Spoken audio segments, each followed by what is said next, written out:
fight to break their spine and reclaim what once was mine.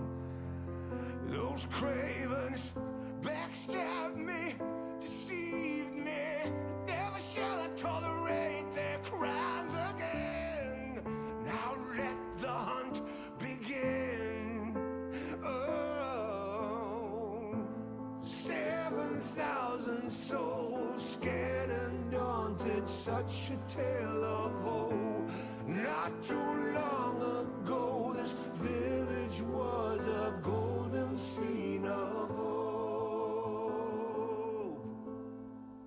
Call down the reckoning to bring back hope and peace. Restore our glory to live forever. Bring down the dark regime. I know how to unleash eternal power. Lead us to order. I am the light bringer.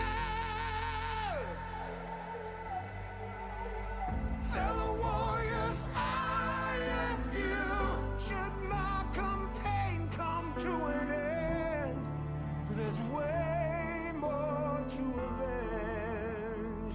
Oh, 15 million souls living in this realm without much hope. Not too long ago, this kingdom was a golden state of hope.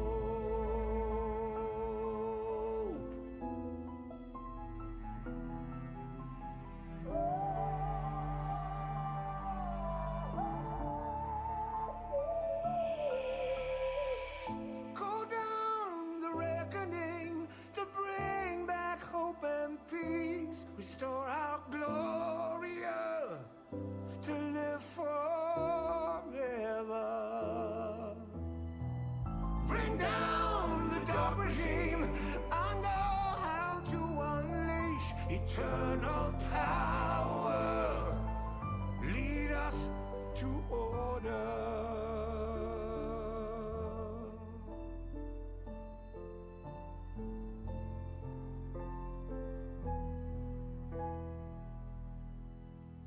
I am the light bringer.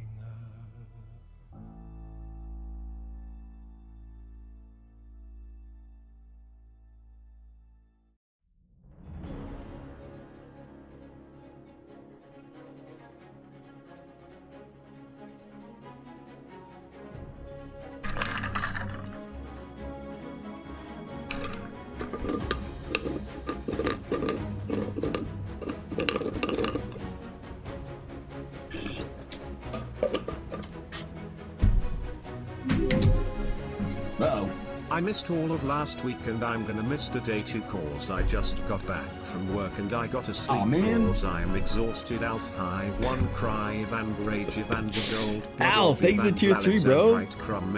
God damn, bro. What's up, man? Holy shit. Thanks for the tier 3.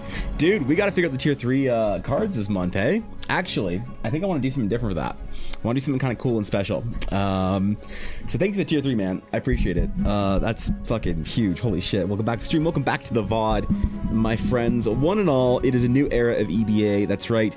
The adventure is out. It is dropped. It is in beta for people to see and tell me why it's bad. Didn't get much feedback over on the weekend. So, well, maybe it's terrible, but thanks, man. Thanks for the tier 3, Alf. I appreciate it. I actually sent out all of the tier 3 cards for everybody for last month. So I hope people look forward to that. This month for tier 3s, I think I want to do a promo, you know, because I will say people were enjoying the promos. There's something about a limited number, you know, promo card for the Eldara trading cards that I think might be a thing I want to do some more stuff with in the future, but they're pretty cool, hey? I don't know, man. I think I might do the tier 3 subs as promos going forward in the next little bit.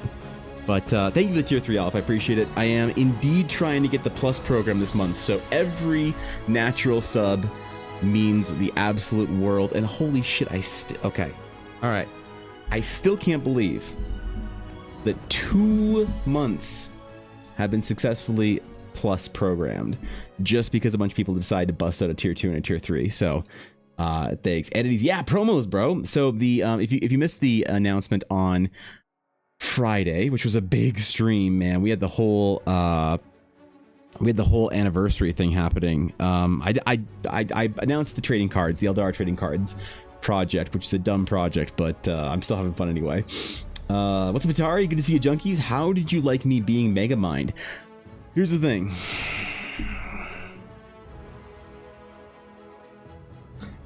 I'm gonna disappoint you, crab junkies. I'm gonna disappoint you. I don't know who the fuck Megamind is. I don't know who the fuck Megamind is, man. So, yep. What's up, Garth? What's up, Jacob? Good to see you, man. Thanks for Lurk Cast. I appreciate it. Thanks for Lurk Fox. They got, holy shit, man. I got a lot of people in here. What's up, Sleepy? Good to see you, Ernesto. Thorkin, thank you for the lurk. What's up? Good morning, Maggie. How you doing? Stream Doko? Listen, Alf, I'm sorry I'm late. All right. I wasn't late, actually. What? No, fuck that shit. I'm right on time. It's like, yeah, it's 10 to 12. Whatever, man. Whatever, dog. That's actually very funny. I'm pretty sure it's from a cartoon, like a movie cartoon, but I'm not actually. I think Megamind is probably in that era of cartoons that I aged out of, at the point where it's like, you know, when you age out of an era of cartoons, you miss a certain amount of cartoons, right? Because you age out of it, and then you're like seeking what you consider to be the older, whatever, more mature, more adult, whatever. You know, you're like, I don't want to watch cartoons anymore. So it's like, you know about all cartoons until a certain age, and then you don't know anything, and then you start to like fill it in the gap again, you know. And I think that like Megamind Minions kind of like era, I'm pretty sure, is like an era of cartoons that I'm just completely, I don't know shit about. Nope. It's a movie called Megamind. Yeah, there you go. Yeah, it's a cartoon movie, right? Funny you not knowing about Crab being upset funny. Listen, bro. I won one of those raffles. Did you win a promo card, Entities? Did I send it to you? I think I sent it to you, didn't I? Yeah, I did. Yeah, you got one of these. I put it in your box. That shit's in the mail with your dice that you got from Ella. With your commission, you got your golden orb, and your promo are in the mail. So honestly, these Luna promos are going to be incredibly rare. They are the second only ever promo I've ever made. The first one, I'm not telling you guys what I'm doing with it. I'm not telling shit. Nope, screw you guys. But the Luna promo is promo number 2. So I will actually have it up here. There it is. It's promo number 2. Look at that shit, man. And there's only ever 8 of them made.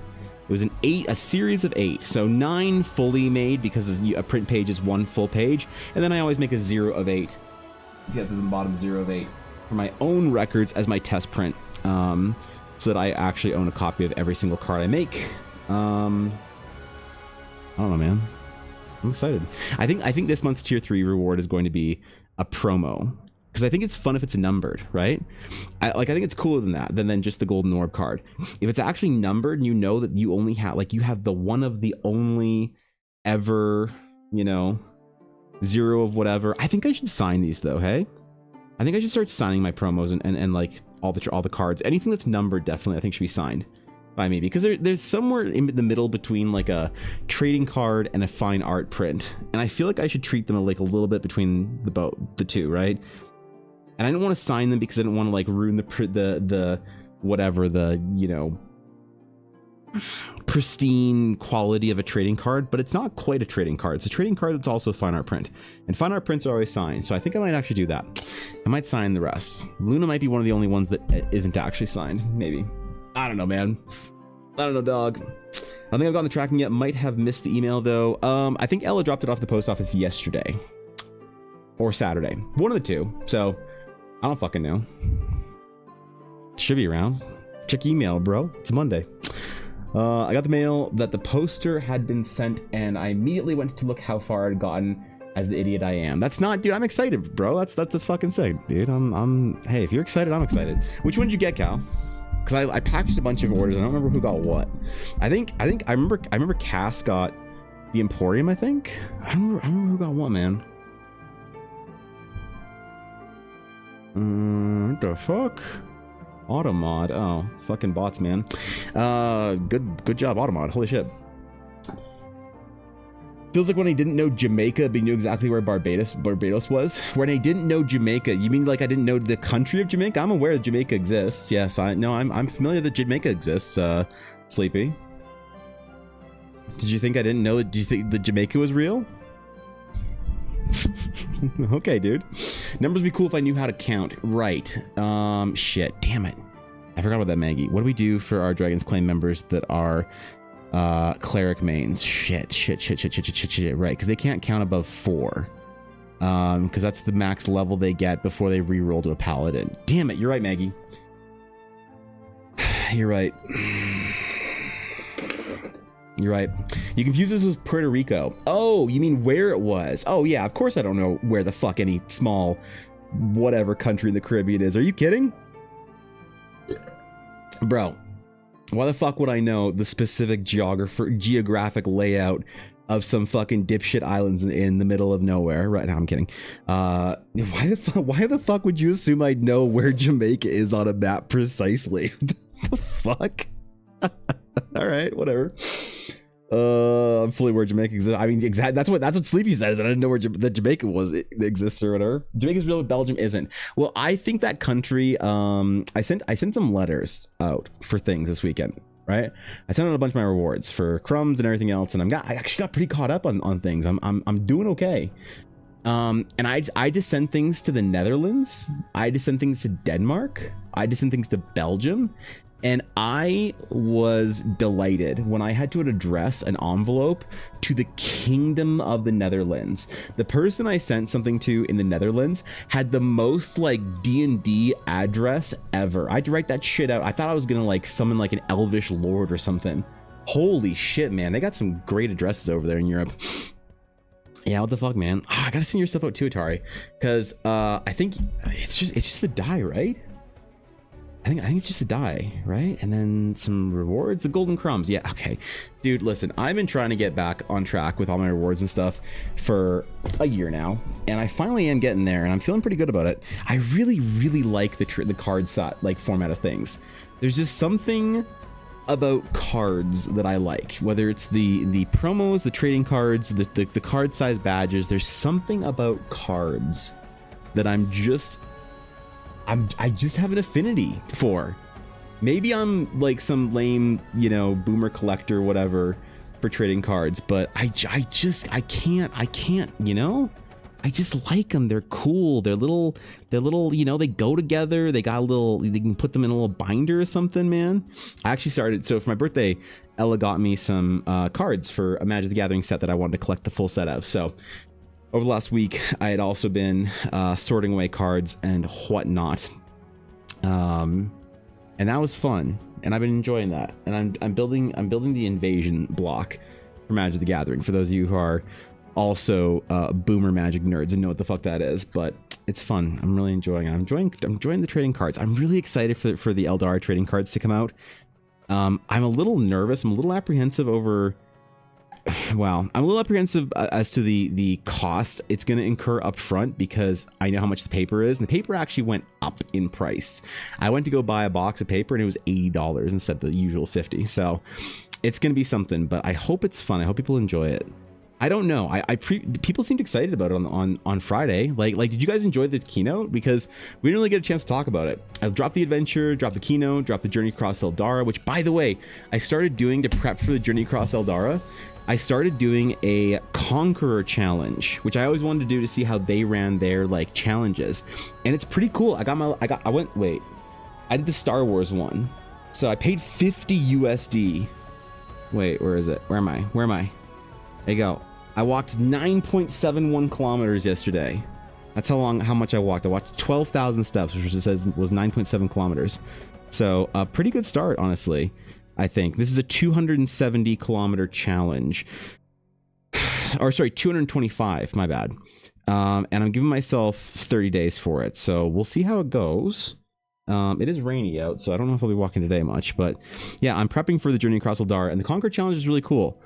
And yeah, man, I'm enjoying it. I'm gonna start we're gonna get ready for the journey across Eldara. I don't know, I'm just excited. I got so many like cool announcements and stuff that we dropped on Friday that I'm just very excited to like now start working towards some of these big things. You know. Oh yeah, Cal, you got the Evangeline print. Okay, that's right. Dyson Golden Crumb. Excited to see what I got in mine. Not gonna lie. Oh, in your, yeah, I think, what did you get? Did you just get a silver crumb, I believe? I think you got, so you think you're gonna get a silver crumb and a sketch card, I believe? I don't remember. I know I packaged this literally yesterday, but I did like 7 of them. So what is a block in Magic? So a block in Magic, Garthen, is what they used to do, how they used to organize the story for Magic. So a set would come out, silver and gold. Okay, right. So a set would come out. I hope I sent you the right ones then. Jesus fucking Christ. A set would come out with a new story, right? And you go to a new realm or whatever, or you know, like Ravnica or Kamigawa or something like that. Or it'd be a new like you know, story whatever arc. And target of multiple sets, exactly. So it was formatted for story. It was also formatted for play. So the first block, or the first set in a block, was about twice the size of the next 2 sets. So it would be a base set. You could play it. You could play sealed. You could play draft. You could play that set. It was complete. It had, between that and the most recent core set, it had a complete sort of like rounded out collection of cards that you could play sealed with in different formats. And so if you played sealed, you'd play with 6 booster packs of that set, right? And then you got forests and lands and all that kind of shit in your packs and whatever. There you go. Then the next expansion set that came out after that was about half the size, and it was intended that if you played sealed, you'd play with like 4 packs of the regular block and then 2 packs of the expansion. So they didn't have to add in all the same kind of removal and counterspell and like the things that made you like able to play the game. And then when the third set came out, then you'd play with like 2, 2, and 2, or if you drafted, then you do like 1, 1, and 1 pack. So it was a really great way of building Magic sets. And it has a nice little story kind of bow ribbon around it, and the cards all feel the same, and they're all the same kind of like, you know, lore and art. And so building a block, I think, is much more kind of like the full set than just building the set, because you're building the set plus the expansions. So when Magic used to have blocks back in the day, they used to have very strong identity. So I started playing around the invasion block when I was very serious with Magic. I started playing earlier when I was like younger and my brother was getting into it. So I really want to build the invasion block, the Odyssey block, that's my favorite, and Onslaught. And then I want to go all the way through to Mirrodin, Kamigawa, and Ravnica. So I want to build 6 blocks of Magic and have complete sets for it. There's obviously sets that I'd like to build, you know, because I like collecting complete sets, and I haven't done that in a long time. I haven't given myself permission to, you know, waste money on cardboard. But it's really fun, and it makes me happy. Okay, so I started doing that, and I'm very excited about it because Ella got me a full complete common set, which is kind of the base, the substrate to build your set off of. So she got me the complete common set for the invasion block. So invasion, planar chaos, and apocalypse, those 3 sets. I sorted all my little cards, I put them in little sleeves, I put them in whatever, and yeah, man, it's been fun. Good morning, Samurai. What's up, dude? If it goes in the basis of my trading card luck, the promo card would end up in the washing machine. No, dude, they're numbered, Samurai. They're numbered. I really want to make promos for people that care about them, and I was like kind of worried about doing random giveaways on the stream because I was worried people just throw them away. And I really want to make promos for people that actually like care about trading card promos, you know, like I do. So this whole trading card project is a giant passion project. What's up, Dave? You just bought an airbrush and broke it? Jeez, already? How the fuck did that happen? Keynote was amazing. You liked it? That's good, man. That's good shit. And you catch when the keynote didn't stay long enough for the whole thing. It's fine. So I just said Adventure, the Astral Knight came out, and then a bunch of other bullshit. So yeah, nothing important. Yeah, don't worry about it. Barbados is now my favorite holiday place. My other half has a family house on the southeast coast. Really? Barbados? I've never been anywhere in the Caribbean. I've never been anywhere in that area. The closest I've been is Florida. One time. I went for the best family vacation I'd ever been for. My family got one family vacation. My parents were like, these kids aren't gonna get any fucking family vacations. We'll do one. They get one, all right? And we're gonna make it fucking amazing. So when I was in junior high, my parents took us to Disney World because we didn't grow up particularly wealthy or anything. My parents saved for like a decade for this trip, so it was a big deal, right? And we went to Disney World because my mom was a hopeless Disney adult. Before it was cool to be a hopeless Disney adult, and then lame again to be a hopeless Disney adult. Now it's kind of becoming cool again. I don't know. We'll see. But we went to Disney World in Florida, in Orlando, when I was about, I've been in grade 7, like 12-ish, around there. Yeah, around there. So it's the only time I've ever been to Florida, and it was awesome. And I'd go back in a heartbeat. Except Disney World, Ella's never been to Disney World. And if you know Ella, you know she's a big Disney fan. We've been to Disneyland many times because it's right by our friends. So we go down there, we stay with our friends, we go to BlizzCon. BlizzCon's free because my friend works at Blizzard, whatever. So we've been to Disneyland lots. Disney World, Ella's never been to Disney World because it's very expensive. And I just kind of like was looking at potential trips for next year. And I was like, man, I kind of want to, like, you know, I haven't been anywhere in like 8 years, you know, maybe like it'd be good for the soul to like have something to look forward to. So maybe I want to go on a trip or something next year. And I was looking at Disney World, and to do it right and stay at like a park hotel and stuff and whatnot, oh my god, it's like $14,000-$15,000. So yep, yeah, that ain't happening. Oh, holy shit. I don't know, Barbados or somewhere like that'd be cool. Like to see the world. What's up, Bylong? What's going on, bro? Got 3 games of EDH on Saturday with my friend group. That's cute. I like that, man. Playing some EDH. I really want the new Final Fantasy EDH decks, but the full complete set of all the decks, and I really fucking want them, man. The complete set on the Canadian stores is $500 or $600 US, or sorry, Canadian. So like about $454-ish. I don't know. It was very fucking expensive. I don't know. This Final Fantasy Magic the Gathering set, I really wanted a bunch of it. Ugh. But it's just, I'm being priced out, man. Wizards of the Coast doesn't want me as a customer, apparently. I can't afford them anymore. It sucks. We are dropping betas. Penguin, the beta for the Realms of Eldara, Adventure 1, Horizon, is in the Discord right now. So I'll be iterating on it, building on it, doing some art for it, doing some nonsense, drawing some things, doing some stuff over the next week, and we're gonna see how it goes. See if people like it. I hope, anyway. I only have about a month to finish it, I think, if I really want to have it ready for GameCon and ArdCon, which I'm not sure if I will, because I have some other projects that are really important that I need to do, a couple of big things like that. And the next week's going to be weird. I'm going to have to miss next Tuesday's stream. I shouldn't have to miss any streams this week, but I have to miss next Tuesday.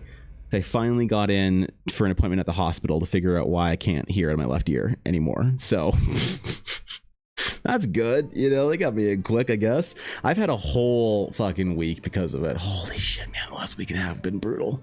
Oh my God. So development was delayed slightly. Unforeseen circumstances. We'll see if we can get it back on track, though, right? I hope I'm not speaking weirdly because I can't hear properly. I hope I'm still like enunciating correctly and shit. I don't know. Probably not because I never do anyway. And on Sunday I played a Fighter Warlock multiclass and a one-shot my friend is running. A Fighter Warlock multiclass, I'm guessing is a Hexblade, right? No one ever has the stones to do like Fighter Warlock multiclass that isn't a Hexblade, so I need to be proved wrong.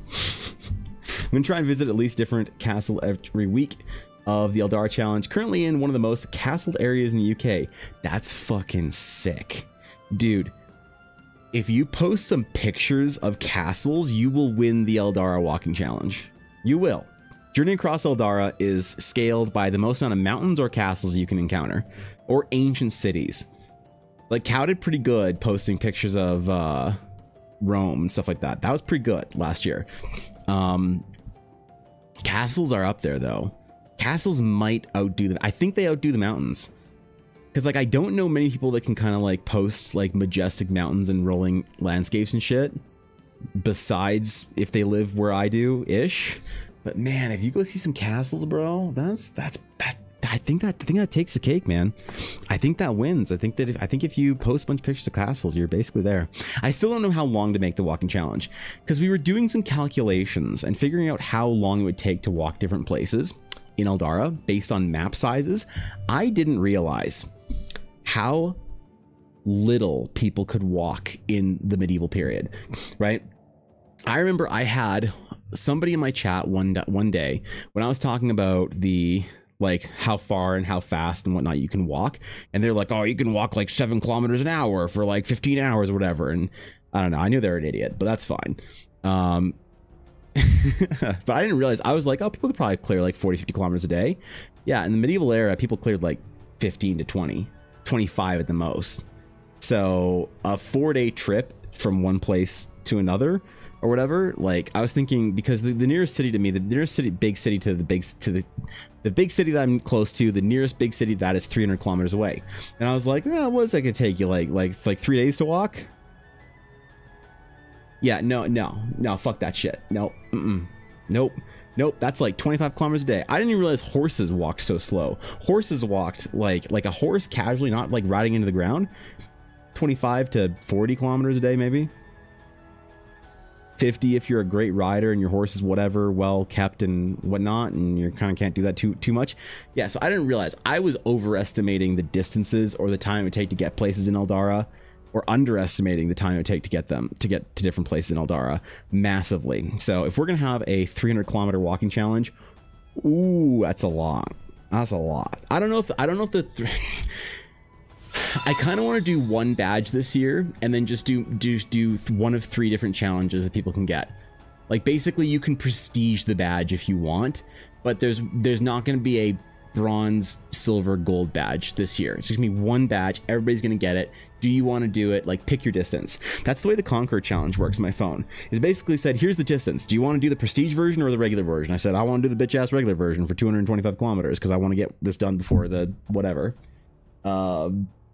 Vivid, thank you for the follow. Welcome in, my friend. Good to see you, Catchy. What's up, Nick? Snowflings? Yeah, man. We gotta get some cards ready for these guys.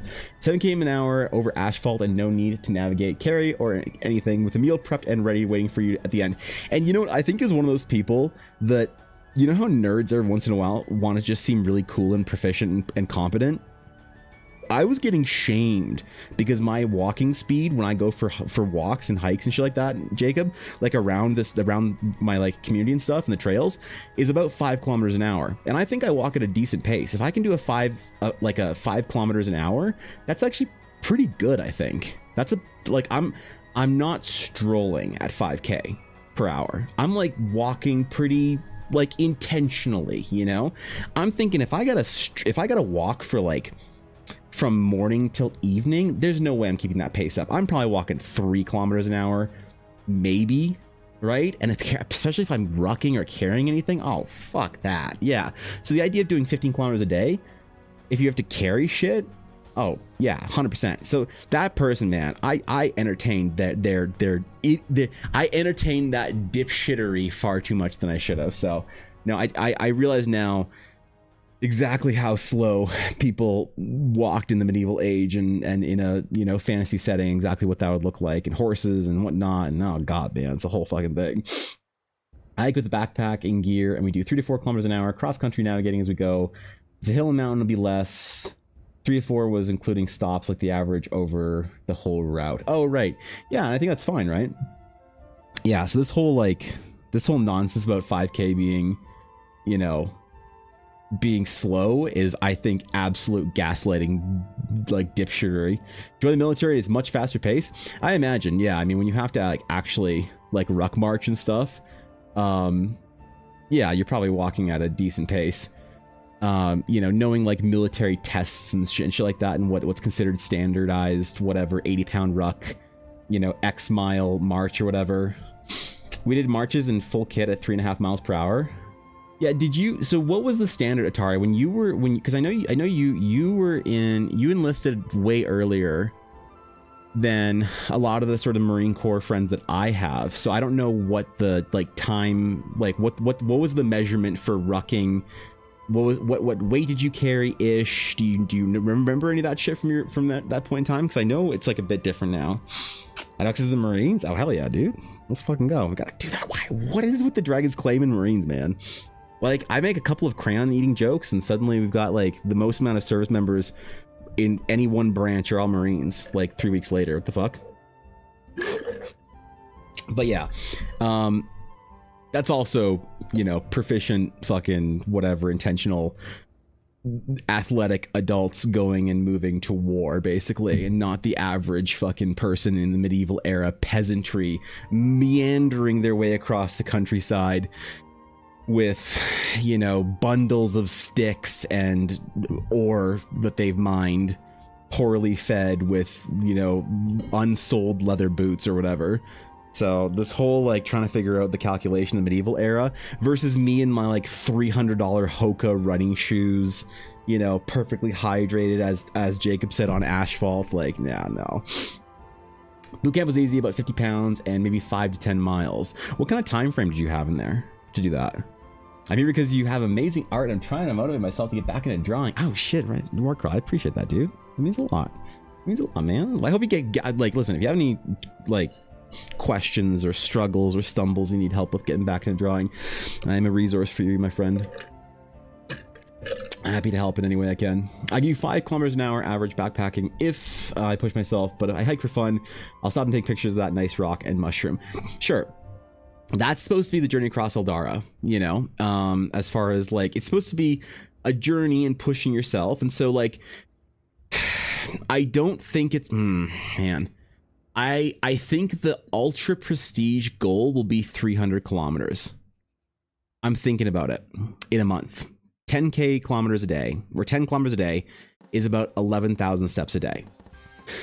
So can you average 70 or 77,000 steps a week? That's hard, but I want the top goal to be hard, you know? And so I think I'm going to do 100, 200, or 300 kilometers. Like what I want to do this year. So the last journey across Eldara, where is it? I did it like this, where it was 1, 2, and 3 destinations, and however far you got is however far you went on the journey. I think what I'm going to do is I'm going to have it be from one place to another, and you can choose one of 3 different paths. You can choose the main caravan path, you can choose the one that goes through the fancy forest, or the one that goes to the mountains. And then it's literally 100, 200, and 300 kilometers, which is like what, 66 miles for about each for each one. So 60, 120. You know, whatever, 2 or 180-ish miles for the month. I think that's going to be a good challenge for people if they want it. But I don't want people to feel like they're failing if they choose one of the easier, like one of the lesser routes. I don't want you to not get a badge and feel like you missed out on it and fucked up or whatever, and there's no reason, like you're behind.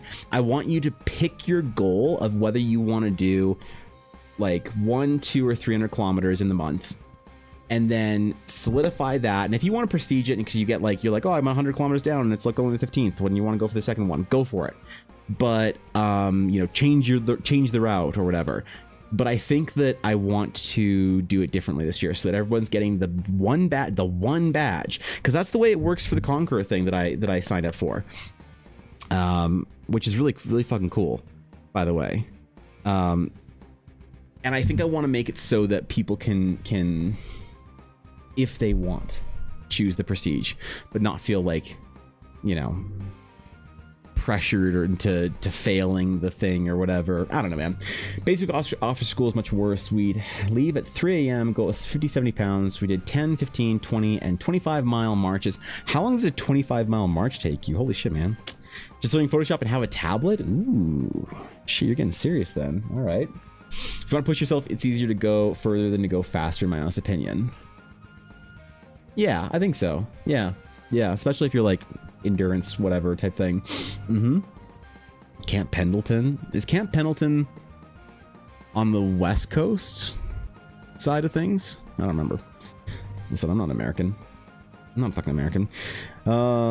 We hiked to the Bastard numerous times. I want to do the Conqueror. Need something to get back into exercising. Well, Cobalt, if you want to do one of the real world Conqueror challenges, I have a referral code that can get you 10% off and gets me a free challenge. But if you want to do one of the cool Lord of the Rings or Star Wars challenges, because that's way fucking better, my referral code doesn't do shit.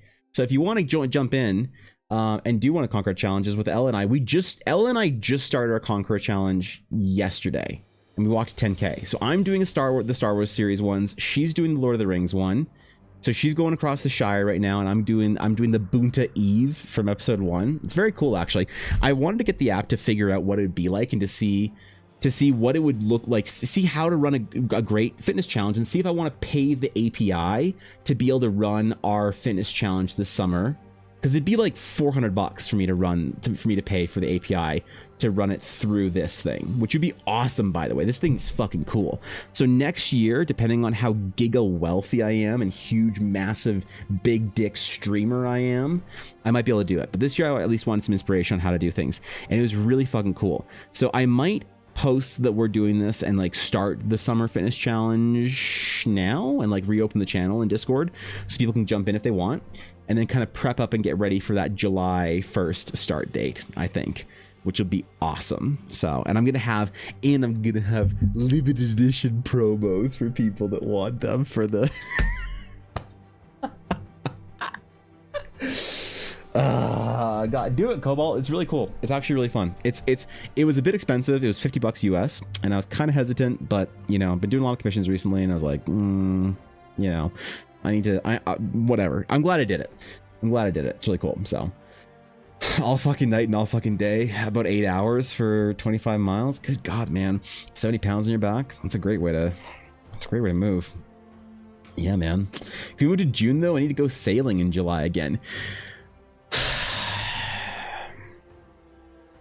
So I wanted to do it June, July, August again. But I know that the first year that I did that I ran a challenge June, July, August, people lost interest midway through.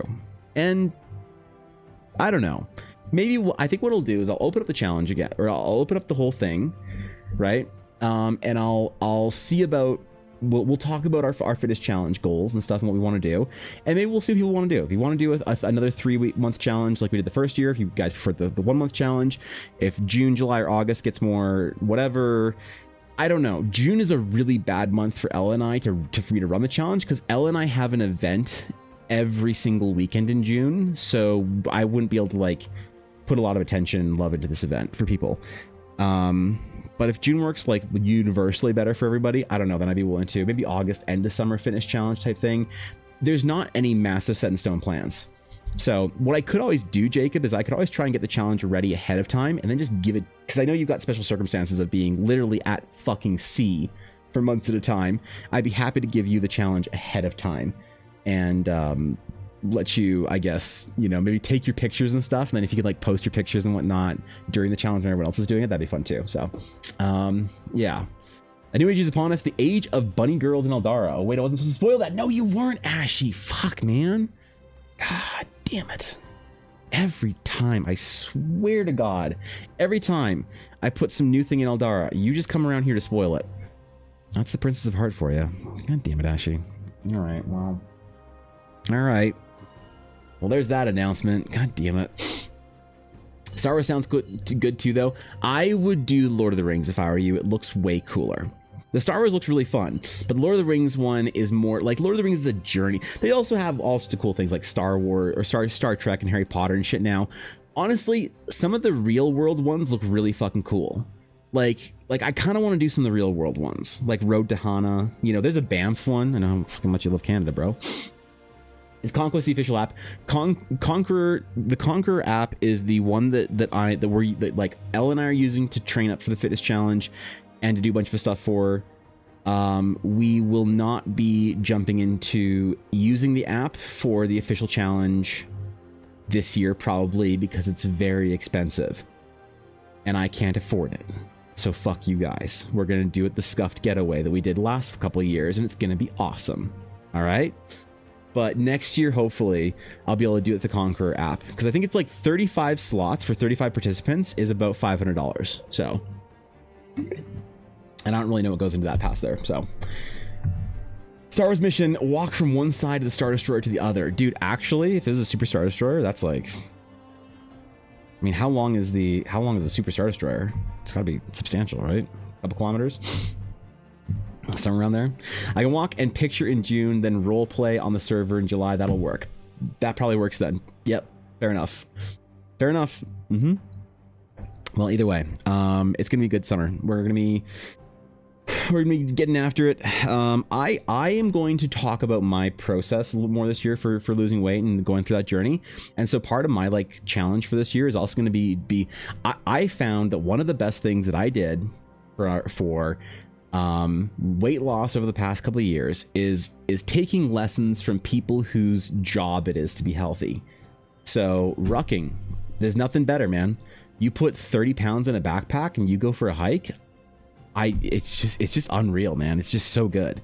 You just feel so good after, and so strong and so healthy. So I'm going to be doing a lot of the challenge this summer with like between 30 and 50 pounds on my back. I think I want to get a weight vest if I can, like an actual weight vest that properly distributes the weight on the front and back or whatever. So either way, it's gonna be a good challenge. This summer's gonna be great. But we got a couple things to do this week. So we got to identify which art we want to use for the tier 3 sub reward this month. Maybe make some other little promo thingies, do some other little fun things, get the Astral Knight good, finish some art for Horizon because I don't know. Did anybody take a look at Horizon? Like, did anybody like look at anything for Horizon, the Astral Knight? Do you guys think it was good, bad? Do we like it? Do we hate it? Was it trash? Was it better than you thought? Was it leaner than you thought? Was it worse than you thought? I have no idea how people are going to feel about this whole thing. So I'm curious about the whole feedback for Horizon and I know it's a lot to get through, so I didn't expect anyone to really like look at it this weekend or whatever. I certainly didn't do shit this weekend that was productive.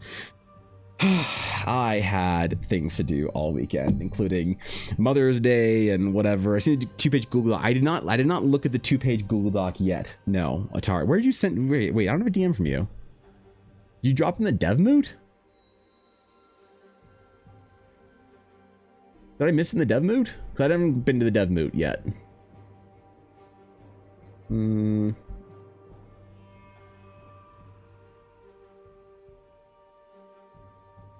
Wait, what? DM? What? I don't have a DM from you. What? Mark on red. Atari? I was gonna ask you. Oh, fuck. Oh, Jesus Christ. Okay. Excellent. Thank you. Mark on red. There we go. So I don't know how, but that DM got marked red. I don't remember clicking on it.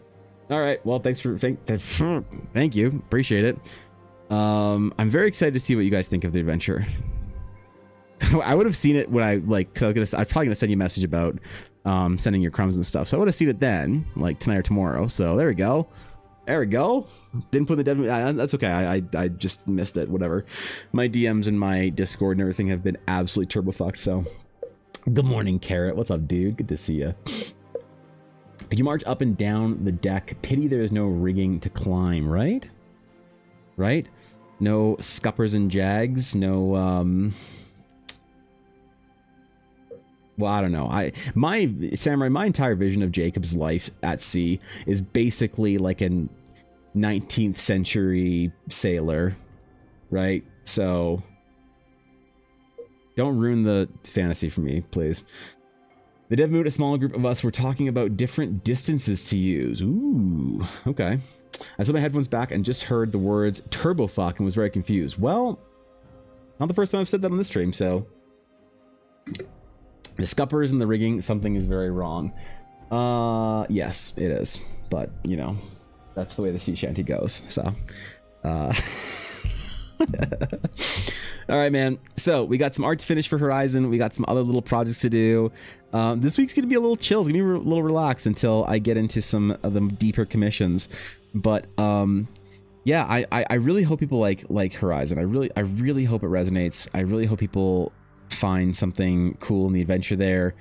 Because I really want this to be a great like introduction to Eldar for people. I really want people to get a good sense of whether or not they think that they want to go on a crazy, wacky, wild adventure into the realms. Or if they just want to chill and say, Evan, you don't know how to build an adventure. Just make art, man. In which case I'll say, no, fuck you, and then do it anyway. But it'd be nice to know, you know, so we'll see if people enjoy it or not. But yeah, I didn't get much work done over the weekend for that. I was very occupied with other things. You had Mother's Day and some other work and things like that to do. Appointments and whatnot. Oh man, dude, I've been at a doctor's office like every fucking day. the last week. It's been unfortunate for my time. So hopefully that figures itself out. I don't think I have another doctor's appointment until next Tuesday, which is great. So I can just chill and do work. And like, I'm the kind of guy, if I have a doctor's appointment, it ruins my whole day. Like my productivity, if I have to be somewhere at a certain point in time, if I have to, and like not even a doctor's appointment, if I have a hair appointment or whatever, if I have to be somewhere at a certain point in time, I'm so like particular about leaving early and whatnot, and I just hate being late. I hate missing stuff. I hate the whole thing that I will sit there and stress about having to be somewhere at like whatever time for the entire day. So I've not had a very productive week because of it. Well, at least as productive as I could, I think. Oh wait, I need my brace, don't I? I'll try without it for a little bit. Got a couple people lined up to play test when I get back in June. That's so fucking cool, man. Yeah, I got a message from somebody about building a proper Eldara character. I told them not to worry about it because until there's a proper like guide for how to build a character in Eldara, just play whatever you want, you know?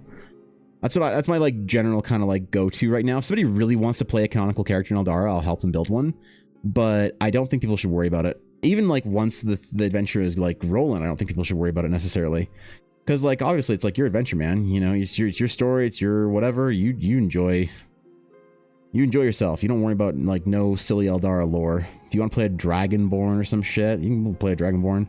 Until there is like cool stuff to look at in Eldara and see and say like, yeah, this is like really neat or really rad.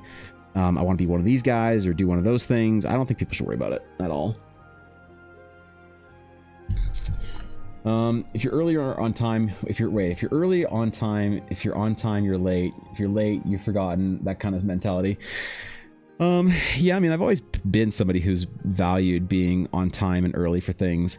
Even like my mom, she'd tell me that there were stories of like, I'd have like a birthday party on a weekend at 3 and I'd be like sitting there at like 1. Like, all right, mom, we gotta go. She's like, no, sweetheart, we're not gonna be there 2 hours early. I'm like, but we don't want to be late, you know? And I've always been like that. I don't know where that came from, but always been like that. Dude, I fucking hate being late to anything. I hate it. It's the worst. It gives me stress, man.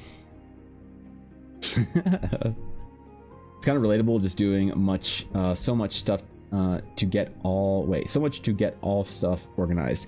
Yeah, right? Especially for like a doctor's appointment or whatever. Oh god, because if you miss it and you're fucked, it's like, oh man, that's the worst. I was late to everything growing up, so I'm always make sure I'm on time now. I mean, that's the thing. I don't even have that, but I can kind of like fall back on and say like, oh, I was always late to stuff, so now I'm like habitually early. I can't say any of that shit, dude. I was just early to everything all the time. Very like, I don't know, I need to be organized. I need to be clean. I need my house to be organized in like, you know, I don't thrive in chaos. I need order. And I think most people do. From what at least the literature suggests that anyway, that most people who say that they thrive in chaos would actually do way better if their places and spaces and schedules and things were organized and ordered. And like Ella thought she was like that. She was like, oh, I'm fine if I have piles everywhere as long as I know it's in my piles. And then she married me and was like, wait, it's way better to be organized about everything. But I don't know. I've always been very, very, very like specific and particular about that. I want everything organized, ordered, planned, automated if I can. Dude, the more I can automate and like organize and order my life, the happier I am, I think. She asked her if you were born before your due date. No, I think I was a little bit late, to be honest. I think I was a fat ass baby, man. I think I was late. I don't know.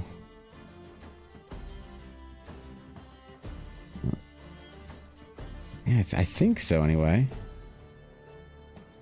If I'm properly recalling. My dad drilled into me that we had to be at least 30 minutes early to anywhere we went, so I get it. Well, I mean, like it is also good to be respectful of people's time. Like I fucking can't stand when I'm sitting there like ready, like waiting to do something or whatever, and we're waiting for one person to show up or get on or whatever.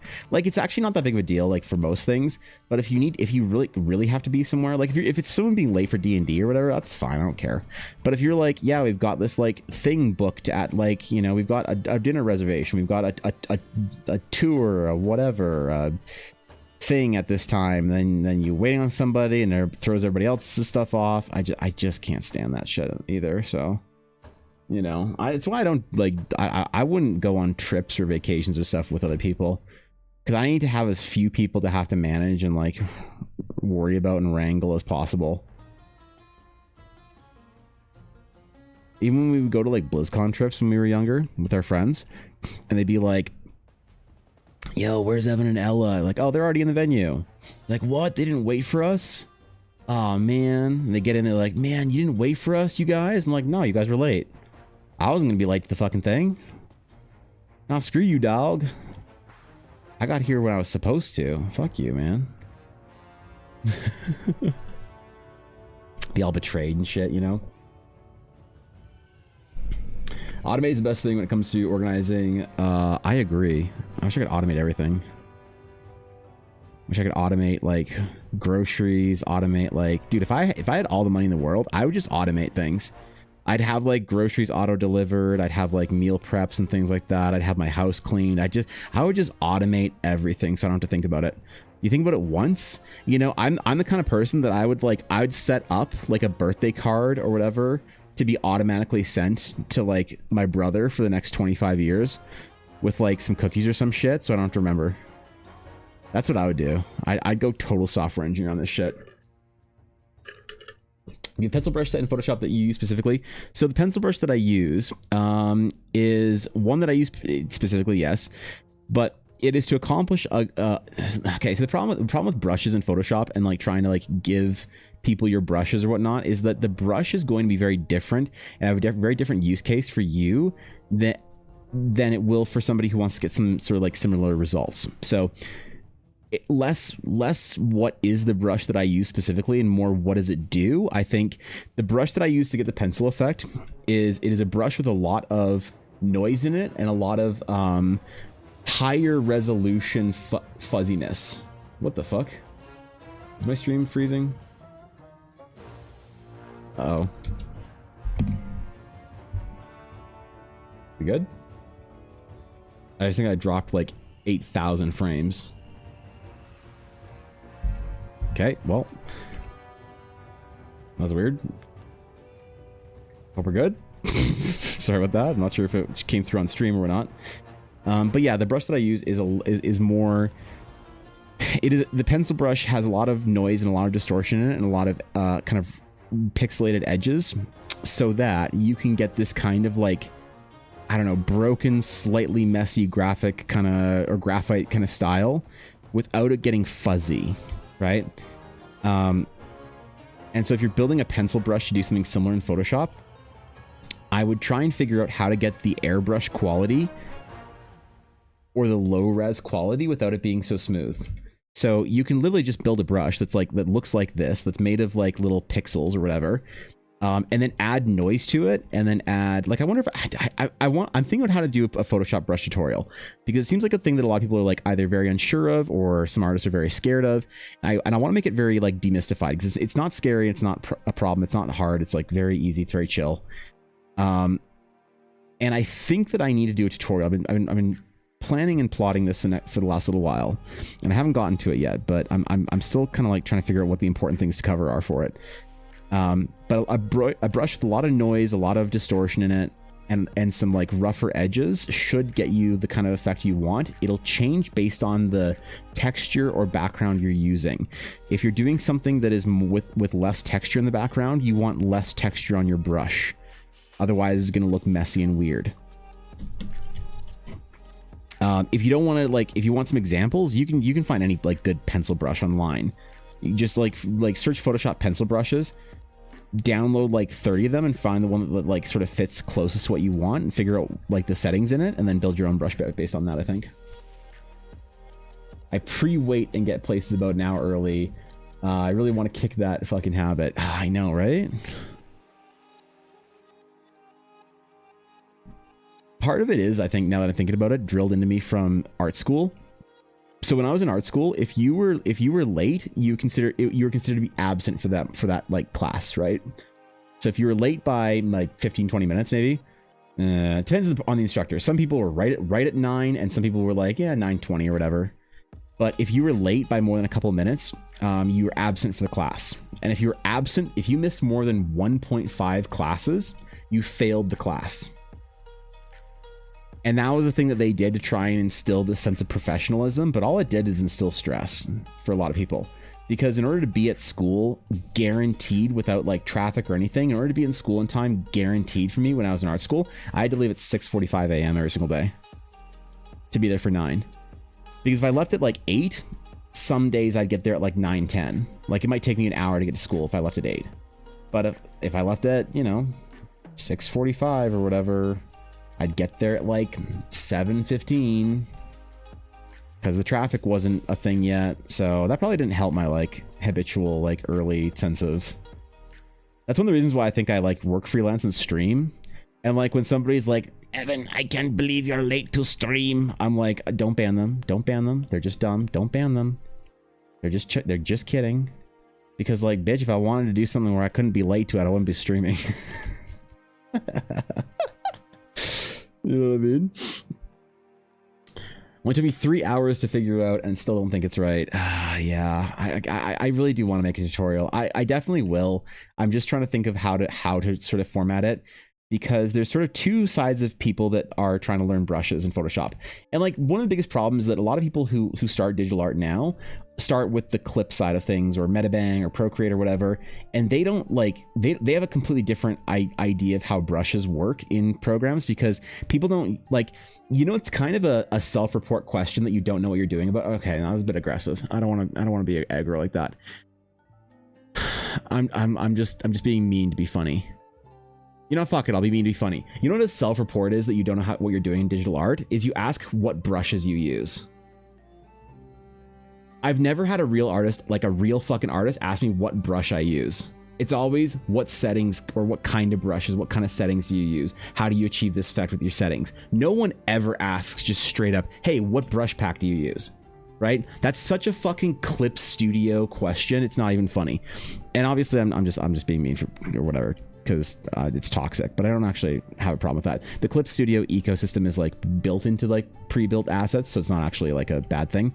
But the problem is that people will say stuff like how, like what brush do you use, whatever, because they just don't want to learn how to do it. But it's so easy to like learn if you can stomach like 2 hours of tutorials. I think it's actually like the easiest thing in the world to build your own brushes, and you never worry about not getting the right brush ever again. The problem is that there's two types of people. The type of people who want the full in-depth, like, teach me everything about Photoshop brushes. And you're like, got it. Here's every little setting, every slider, what it all does. And there's people who just kind of like, I just want to know generally how to do Photoshop brush-ish stuff to like modify brushes. And I don't have the attention span because I watch too much TikTok. So I'm not going to sit here for more than 25 minutes. And you're like, fair enough. Okay, sure. And it's tough, right? Because you don't really know what kind of tutorial to make. So it's almost like anyone who's like sort of seeking the larger tutorial kind of already knows what to do. But then what do you do about serious people that like don't have that kind of like background, never like worked at a studio or had that kind of like mentorship or training? And I don't want to leave those people behind, obviously. So I still am not really sure on how to build a correct kind of tutorial for a lot of this type of stuff, and I'm gonna try and figure it out this month. This is one of my main projects was to start making like technical tutorials and things for how I get my effects, because I find that I get a lot of questions about that on TikTok or Instagram or whatever, about how to get a brush or how to get a whatever like stylistic thing that I'm doing down, and there's just like, I think that it's just like a massive lack of information on the internet that just like really kind of like reveals to me that there's like a want and a hunger for learning more about the software and how to do stuff, but a lot of people don't necessarily have the the background for learning that kind of stuff. Like the self-taught, I'm thinking so deeply about the self-taught meta right now, especially because I have my art sort of like boot camp coming up where I'm taking on a couple of mentees, right? And I'm trying to figure out how to teach them. And there's a couple, because they're all wildly different. There's about three of them that I'm definitely teaching, maybe 4. And they're all wildly different as far as like commitment level. And like, it's one of those things, like, how do you help somebody get better? Everyone, if everyone has the ability to be really, really insanely good, then if you give up on someone or sort of give them the like, well, if you're not willing to learn, then fuck you. That's kind of like weakness on the instructor part to me. But is it? Because if people like the resources are there. How do I word this? The kind of people who you can be very a matter of fact with wouldn't be asking you for help because they would just go and get it anyway. Or they would have just done what they needed to do anyway. Is that a good way of putting it? I don't know. So I'm trying to figure out how to build like tutorials and videos to like help if I can with technical things for people who are serious but just don't have the like the resources or like the training or the background to be able to go get these things. Does that make sense? That might make sense. I don't know. I'm that's gonna be definitely a project this month, is trying to figure out how to do very good tutorials and technical things. But I think I'm going to have to be a little bit unforgiving with some of it, you know? I'm going to have to be a little uncompromising with some of the instruction that I give. A lot of it's going to be stuff like, hey man, this is like what's required. You know? This is what it looks like. And if somebody says like, oh, I can't like focus up to do that like kind of work in a day, then I might just have to kind of like abandon them, you know? But I don't want to abandon anyone because I feel like every artist, every person has the capability and the possibility and the potential to be a great artist, to be the best artist of their generation. It's a choice to be good at art. It's just how do you help someone make that choice? Which is like definitely a bigger question in life, I think, and how to help someone make good choices. Because I think that a lot of like our quality of life and our happiness is about a choice that we make to do something the right way or whatever, or to start making the right kind of choices. But obviously, as someone who is still fat and grew up fucking fat, the choice to like choose to lose 100 pounds that I made at some point in time, and I still have like more to lose. Actually, probably like down 90 pounds still. Definitely didn't lose any weight in the last month, but anyway, it's like, how do you make that choice when like you want to make the choice so bad you just can't for whatever reason? Then how do you deal with artists for like their art? How do you help artists make like better choices and shit like that? And I don't know. I'm gonna be thinking about this quite in depth over the next little while, and hopefully make some like really good, satisfying tutorials that help answer that question and help people along in their process. I really want to be able to be a good resource and a good like, I don't know, man, force for people who want to improve in the world, as opposed to just like doing cool stuff and then retreating to my den of success like so many other artists do. And like reasonably so, like fair enough, man. You're not morally well, you are morally obligated to teach and help other people, I think, but should you have to care about the moral obligation? Like, I don't know. Probably not. I certainly don't hold anyone to that moral obligation. So with creative vision and talent, with creative vision and talent so rare, Evan Blair crafts wonders beyond compare, from sketches to pieces that spark bright delight. His art tells story of beautiful sight. That was the nicest thing I've ever read in this entire chat. What's up, dude? What's up, Ted? Got room for more annoying art questions? Absolutely, Ted. What's up, bro? What do you got? My issue is that I'm in my 50s and just want to be a freelance artist. Well, I think that to be honest, like starting off from scratch or wherever you are in your journey warg, I think you can go if you have the right motivation, and not even motivation, if you just have the right, what's the word, man? The will, maybe? I don't know. You can be professional in like under 2 years from scratch. You can start making a career at it like almost immediately. Well, not almost immediately. A couple months from 6 months, 6 to 8 months. And well, it's just kind of immediately. And then past that, you know, you can have a very, very lucrative career in no time flat. Palm tree. I want more palm trees in Horizon and the area, Nick. So I'm going to be drawing palm trees for people. In fact, all the sketch cards I do next month might be palm trees, or might have palm trees on them. And no one can stop me. They can complain. They can cry. But they can't stop me. I will draw as many tropical trees and plants and references to kitschy tiki culture as I want. and no one will stop me. Maybe Ella. Actually, Ella wouldn't dream of it. So if not Ella, then no one else.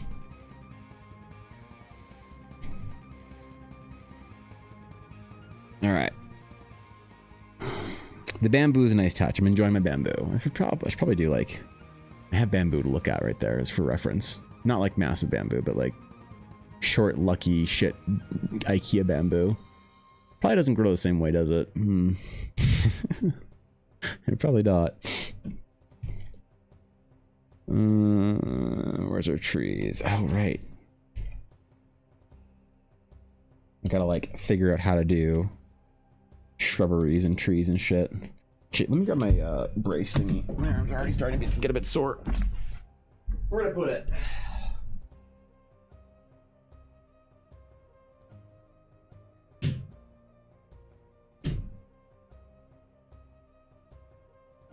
There we go. Okay.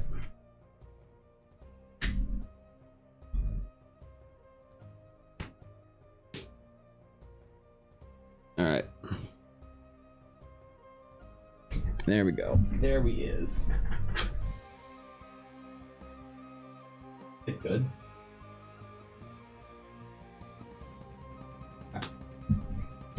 Fucking ready.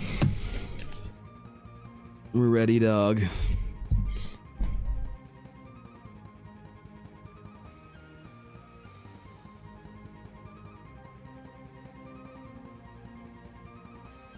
You know what? I need a much larger brush and a much lighter touch. That's what I need right now. That's what I need.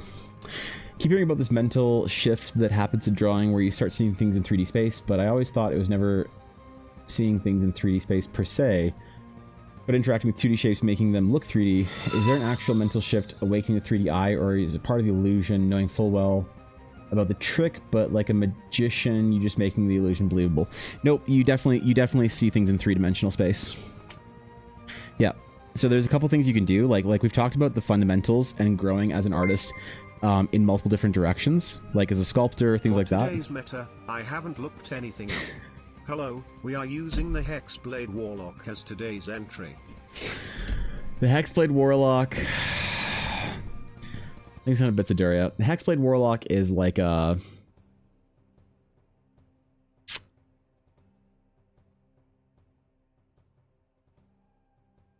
like a 4, I guess, for overuse maybe.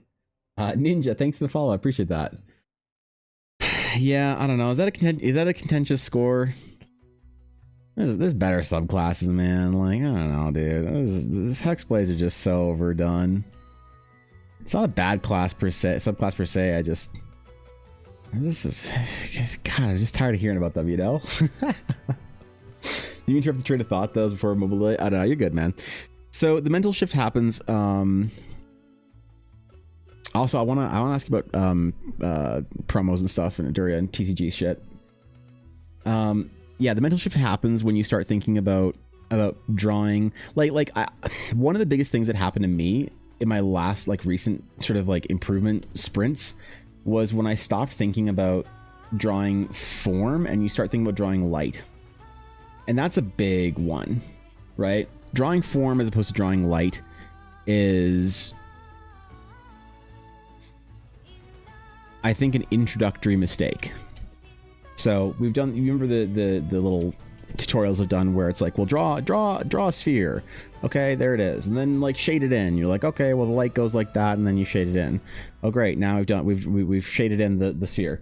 Versus when you think about drawing the light on a sphere, you think about it in a much more nuanced way. You start thinking about line weights, you start thinking about creating textures, things like that, right? You start thinking about how to kind of build cast and core shadows and whatever, and how things merge, and how to when you start thinking about drawing light as opposed to drawing form, that's when I think you really take off when you're drawing and sketching skills.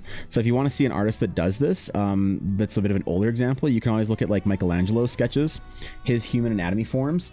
Very good, because any kind of painters look at sketching different than anyone else. And I think one of the problems that the self-taught community has right now is that they're learning how to draw from animation. And I think that's a mistake. So when you talk about learning to draw form, you're thinking about like, well, here's how you draw an eye, you know, and so everything's stylized. What the fuck? Let me just delete. There we go. Everything's stylized. So when you think about how to draw like an eye or whatever, you're thinking about like, oh, well, you know, you want to draw like an eye is kind of like this shape maybe, and then you want to think about like, you know, where the eye is looking, and then you gotta whatever, and then you can think about your style of your eye. Maybe you want to stylize to like more of an anime style, and then, you know, and like this is how you draw an eye, and then you gotta draw your little eye. Like none of this stuff is actually how to understand the form of an eye. An eye is like a sphere, right? It's a sphere sticking out of your face. And you've got these kind of like triangle folds on the top and bottom of your eye, right? And then this space can like change to be more expressive, and as the eyeball turns, the fold on the skin will change, and you know, and so when you're understanding what you're drawing, you're understanding like how to draw in space, you're understanding what the actual form is, and you're understanding what the construction of the skull and the, you know, the planes are, or whatever, that kind of like, you know, it's completely different. And so this is one of the problems is that you're not actually learning how to do how to draw three-dimensional. Like, you're not necessarily drawing an illusion. You kind of are, if you want to put it that way. But you're learning how to understand things based on light, which is, to understand based on light, you need to jump over the idea of understanding the 3D form and go straight to light to really get the lesson. It's drawing something in 3D is that illusion you're talking about, right? But drawing the light of something, you're skipping past simply the illusion. You know what I mean? And you're like already kind of going towards somewhere that you can kind of like maybe feel a little more confident that you understand exactly what an object is and how to construct it. So that's the problem, man. Is so much of the self-taught community right now doesn't teach fundamentals from a painting perspective. They teach you from an animation perspective because that's what's popular right now, right? How many people in their 20s think that Avatar was one of the most formative pieces of media that they've ever seen? For good reason, because it was for them. But the problem is that a lot of those people that then try and go learn how to make art based on anime and Avatar and things like that, they're seeing an application of art and they're not understanding all the contextualizing fundamentals, right, that go into an application like animation or comic, you know, writing or whatever, or cartooning or anything like that. Just really trying to rewire your brain to see things differently. That's so neat. You have to, yeah. I mean, if you've been learning for the last couple of years and you've been learning based on like animation and style and things like that, you need to rewire your brain, or else you're fucked. Or else you're going to be a derivative of actual fundamentals and skill, and you'll never be able to actually create. It's kind of like. You're kind of like a simulacrum of an artist. You know, you're like learning from the stylistic derivative lessons of other better artists if you aren't learning how to like see things properly like that. And then if you want to take all those lessons and you want to go draw like hot booba anime girls, like go for it. But the problem is if you don't go through, you can't skip the lesson, man. You know, everyone looks at like animation as this like pinnacle to arrive at the top, but it's all built on a substrate of fundamentals, right? And the problem is people only see this because this is the animation or the comic, and so they see artists that proficiently like do this thing, and they think that that's where they can go and start. But every artist that's good doesn't build their shit on like you're building a castle on sand, man.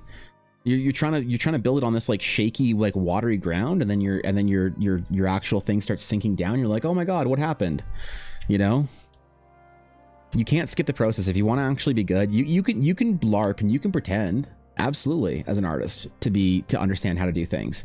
And also, don't forget, if you're having fun, like don't fucking worry about fundamentals and shit like that. If you're just having fun, like whatever, man. But if you really want to be good and you're like, I don't get it, why can't I be like really good at this thing? Which a lot of artists kind of struggle with that. I think it's really important to start asking yourself the question: are you focusing on those foundational fundamentals, or are you trying to skip to like the rock music? You know. Looking forward to the sketch flowing again. Eldara Tiki mug. I would love to do an Eldara Tiki mug. I have a collection of Star Wars Tiki mugs, Samurai, and they're some of my favorite things that I own. Oh, just you wait, man. Eldar and Astral Steel Tiki mug. Yeah, which Avatar? I mean, the animation, not the movie. No, I don't think the movie was formative for anybody except for maybe people in film. But I'm talking about artists. For artists, a lot of like modern artists, not modern, sorry, modern day artists, which is different than a modern artist. Their formative, like kind of art introduction was a lot of animation stuff, and animation's awesome, but it's a derivative of other fundamental understandings. You can't just rush in and expect to know how to make art based on studying animation. Which is why when we talk about form versus like 2D versus 3D, it is a mental like shift you have to make, because those people are trying. It's like in order to make anime, you know, bullshit anime eyes and stuff look all pretty and whatnot, you are trying to in some ways create a fundamental shift of trying to like understand a 3D form as a 2D. And so the idea of extrapolating 2D to 3D is the wrong way to go about it. Because if you're trying to figure out how to go from 2D forms to 3D forms, I think that's kind of like starting at a different level, you know? You have to understand the 3D form first to then go to the 2D form, if that makes sense properly. You could emulate the 2D form 100%, but to really understand it, no, I think you need to start with 3D. Conversation about painting and just talking shop with the catalyst, me pulling the trigger and made the switch to blocking in method. That's awesome, dude. And it doesn't work for everybody, but it's nice to try that and see how it works for your process. Go with your eye analogy, something clicked too. You're not really drawing an eye, you're drawing the lids, some of the eyeball and the iris and pupil. I feel like that's the entire draw, what's actually there. Now you think it is in the nutshell. Yeah, I mean, even then, like you're not drawing every line. You're not like showing off every little piece of form. You know, you're figuring out what things are being shown off or being like it does come to that idea of the Asaro versus the Loomis head. The Asaro head will teach you how to draw what's actually what is actually relevant to light, and the Loomis method will teach you how to draw the form of it. Which is why Loomis is so popular for a lot of people in anime and cartoon and comic, but the Asaro is not, because also Asaro is much more difficult. It's much more time consuming to try and get your brain to wrap around that idea. And so people don't want to do it because they start getting some resistance and they're like, well, Loomis is just so much easier. Why don't I just do Loomis? God, Asaro is so like complicated and needless and whatever. Like, this is lame. I'm not doing this shit. And then they like don't have the confidence in themselves to sit down and try to do something difficult and learn a difficult skill for a little bit longer, because they see so many people teaching an easier, faster method that's designed for somebody who's already gone through the thing that you're trying to go through. So it's like, this is where like a lot of self-taught artists go wrong, is like if you have a mentor that's teaching you how to do this stuff and they help you with those decisions. So like the idea of, oh, do I learn the Asaro method or the Loomis method? If you have a real art teacher, they're going to say, well, you don't choose, you learn the Asaro and then you learn Loomis. What? Right? But if you're like on the internet and you see 2 YouTube tutorials for Asaro versus Loomis, you're like, which one do I do? It's not about which one. It's about both. Like 100% you learn both. You learn both and you learn to perform both extremely proficiently, and then wow, you know, you figure out your own like sort of process. You unlock a new piece of knowledge, a new gate to explore. It's great when it happens, you know? And that's the kind of thing that I worry so much about the modern like sort of artist community not having this kind of instruction, because that kind of instruction is very hard to give generally when you want to help somebody. You have to kind of get to know them as an artist. You have to really tell them what the fuck they need to learn in what order based on where they are in their career without, oh my God, I keep hitting this fucking thing. Without knowing, like, you're just kind of screwed. You're just trying to meandering around with somebody, trying to help them figure out how to, like, it's just so inefficient, you know? So it's like, how do we change this in art education? How do we create more of that like specialized tailored mentorship without, well, There's a cynical take too there. The cynical take is that people who like that information does exist, people just don't want it because it's hard. And I don't know if that's true or not. I'm kind of like not willing to admit that that's true because I think that that's lazy as like an art educator goes. Not that I say that I'm an art educator, but I just think there's a lot of art educators who do just brush it off with like, oh, well, the strong survive, fuck everyone else.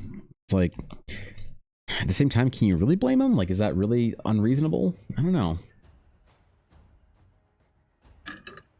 It's tough, man. It's so tough. I wish I had a great way of like solving the fucking problem. I think it's a worthwhile ambition to try and take on. It's just like to solve the problem of art education online.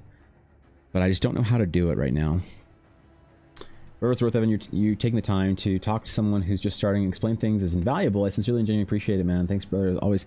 Yeah, for sure, dude.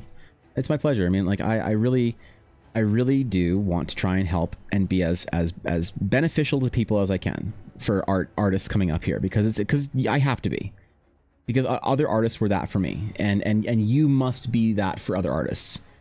And like people, again, when I talk about the moral obligation to teach, people get very uncomfortable about it because nobody likes to be told they have a moral obligation to do anything, right? But like I think as artists, we do like in some ways have that moral obligation, and I think that it's a noble one. But like in the modern day society where everything's so difficult and the world sucks and everything's so hard, can you really blame somebody for not? Not really. You can't judge people for not, but like, you know, it's like you can't judge people for not taking up the mantle of the moral obligation that they have. But we can't then pretend that it's not still a moral obligation. You know what I mean? But that gets a little like weird and like philosophical on the whole idea of it and preachy and like kind of annoying, and I don't really want to get into that. I feel like I just ramble about it. That's not good stream chat. But in general, yeah, I'm sorry that I don't know more, because I know that if I was better at communicating, if I was better at understanding how to like sort of solve this problem, I could probably be a way more beneficial resource for you and other people. And I'm trying my best to figure it out. So I'm glad that it's like doing something right now, but I will keep trying, and I hopefully will be able to like figure out those like little things and those aha moments where I can say, here's what you're gonna go do this, trust me, and then you come back and you're like, oh my god, it's changed my life. You know what I mean? That's the goal anyway.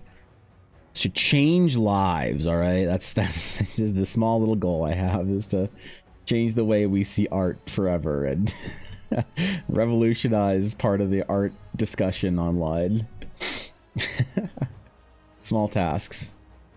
But I am thinking about this mentorship training. I am thinking about quite hard, because I know I have one of my little Peepo students, one of my little mentees. I know they don't have a tolerance for, I'm taking them on knowing they don't have a tolerance for I don't want to just say hard work, but for pushing through and grinding through fundamentals. I know they don't have a tolerance for it. And it's like, what do you do with somebody like that? Oof, I don't know, man. But I'm taking it as a challenge, because I feel like if I can crack the code for her, I can crack the code for anybody. You know what I mean? I can figure it out. And get it. We'll just see if it's if I'm competent enough to do it. I'm taking on the burden of her success as a personal endeavor.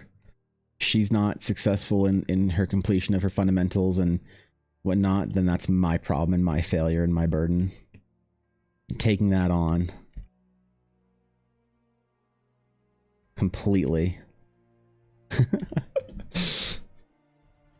You crack the code for her, let me know. I'll need to try that method for for art. What? When did you want to become an artist, Aduria? Are you starting your art career now? Let's go, dude. Not a struggle I'm having with the skill. I already feel the urge to actually teach when I'm at the level of understanding the skill.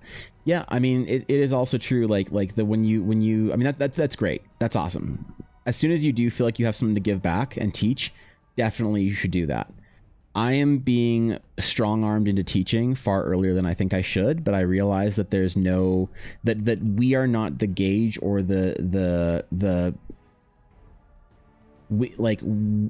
if we really want to be humble and show some humility, we have to understand that we don't know, and we aren't the authorities when we are ready to teach.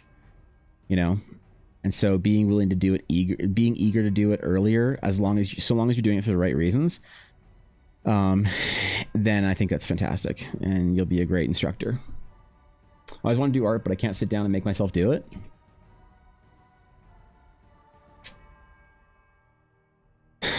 Man, what a emblematic problem for an entire generation. I always wanted to do art, but I can't sit down and make myself do it. Yeah, that's the code. That's it. That's the code. That's the challenge. That's what you got to crack. You know, that's it right there. Just completely visualized, verbalized, whatever. That's the fucking thing. That's the problem. Because that was my problem. That still is my problem sometimes. But that was what that is what robbed that feeling of Duria. Robbed me of probably 6 years of art. 6 years of my career was stolen from me because of that feeling. And thank God it wasn't longer, because that could have stolen my entire career. That could have ruined my entire life. But like, it's just, I just hear that so often from people.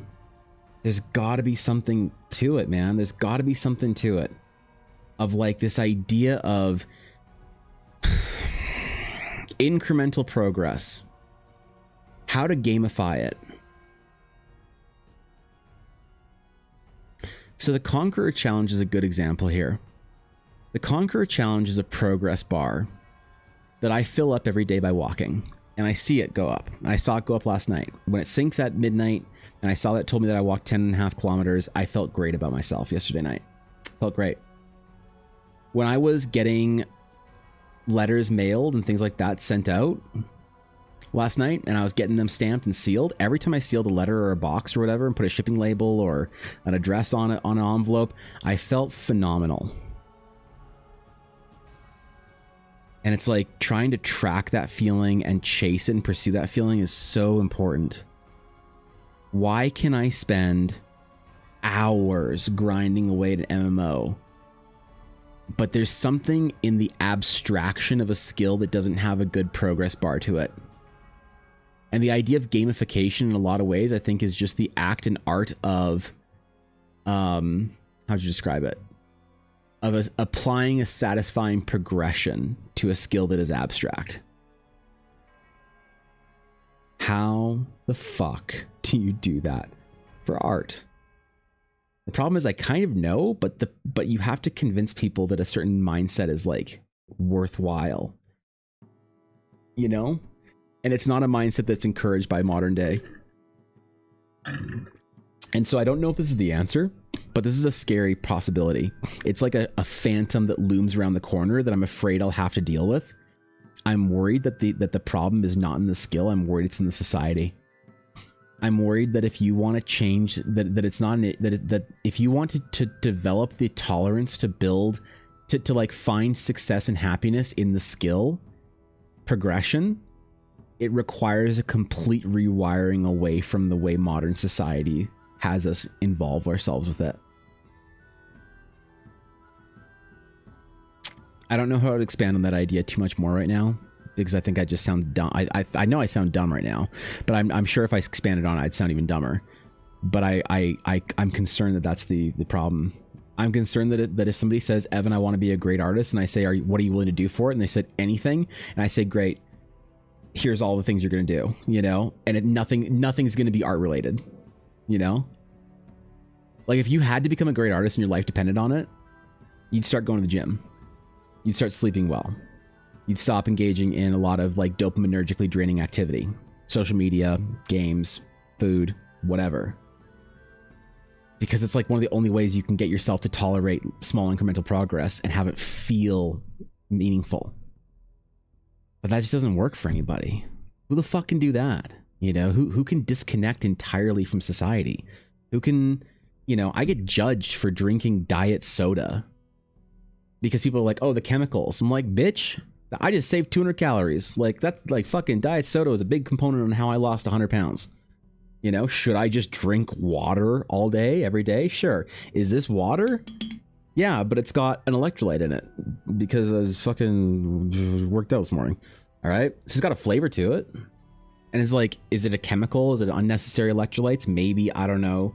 But guess what? It keeps me happy, keeps me satiated and satisfied so that I'm not searching for something sweet later. And that's important for losing weight, is like working with what you got, not who you want to be, but what you got right now. And I think for artists, there might be the same problem, but it's like, how do you build those? How do you, oh man, God. Yeah, I'm taking on a lot with these little peepos in trying to make sure that I can figure out how to crack the code for them. Because the terrifying reality might be that people aren't going to improve unless they want it bad enough, and some people are just going to be left behind. That's the way nature works, and I hate that.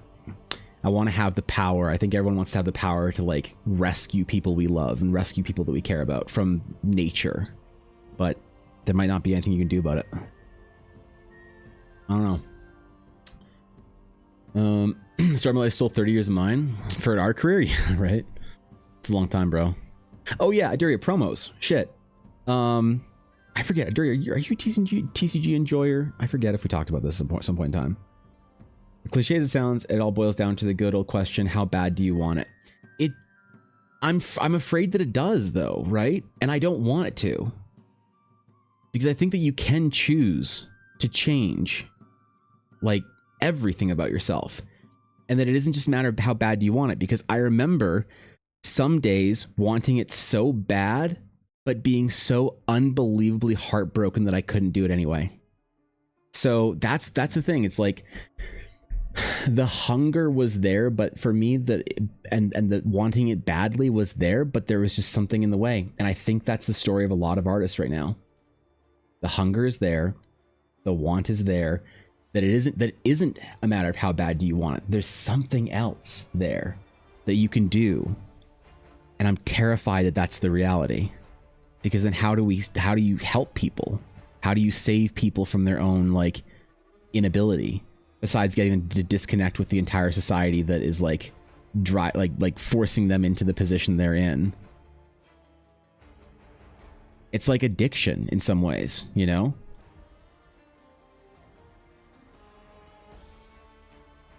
People can want out of addiction so fucking bad you don't even know, you know, but they just can't get out of it. It's the idea of like, if you want to do a behavior or don't want to do a behavior, but you just can't get, like, you know what I mean? Like, shit. Like, what do you do at that point, bro? It's getting deep. I know, and I'm sorry for getting deep on it. This is a very difficult topic to try and figure out for a lot of artists, because lots of MTG cards. Okay, so Aduria, I'm going to be doing some limited run promos for the first like 5 or 6 series of promos for Horizon, and I was going to do a couple, and for some of the more TCG inclined crumb holders that I'm sending stuff out to, I was going to offer them out. So I'm wondering, I was going to ask people that cared about it. For promos, do you care more about, like, what's more interesting to you, Aduria? A vintage sketch that's like an original concept of Luna, like not this Luna, but like the original concept of Luna? Would that promo be cooler for you? That's more of like a historical vintage, like whatever thing, or would it be like fancier versions of art, so like Luna but like in gold or something? Or would it be art that's like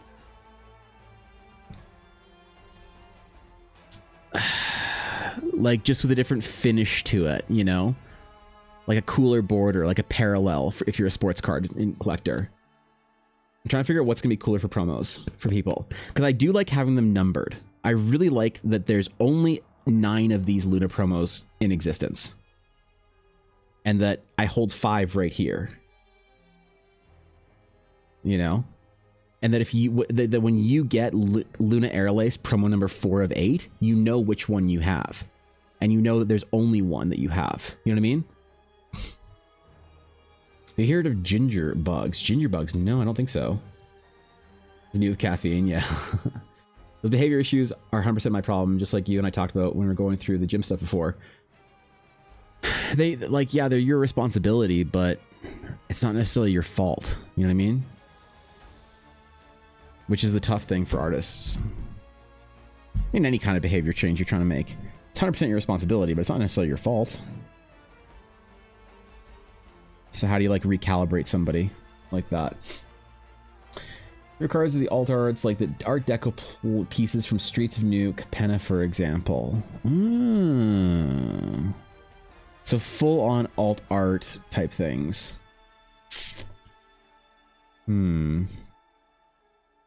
That's the hardest one for me to do because I'd have to like create new art just for the promo. You know what I mean? That's the hardest one.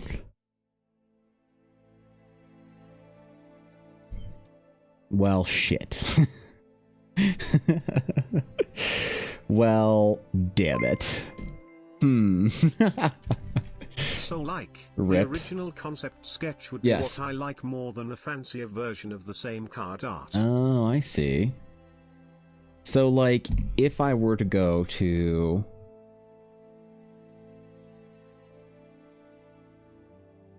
Horizon... Oh my god, why can't I find this? Does numbering the cards make it better for you, or is that a weird thing for me? Is it cool to have a numbered promo? So, like, having a... Where's Luna?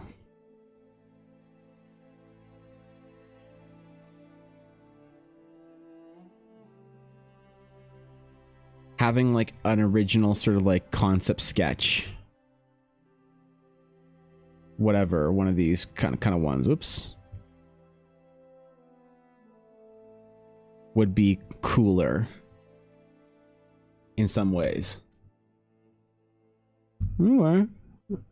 Luna's a bad example because I used old art for the concept sketch. But, okay. So I do dig that. I stopped drinking green tea because it had caffeine, because of me drinking coffee every day before and after school, 7th grade. Heart palpitation, trouble breathing, and because of how much tea I'm drinking, it just acted up again. Interesting. That's no good. Ginger bugs are natural bases for soda. Cheaper, you can control the amount of sugar and flavor. Oh yeah, I never really heard about that. No, I mean, like, I would like to eventually just like kind of completely switch to just water and like maybe the occasional electrolyte and basically not engage with caffeine ever. If that makes sense. In any way. But I definitely think caffeine has its like strengths and its usefulness and its use cases. It's hard to just like kind of fully 100% say you're not gonna like drink or eat something for the rest of your life or whatever. Maybe you have to, though. Maybe, I don't know. Maybe that's the only way to become healthy, right? Is to just swear off certain foods forever. The, like, no seed oil, like, trad moms and stuff were right all along. Who knew? I don't know. Number promos is cool. I feel like that's more of a sports card carryover than playing cards carryover, but I do like the idea of numbering cards. Yeah, well, that's the kind of the problem that I have, is that I do feel like the sports card the sports card parallels and stuff, I actually think it's a better way of doing a lot of cards, because you can kind of like every issue with print run Aduria, in my opinion, for most games over the last like 15 years, which has been a lot of issues, has always been issues of overprinting and not having a consistent print run. And I think that sports cards, although they have their own toxicity and like problems, I do think that the parallels and numbering is actually a really great way of doing it. So when you have a parallel, like obviously when you make so many parallels that it doesn't matter anymore, because you can get like an Austin Matthews parallel, cool card, whatever. And there's like the way it works for sports cards is it'll be like a 1 of 1 like gold parallel, right? And then there'll be like a 1 of 5, and this one will be like signed or whatever. And there'll be a 1 of 5 like silver, and it'll be signed. And then there's like a 1 of 12 signed. And then after that, there's a 1 of 75, and then there's 1 of like 150 that's like green and red. And then there's like a 1 of 999 or whatever, and it's like copper or whatever. And so at some point in time, you get a little like, it gets a little watered down to the point where like, you know, oh, you got an Austin Matthews parallel sports card, and it was like it's like number 346 of like 999.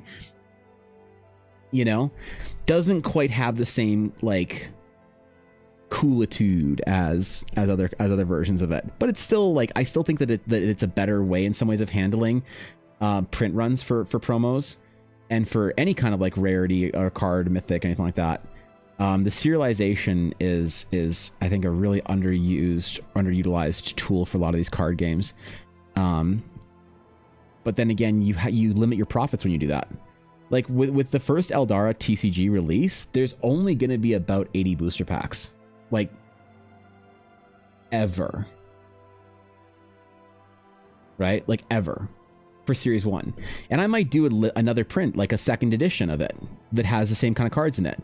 But the difference will be like when you look at one of these cards,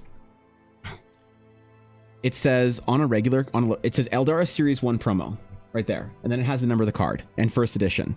So if I do this later and I do Eldara Series 1 and I do another non-first edition version of it, then I could do another 80 booster packs. If the demand is absolutely there and people are like, dude, you cannot just print 80 booster packs of this. You have to print more. Like, fuck you, Evan. People are wanting to buy a insane amount or whatever, and I have to do a second edition print of it. I wouldn't do an unlimited edition that doesn't number. I do a second edition print, and it's maybe every year I make an Eldara series trading cards, whatever, and maybe I make 5 editions of it, and I print editions until people don't care. It's like I print a 4th edition, people are like, Evan, you need to make a 5th edition. I'm like, okay, cool. Then it's different. Like at a certain point, you still can water it down. So it'd probably be limited. Like still, you'd want to limit it to like a couple of editions on its own. But I can change this, and I can mess with it if I want to, because the 1 of 5 for a rare or whatever, there's only gonna be 5 Amelia Hearthwood, Lord Commander of the Growlhammer, like Eldara Series 1 first edition cards ever. And you know which ones you have. And I think that the serialization is a better way of doing it, I think, in some ways. But I don't know. I'm still trying to kind of get like vibes or whatever. Mel, God. hello. It's the man himself. What's up, Mel? Hi Evan, how are you? I'm good, bro. How you doing? Alexandrite crumb. What's up, dog? What's up? I'm chilling. How you doing, Mel? How you feeling? How's Jim been? Tell me your tales, Mel. Thanks for 100 bits, bro. I appreciate that. 1 million cards, right? What's up, Soggy? What's your favorite race to play in D&D 5th Ed? My favorite race to play in D&D 5th Ed are homebrew ones that I make, actually, Soggy. Yeah, I'm a big homebrew race enjoyer for my own stuff. I don't play a lot. I don't use a lot. I use the D&D system because I love the D&D system. I don't use a lot of the WotC content for D&D. But I think if I have to play a WotC sort of like character, I'm a human enjoyer. I just like being a human. You know, I like being a normal guy in a strange world, if that makes sense. Does that even be boring, Soggy, or is that relatable? Austin Matthews, Parallel card was before his Turkey trip, so he's slightly more valuable. That's...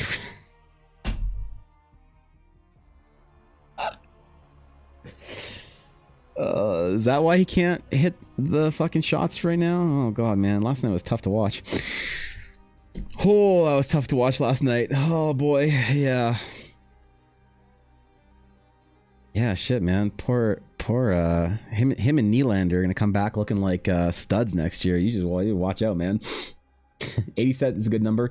Yeah, I mean 80 booster packs. It'll be like that's the thing. There will only be 80 packs of Series 1 first edition, and I'm okay if nobody buys them. It's gonna cost me about $500 to print them.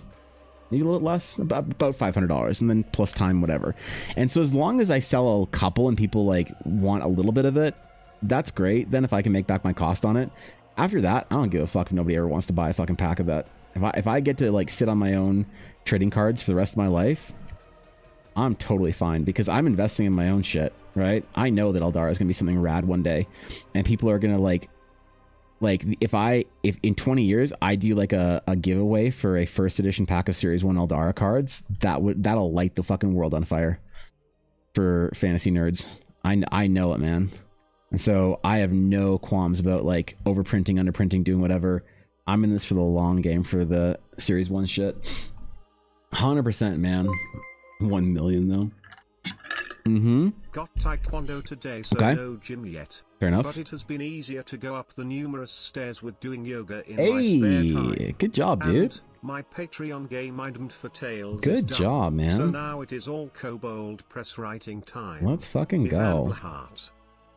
You're crushing it, Mel. Proud of you. You're getting after it. That's what I like to hear. Thanks for the bits, though. I appreciate that. Thank you, dude. The bit leader. Also, Mel, apparently you're the clip leader. I didn't realize it was a thing now. But I saw in my notifications this morning that there's now a clip leaderboard. And you are the clip leader with the highest amount of EBA views for clips for this channel at 5. For a clip that you clipped at the end of stream yesterday or last Friday. That's a new feature that they just came out with. So congratulations for being the first ever all-time clip leader for however long that's going to last for. So EBA influencers, right? When do I get my first EBA YouTubers? When people like dedicate their entire YouTube channel to talking about my releases and Eldar and stuff.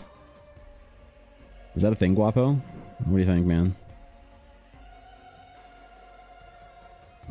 Think people will make careers off of it? Need more drama for content creators. Need more drama for content creators. You're right. I should probably start shit talking VTubers again. That was a great way to get at least 4 people mad at me.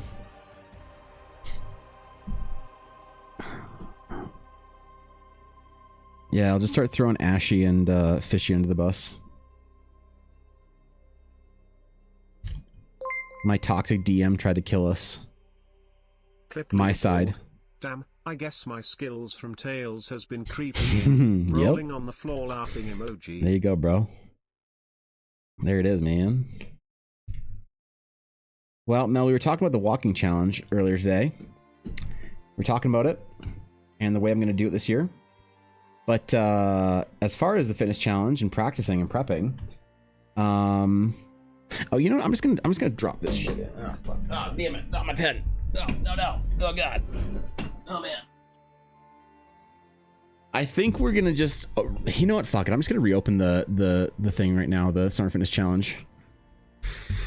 In the archive, we're gonna pop it into.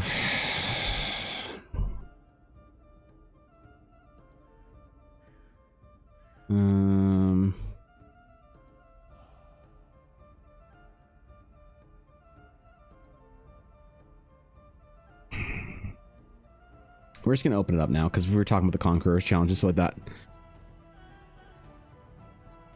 My friends, Monka, the summer is upon us. Me, I need to finish making clips today for Tales of Initiative. Marketing won't do itself, lol. Also, right? 4,894 bits left until Sunstone smiles. Jesus Christ, dude. Holy fuck. I feel like for Sunstone, I need to change up the rewards and start doing something extra for Sunstone, like past Sunstone, because you get the entirety of like, you have to go the entirety of an Alexandrite over again for Sunstone. What can I do for Sunstone to make it fun? Yay. Exercise is king. I need to get my little hobbit legs moving again. Right? I think it's 100 bits, Mel. I appreciate that. It's still TBD. We have a few questions about timeline and duration. So updates to come later.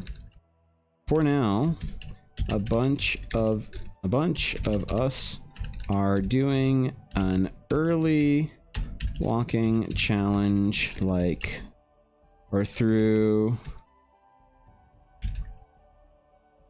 your Conqueror app. Get ready. So think. What did I actually write? The Journey Across Eldar 2025 challenge is still TBD. We have a few questions to ask about timeline and duration, so updates to come later. For now, a bunch of us are doing the early walking challenge through the Conquer app to get ready. Where's the Journey Across Eldar thing? Where's the keynote? Let me grab that. Journey Across Eldar. There we go. Also, definitely listening to the Lord of the Rings soundtrack for this walking. Really? Gotta get those vibes going. You know, if you want to do the Conqueror challenge, they have the Lord of the Rings ones, which are really cool. Ella's doing one, Lord of the Rings ones. Cobalt's doing a Lord of the Rings one, supposedly. He's committed to it now. There we go. And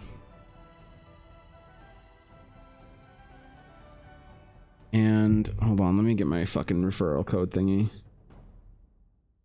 Hold up. Let me do this right. Get people that fucking discount.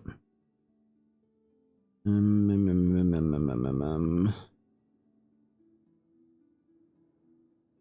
a friend, copy, Discord.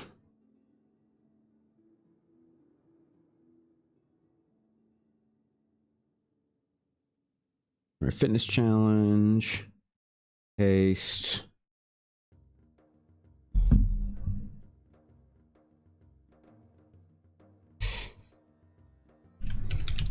But I also think we're going to, or there's a code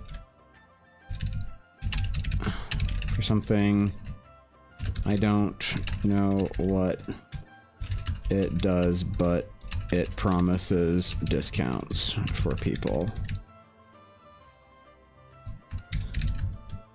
Anyway, we might do 100/200/300 km again, but details will come later. Get out and start training. Vanville, okay. There we go. All right, sick. Do I have to commit now? Called out on stream? Yeah. Yeah, I mean, like, hold on. Cobalt.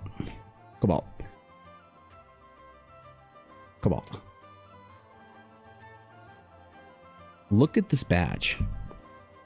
So there's all these cool ones for like real world places, but if you want to do the dumb ones, Lord of the Rings. Bro. Wait, where's the cool one? Look at this shit. You can go across Gondor. Cobalt, and get a cool ass fucking Gondor badge. Holy shit. Like, this is goals for me for summer fitness challenges at some point in time. This is goals. And I will do this at some point in time. We will make cast metal badges, and they'll be fucking sick. Honestly, for $50, I think it's pretty good. $50 US. I think it's pretty good. I'm glad I finally pulled the trigger on it this year.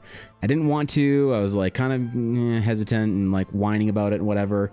I'm really glad that I actually did this year. So, holy shit, dude! Oh my god, it's never not gonna get me. Holy shit, Chris, what's up, bro? Good god, man, good to see you. See, not Bush. My friends, if you're not following Master Not Bush, sculptor, artist extraordinaire, you are missing out. Please go and follow one of my art senpais on Twitch over at C.Bush. And welcome in, guys. Good to see you. I hope you're doing well. Dude, I was like, I don't know what you're doing today, but I was watching some Morgoth sculpting, and it actually inspired me to build a tutorial.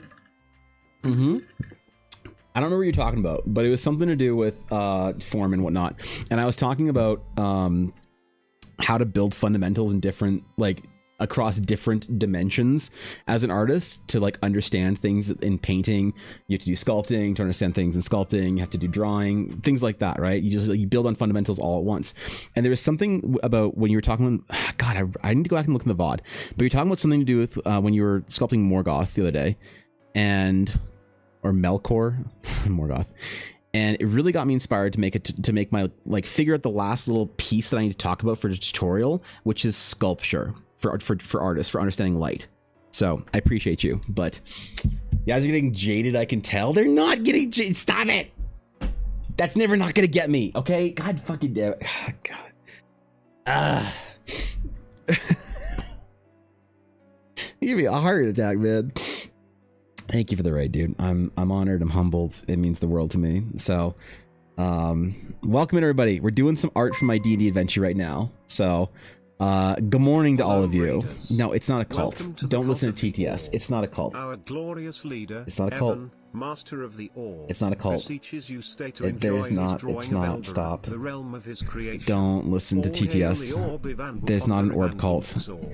There's not an orb cult. Okay. God damn it. For those of you who are new here, it is not a cult, but I am Evan, and I do art for my D&D adventure, which I just put into beta, actually, in Discord.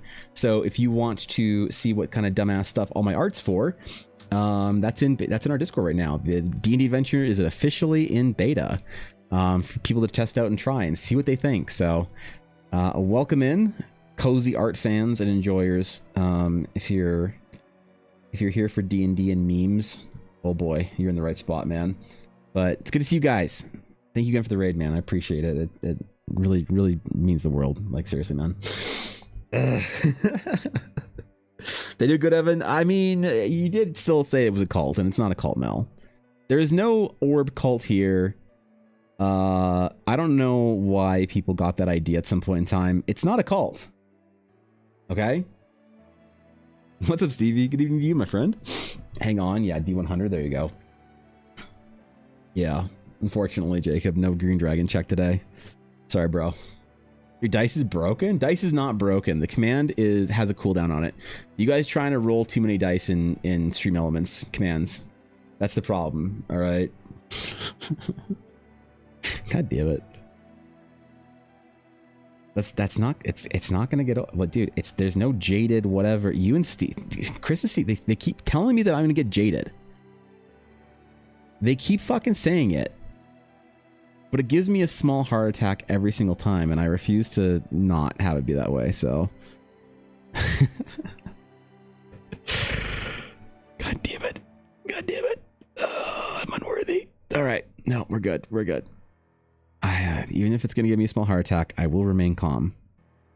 Such a fucking huge raid, though. Did I try? Yeah, almost. There's no special dice that you're not aware of. It is all within the commands as they currently exist.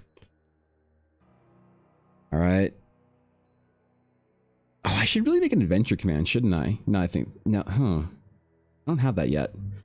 I got to think about this. I got to figure out how to make a command for that.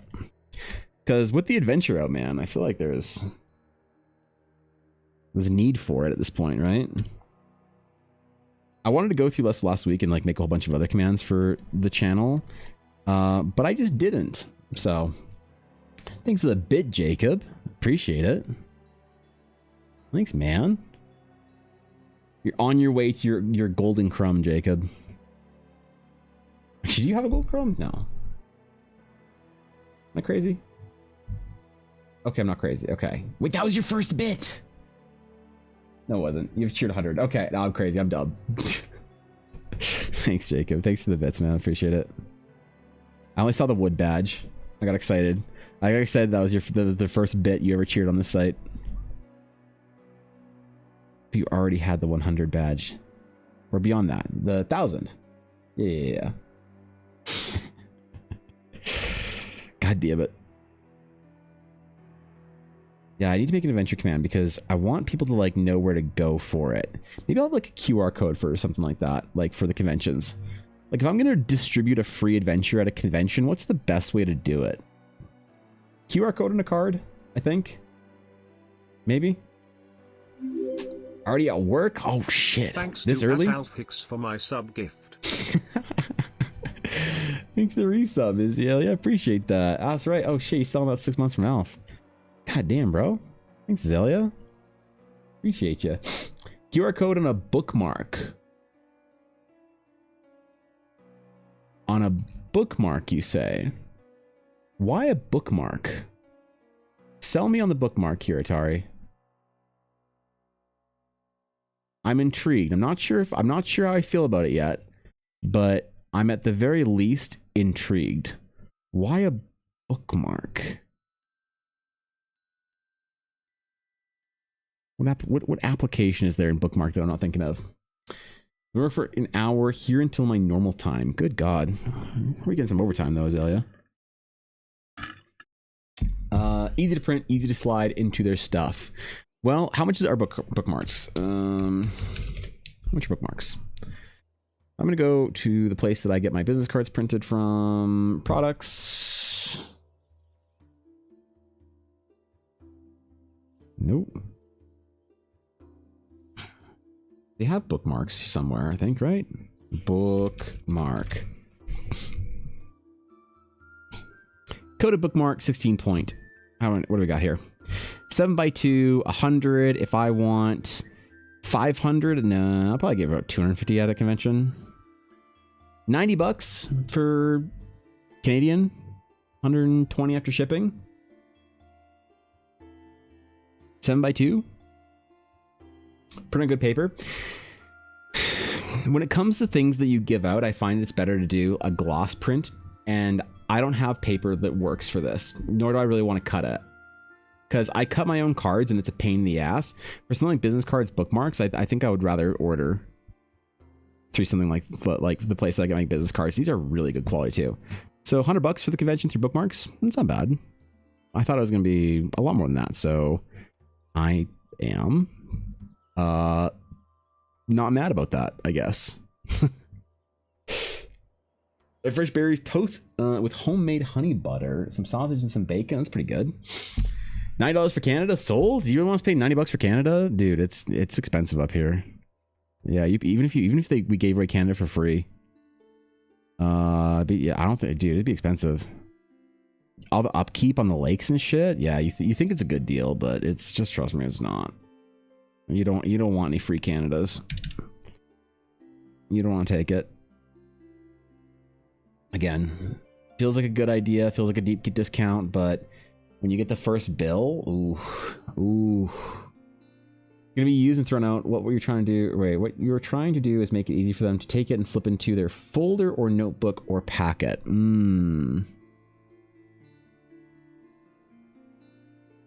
Well, then I have to still get it printed through Staples or something because my printer is too expensive. So my ink is, I can't print like for the Horizon Adventure that I'm printing off a bunch of like regular copies of it. I'm not printing it off at home because my ink is too expensive. I'm getting it done at Staples. Maybe I'll do like one with my own printer, my own ink, because it's like fun to do that. Or I'll just spend like $30 on ink, but still. I don't know how much it is to get stuff printed at Staples. For the bookmarks, if I'm doing it in color, it absolutely isn't less expensive for me to do it on my own paper or at home with my own printer. I don't actually have a like normal printer. I have my oh god, my printer is like a giga machine, so I can't even do regular printing. Maybe I should get a regular printer actually. I don't have to have another printer in my house. We already have 2 3D printers, a printer, and whatever else. Hello there. I see we doing What's up, Senix? Hello, Any dude. New lore you've been brewing together? A new lore? Yeah, I wrote 5 articles last week actually, or sorry, over the weekend, Senix. One of the first pieces of feedback I want from the adventure, because I dropped the adventure on Friday.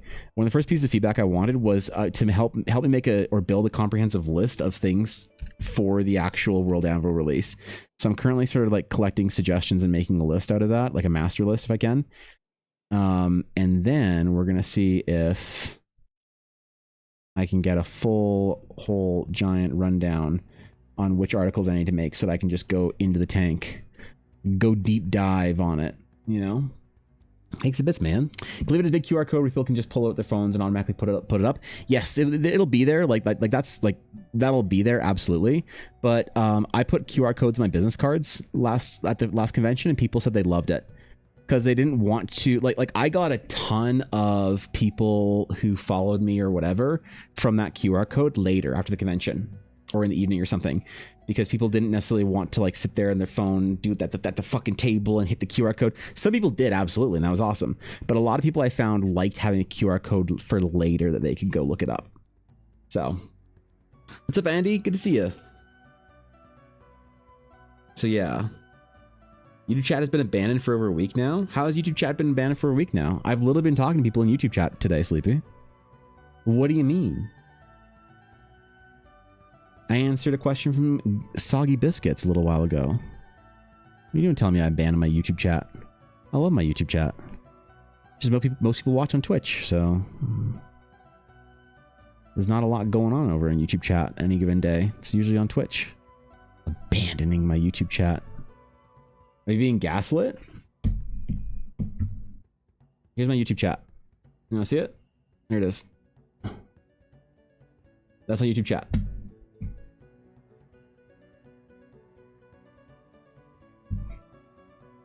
Right there. This is on my OBS. You can see it for yourself. Oh, I gotta put it back in. Ah, shit. Where'd I go? Ah, okay, there it is. There it is. Master list as in a folder structure on what to do first, or what do you mean by that? Master list as in like, so all the context required for like running the adventure. I want to make at least to have the article like pre-made, even if the article doesn't have any like isn't filled out. I want to know, like, people are like, hey, I want an article for Luna, I want an article for the Aerolace family trading company, I want an article for Sky Shards, for the Eldarians, for Astronites, like anything I mention in the adventure, it's somebody's like, I want expansion on. I want to know what so I know if I need to write like 60 more articles or like 150 more articles, and then I want to have them all part of a list so that you can go see them. And even if there were articles like work in progress or like half empty or whatever, it's still there on like a glossary type thing, appendix, whatever, Tolkien, who knows, encyclopedia, Eldarica, whatever. Just so I know what needs to be written for lore. That's the goal right now for content for the adventure and for you know, the game. Chat's working? I appreciate it, Jacob.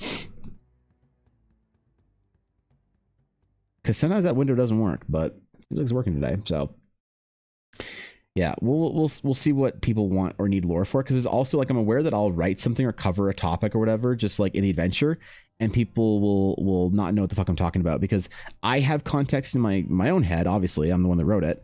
But it might be the kind of thing where it's like, I don't think knowing about Kelhet is very important. I just like reference the like mysterious Kelhettans from across the ocean or whatever, or to the north.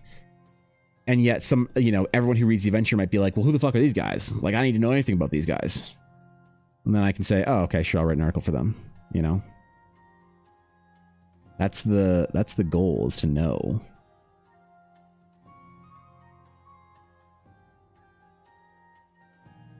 It's to know.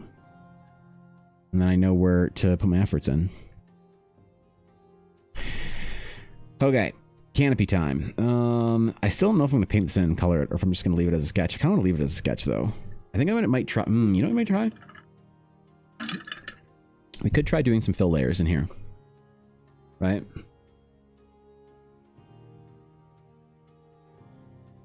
Let me try it. Fuck it.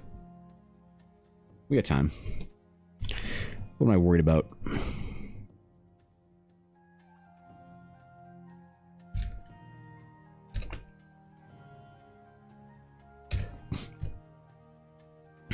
So all of our stone, maybe we can... Stone or grass? Which should I make? Let's do stone. Remember, this is like a fully experimental piece that I'm just going to be messing around with.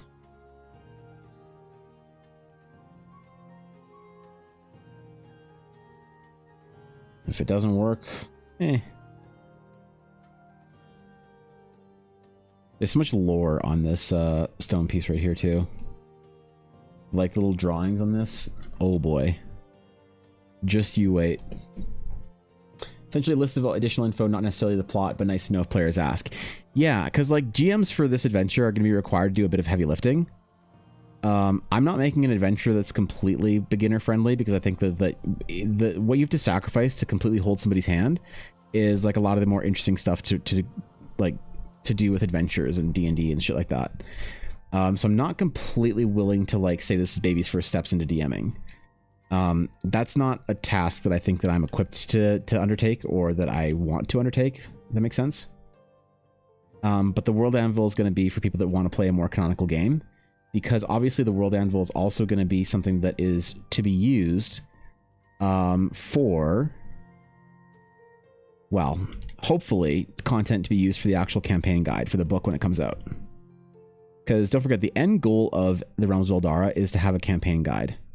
That's what I'm trying to do. I'm trying to work towards, have an Realms of Eldara campaign guide that people can like pick up and play a full canon, like cool game in like another world, like Eberron or any of the other ones people like.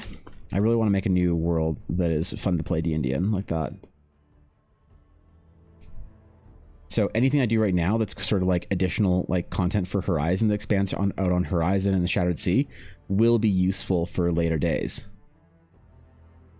And then trying to curate that content down into the adventure is like tough, but if you have a world anvil that you're using, you can just kind of do whatever you want, you know, and just like make as many articles as you want.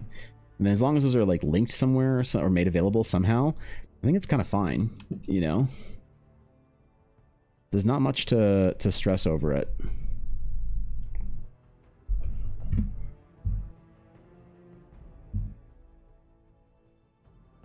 Oops. Okay. Sourcebook like 3.5 Dragonlance. I'm not familiar with Dragonlance, just Sourcebook, but I'd imagine it's very similar. Yeah, that's one of the end goals for the Realms. Always has been. To create the world. I just don't know if the adventures are going to be a good way of doing it. Like I have no idea if I can make a good venture, or if it's even worth my time to do, you know? Or it's better just to make art and kind of like this system agnostic setting for Eldara and let people play it like that.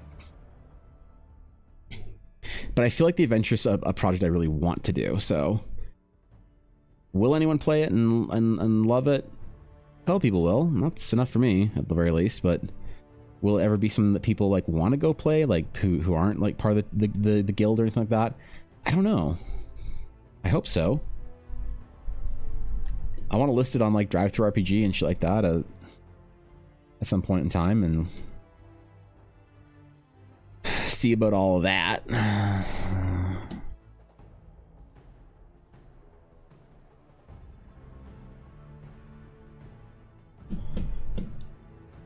But again, who knows, people will actually like it. I know that the way I design things too is like not necessarily all that like people have a very specific idea of how they want class design to work for a lot of D&D 5 ed stuff, and I don't think I fit into that mold for a lot of people. So, you know, there's part of me that like kind of doesn't even know if people will like really want to play like actual homebrew stuff that I build, or it's just about the world building and art. You know, player primer, a general source book, and an Eldara monster manual. Yep. Yep. I mean, for the actual like big fucking huge Eldara Kickstarter campaign, like years down the road, I'd like to make a source book for Teleria, like a general Eldara sort of source book, whatever, a specific book for Teleria, which is the starting world, you know, and then an art book and a monster manual. But I also don't know if monster manual is really necessary. I feel like people are not as interested in monster manuals and monster sort of like stats as WotC or other developers think they are. You know, my general kind of like intuition when it comes to hearing people sort of talk about monsters and stats and what they want out of the game, magic items, it seems like monster manuals are kind of going out of popularity. And it's like mostly player options that people want.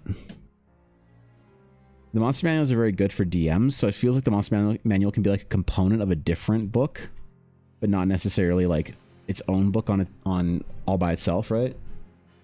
Pick 2024, 2014. Well, I think I have to do 2024. I've been building with 2014 because I wasn't sure people would like care or not. But I think enough people are talking about 2024 that the general D&D community, the consensus is they're just like accepting it and going on with 2024. So I think WotC won that battle in the end, which is cool, I guess. I didn't really have a dog in the race, but I just wanted it to be resolved one way or the other. And it seems like people are in favor of 2024 rules. So great. Now I know, you know, because I don't really care. I don't find the rules for 2024 too abhorrent or whatever.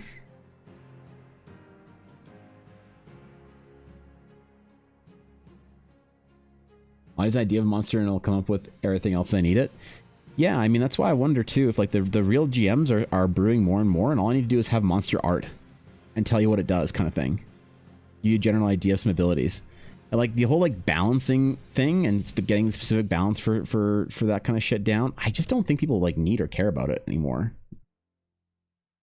the same way they used to. having some cool art and like a decent idea for it, it's like kind of enough in a lot of DMs' eyes. And the DMs that I tend to get along with are DMs that do more like homebrewing and shit like that as it is. So maybe that's like, you know, more in line with the kind of people that I'm building stuff for. When's just one you go with, so I can just suggest the dev mood? Oh yeah, for sure. Appreciate it.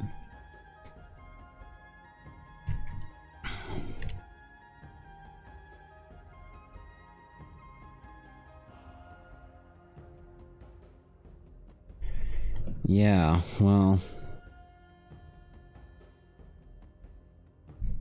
record this process because I'm over here now. Okay. Yeah, I know it's going to need to change certain things for the Astral Knight class, especially if it's for 2014, or sorry, 2024, not 2014.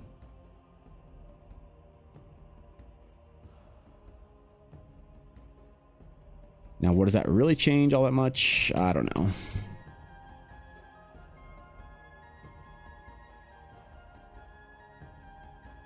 I don't know how much it does change.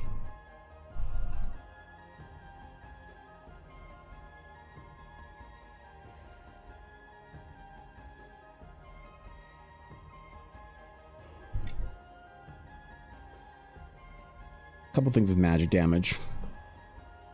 The Astral Knight, though, I kind of greedily want to make it have its own damage type. I'm just using Force right now because people like know Force, but I kind of want the Astral Knight to have its own damage type. That might be a thing that I need to wait until I dev my own RPG for, though, so I'm willing to hear, you know, different opinions on that, I guess, beforehand. Force is the simplest? I think so, yeah. But Force usually has a balance behind it because there aren't resistances to Force all that often. So Force is usually balanced lower on the damage scale. And I'm not balancing lower for the Astral Knights. they just have a better damage type than other classes. But they're also a hero class, so like maybe I don't care. You know? I'm not sure if that's like a good way of doing it or not. Astral Knights are a very narrow, specific storyline.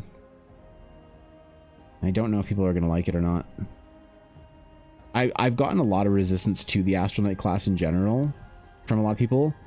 And it's one of those things, like enthusiasm is less common to find for a controversial idea than the negative parts of it. People who find something new are like, oh, that's really cool, I like this, and then they'll just keep going on with their day. But people who don't like it, they're the ones that like will take time to tell you why they don't like it. So it's like one of those things that I don't know if the pushback I've gotten is something I should like pay attention to more or less, or if it's something that I should just kind of like ignore. Because if I hear a good like rationalization for why I should or shouldn't do something, that's great. But a lot of people just kind of don't like it because of like, in my opinion, non-relevant reasons.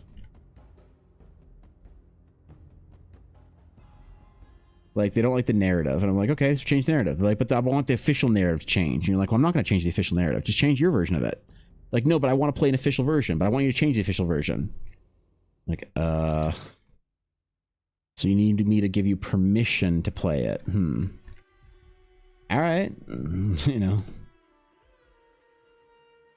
I'll give you permission to play it officially, I suppose. Unofficially, officially. Permission in D&D is like one of the weirdest things that I've encountered, you know? Awesomeness would be great, though. Dope-ass Astral. I almost think that maybe Radiant damage is what the Astral Knights should use in D&D. Maybe I should like rebrand it all to Radiant. Because what is Radiant specifically? Radiant might fix or might fit in better with that cosmic sort of like whatever. D&D, what is Radiant damage? What's the lore implication of Radiant damage? Holy energy. Yeah, it's kind of like the opposite of necrotic though. So it's typically like holy. Yeah, I don't know. They're not like a divine class, so cosmic radiance could kind of fit into there, but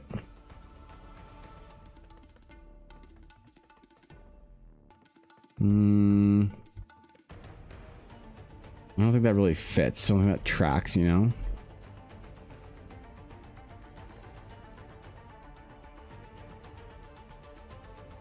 Yeah. Doesn't really fit, I don't think. But light is also holy, and they channel the light of stars. Yeah, I mean, like radiant sort of like, oh god. Here you go. Radiant, like celestial radiance and like cosmic radiance feels like it kind of fits really well. Thanks for the bits, man. I appreciate it. But I do worry that it's going to give too much of ideas. They're just a divine class, like a paladin or a cleric. Like, it's one of those things that, like, I can try and, like, rationalize it, but unless I rebrand it, people aren't going to get it. It's like that idiot that fucking told me that I didn't understand the definition of the word eldritch on my YouTube comments all those weeks ago because of an old technical version of it. You know, it's like everyone knows when you say a word, everybody knows what you're talking about. And like, what do you do here? Do you go on a technicality and hope people get it, or what? Kind of the closest thing to divine you have, kind of, which is why I'm like so kind of thinking about like that feels the better than force in a lot of ways, you know. But at the same time, I worry that it would build the wrong idea with people that don't know anything about it.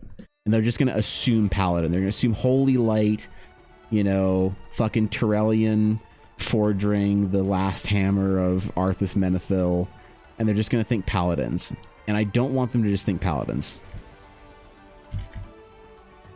So I think that there's too many crossovers with the Astral Knight and the Paladin as far as like theme goes. Like, the Astral Knight could have, if I was lazy, been a Paladin subclass. If I was lazy, it definitely could have been a Paladin subclass. Maybe it should have been, actually. Brain damage what the sun does to my eyes, astigmatism, and photosensitive eyes. Yeah, right? Don't look at the sun. How does your astigmatism affect the sun? Wait, what?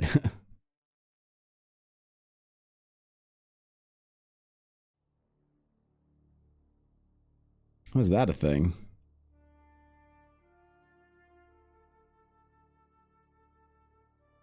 All right.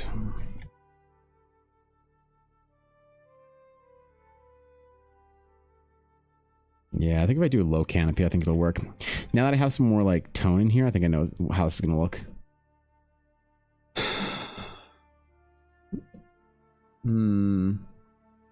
Yeah, it'll work. It's fine. I ain't worried. Vampire, actually, though, right?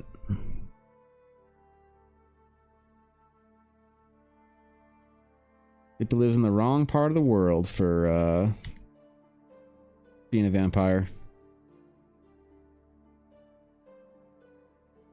Should have lived as the voivode of Wallachia in Eastern Europe.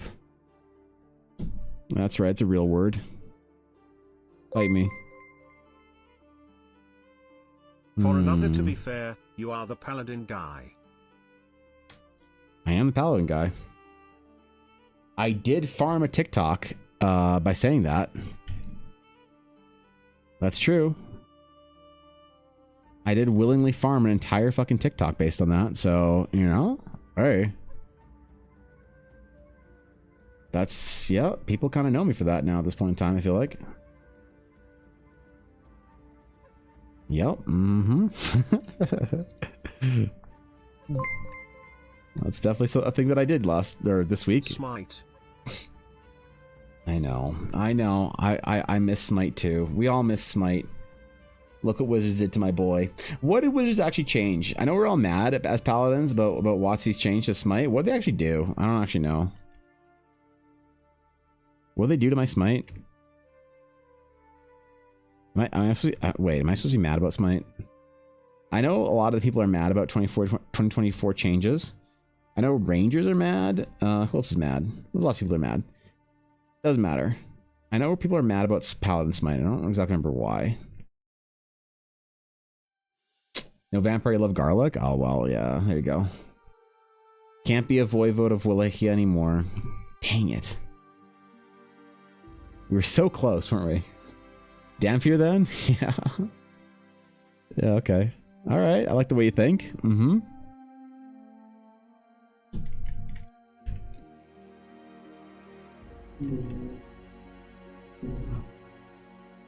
Ooh, we're getting somewhere with this, actually. Kind of like this.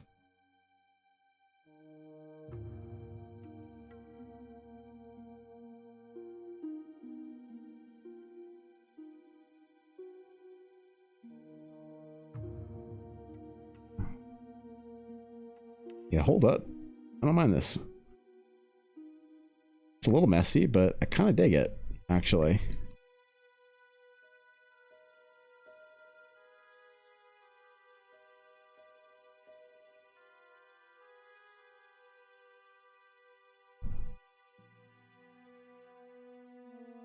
Ooh, we got a new effect here, man. What if I paint in another fill layer of, like, shadow? And, like, what, another 25% fill? I'm learning things now. We're trying things today, all right? We're trying new things. It's a new era of EBA. An era of me willing to try weird shit that doesn't work, but you know what? How am I going to grow if I don't try weird shit that doesn't work? You evolved, yeah, right? Smite's not a first level spell that can only be used effectively used once per round. Do you still spend your spell slot for smite if you miss your attack? Sorry, do you still save it, or do you spend it now? If you miss your smite, did you waste a smite charge? Is that, I'm trying to figure if that was a change they made or not. We need me some mysterious cultists going ooga chaka in there. I mean, like, I'm taking applications, so if you're free, like, you know, hey, I'm open to new roles in the guild Discord.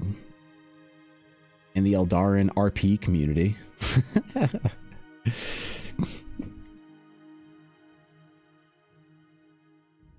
I'm open to it. Let's start a bird call in my high school choir. That's pretty good. I don't mind that, actually. That's all right. I mean, what else are you going to do in a high school choir, right?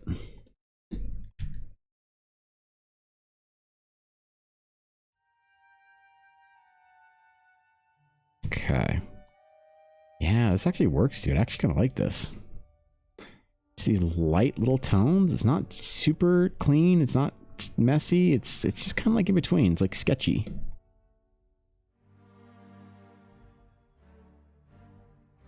Yeah.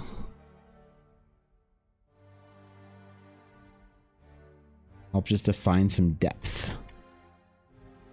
Ooh. Getting closer to that kind of Diablo book style.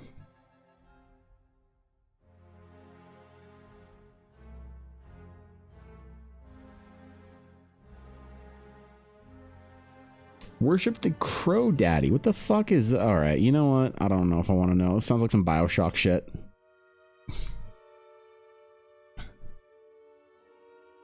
Sounds like some Bioshock shit. I played this game, man. I know where this ends.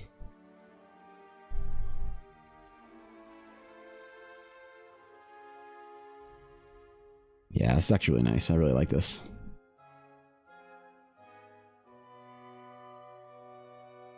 Just helps to define a little bit more depth here and there in the piece.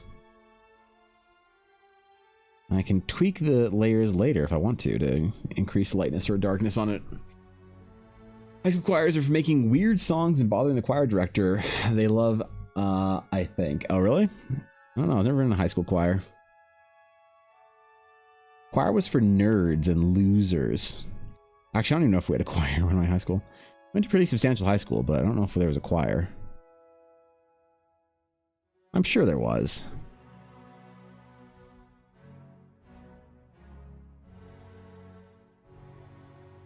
Right? Yeah. It had to have been.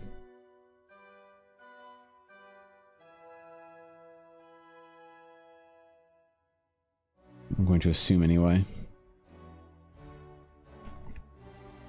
Not that I ever left my little bubble of video games and trading cards and stuff to seek outside, see what the rest of the world was doing when I was in high school. We stood in a circle in our 30-year-old choir robes and did a stick bug leg dance. Oh yeah, that's pretty good. Okay. Okay, that sounds like my vibe. Yeah, dude. Okay, I'm down.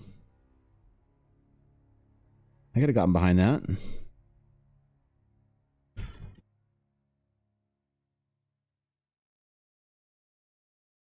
Maybe. Maybe I should have expanded out more when I was in high school and did different things. Tried different hobbies and different clubs and stuff. Wonder the kind of person I'd be today if I played a sport in high school. The only sport I was ever actually good at was hockey. And that's not a life you want to wish on anyone. Hockey as a sport is not a good time, I don't think. It's like low quality of life sport, you know? You got so much gear and shit you got to take around with you. Oh my god. A whole fucking bag, especially if you're a goalie. Oh. There's no help for you if you're a goalie. Your pads and everything. Being the netminder is not a great time, I don't think. Required for 7 or 8 years, my childhood, that's where I performed in front of hundreds, even sung my graduation mass in graduation. That's cool. We had a D&D club in my high school. Well, we just played D&D in the like gifted kid office. One of the instructors was like in charge of the gifted program, so he just like let us into the office at lunchtime to play card games and D&D and shit. So there was that. Wouldn't have done an official or formal club for D&D because I'm of the opinion that you shouldn't play D&D with everybody. Especially with how diverse and different D&D is these days. There are plenty of people I'd never want to play D&D with. You wouldn't be able to pay me to play with them. Literally, I don't do professional DMing anymore. People can't fucking afford me, man. I'm just that good. Last time I did any kind of like paid D&D game was a long time ago. And it was a special request to build a little adventure for a group and do some art for it and stuff. But now what would go into that would be so unbelievably daunting that I'd rather just make an adventure that I can release in our Discord or whatever. Never put a cursed lake in your campaign. People will absolutely jump into it. Yeah. Cursed anything and your players are like ready to go. You know? Everyone has a price. I absolutely do have a price. I just that's why I said that people can't afford it. Listen, I have a price for everything, right? Hey, you want me to do furry art for you? Like, I have a price. Furries just can't afford it. You ever wonder why I don't do furry art? Because when I tell them my prices and then I tell them that the modifier for doing some furry art is going to be a 2.5 modifier, they all run away. They all brag and gloat about how they're the richest art, like, you know, commissioners on the internet. And they all meme until the time comes to actually talk fucking price. And then they're all, ooh, ah, yeah, Evan, ah, man. And you're like, you know, that's fine. But let's not pretend like I'm not being reasonable here. Like I'm not available. You know? My time is just so unbelievably short right now that like there's people who are asking me to do stuff for like RPG projects and shit like that, and I don't know, man, I feel really bad that I can't like help out with like friends projects or whatever. I had a dude that I known for a long time starting a Kickstarter that really needs some art for it, and I was like, yeah man, that's gonna cost you like $1,000. And he's like, I have 300. I said, I would love to help you out, but I can't. I'm sorry.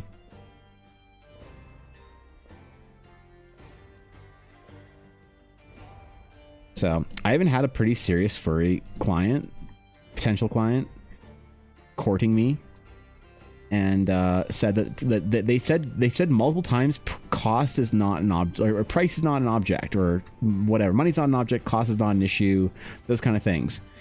until I actually told them how much something would be. And they're like, ooh, ah, man.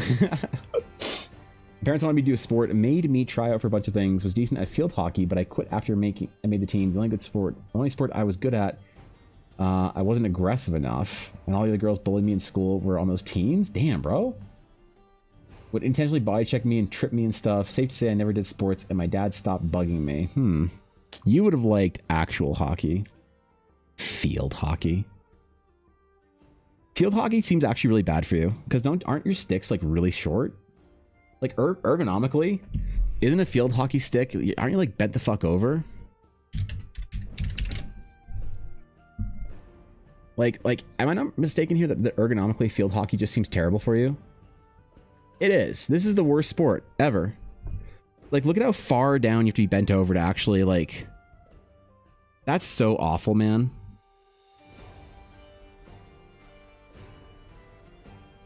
You have to be so far down and crouched down. There's one thing to be like low in your stance, but like this is not low in stance. This is my man's like bent over, right? Like just lengthen up those sticks a foot, maybe two. Well, you're in a hockey stick at that point in time. Yeah, that seems bad news. I could be wrong. There was like a club of like formal ladies field hockey when I was growing up, and they had like they wore like old school uniforms, like the skirts and shit. They looked funny. I always enjoyed that. Or lumbar vertebrae, right? Back pain galore. It seems awful, Fox, to be honest. Like realistically, like even just like regular hockey being bent over and bad ergonomics can be get to you. But field hockey, you're trying to run around with a little ball, your little stick that's like 2.5 feet long. Nuh-uh. Nope. It's a pass for me. I'm sorry.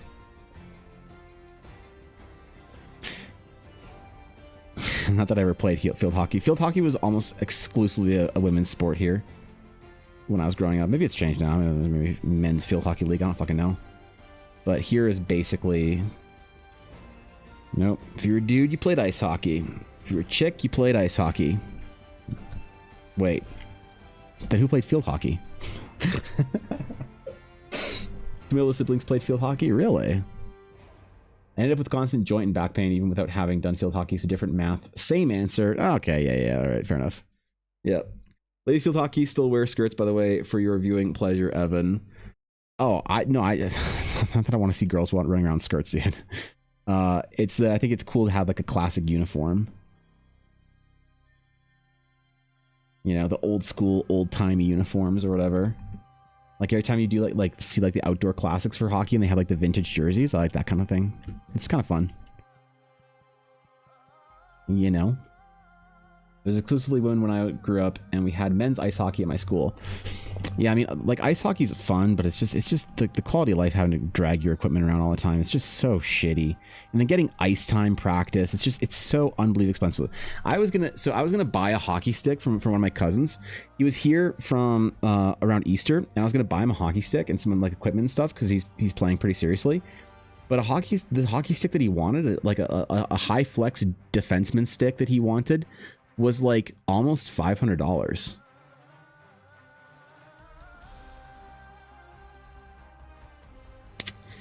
Yeah, so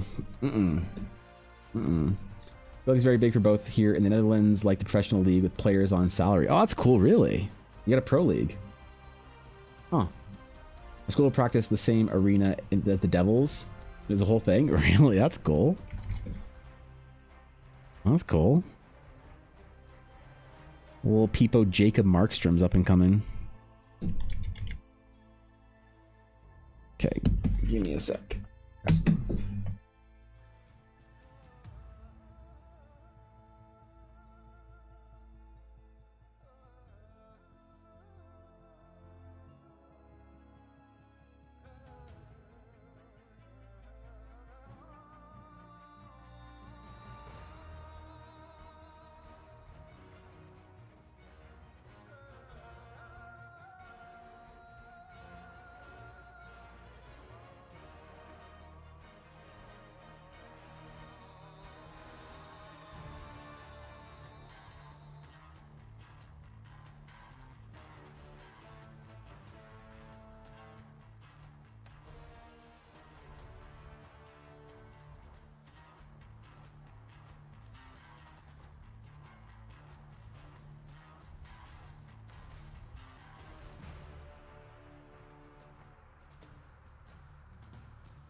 All right. All right, we're good.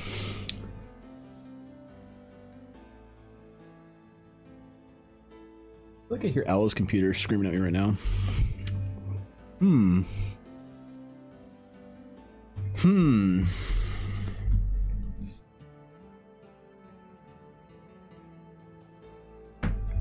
All right, whatever.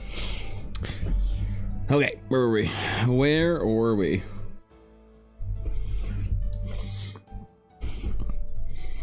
So, if I want to show that there's like some kind of a large canopy, maybe what I have to do is I have to copy this group and risk fucking everything up. Risk ruining the entire piece.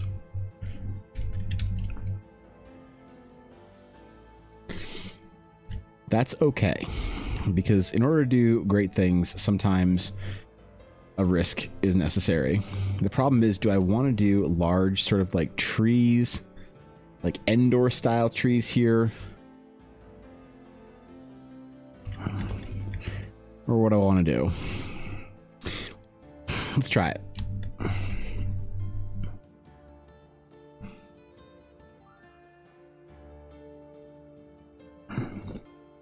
If it doesn't work and I hate it, I'll just find someone in the chat to blame, and we'll go from there, you know?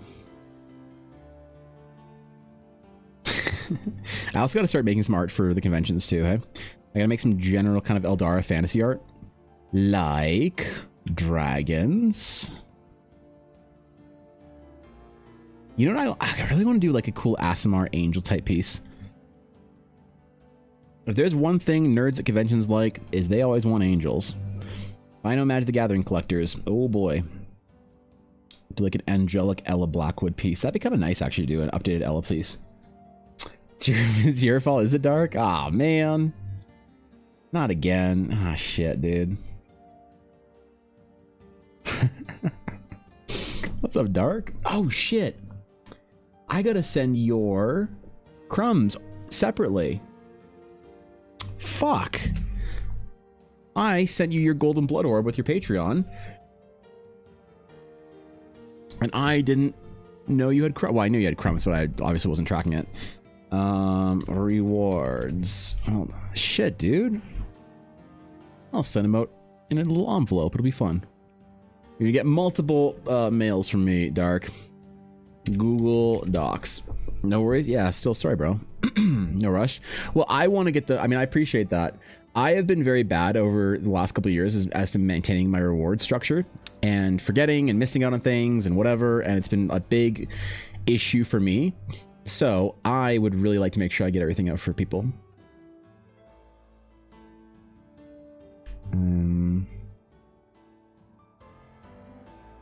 Necromancer Dark. Silver and gold. I see that nice pretty golden crumb badge. Holy. Okay. Necromancer Dark.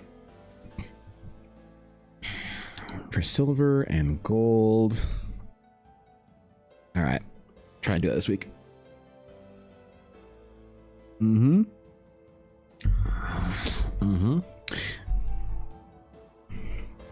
Okay.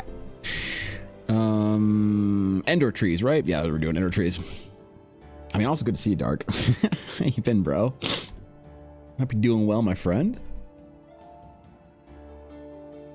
We've had a productive weekend. I don't know what you do on your weekends, but I'm assuming it was productive. Summoning eldritch monstrosities, or I don't know. Look, I don't know what a necromancer does, bro. I know better than ask those questions.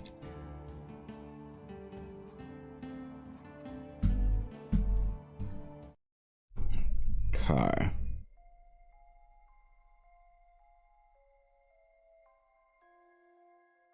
Yeah, I'm trying to get everything back in order and organized and stuff, so that I'm always up to date, and when somebody earns a reward, they know that they're going to get it in the next couple weeks, you know, not like lurking, but work was full of meetings today. What can you LARP your way through a meeting? Is that possible in your line? Because I think that I'm starting to value more and more the idea of like just LARPing as a like you know, corporate individual. I'm starting to like believe that nobody who actually works like a corporate job actually like knows what's going on in a meeting. Every time I ask one of you guys what the hell your meetings are all about or whatever, you know, I'm getting more and more random answers like did everyone just stop paying attention to meetings altogether during the pandemic era? Is that a thing that happened that we can like confirm and say, yes, no one pays attention to their meetings anymore? If you want to work a real job, part of it is learning the skills of LARPing as someone who's paying attention to stuff. Just raiding the local villages' graveyards to pillage the town with. Ooh. Senix, you don't have any of your awards either, do you? Right? If I'm not mistaken. Did I send you your gold at the very least? Second is Senix Blackwood. You have your diamond. I'm gonna add that in there.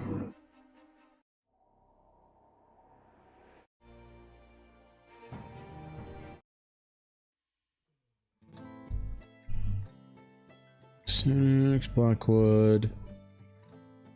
Silver, gold, diamond. Right? Am I crazy? I'd be crazy. I gotta check to see what Ella has marked down, but I'm just gonna assume none of it. I'm gonna assume none of it because that's the state of me. Anyway, I'm that dumb. I'm that guy. And then Nick, you've got your golden crumb, right? Right? Gold, yeah. There it is. Did you see that one coming? Did you?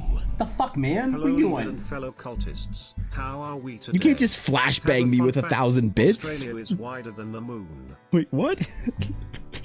Mr. Pixel, holy shit. Thanks for 1,000 bits, bro. Holy shit.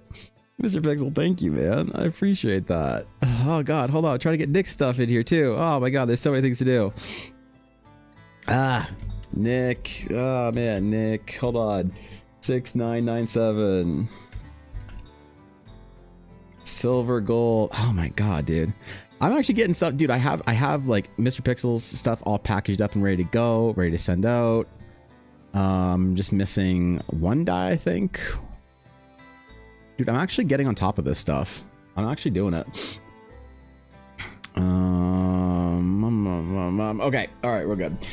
Seriously, dude, thank you for the 1,000 bits. I appreciate it. I'm honored. Yeah, holy fuck, man. That's a lot of bits. Jesus. You could have TTS'd. Think of how little you could have TTS'd for. You could have TTS'd for 100 bits. And you're trying to make me all flustered and stuff? Listen, I will not be distracted today. There's no amount of distraction, no TTS, no bit, no anything that will cause me to lose focus today. All right? I saw the 1,000 bits and I just ate that like a champ. I just said, "Hey man, thanks for 1,000 bits." I didn't freak out. I didn't cry. I didn't say nothing, man. I'm such a pro now. Holy shit. Thanks 1,000 bits, man. Seriously, dude, that's a lot of fucking bits. I appreciate it. Work from home, so it's easy to cheat. I couldn't cheat to chat in the meetings. I was one-on-one, then a demo with like 30 people who are all probably LARPing at the meeting. Okay, so you're the one who had to do it, and they were all LARPing as paying attention. I see. Didn't see that one coming, did you? You really are such a pro at this point. Hey, that didn't even phase me. Hey, wait, 1,000 bits? Oh shit! Was there just 1,000 bits that came through casually? Oh, it's crazy, man. Oh boy. Yeah, I just barely even noticed. I just thought I heard a little TTS or something there. Thanks for the 1,000 bits. Jesus Christ. That's like half of a silver crumb right there, okay? Thanks, man. I appreciate it. Thank you.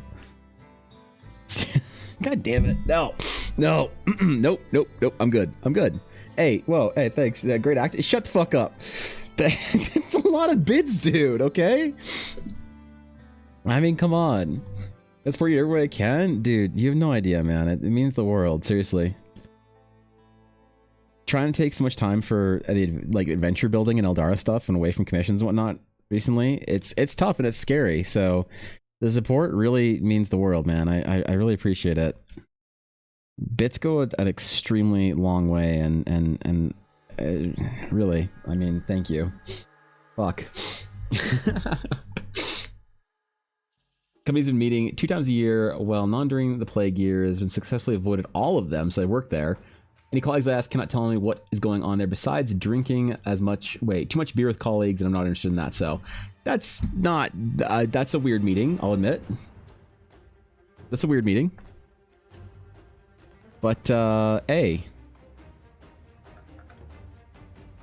The other realms Jesus! would What the squander our fuck? most precious resource. What the fuck, That dude? won't do. What the fuck? Ah! What? Wait. What the shit, man? You can't just cheer 15,000 bits casually. What the fuck? You prefer an emote? What are you trying to fucking speedrun the emote leaderboard? Jesus, man. Holy shit, dude. Thanks for the follow, Alexandra. Honored to have you. Hope you enjoy your stay. Jesus, Dark. What the fuck? What the fuck? What the fuck? What the fuck? You can't. That's too many bits. I don't deserve it. What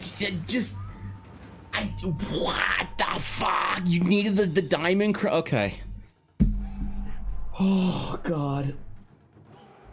Are you serious, man? You just earned your diamond crumb?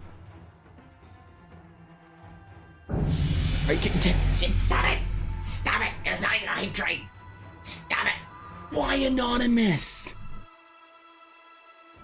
Who even does that? What the fuck? Dude, seriously? Jeez, man. Holy shit.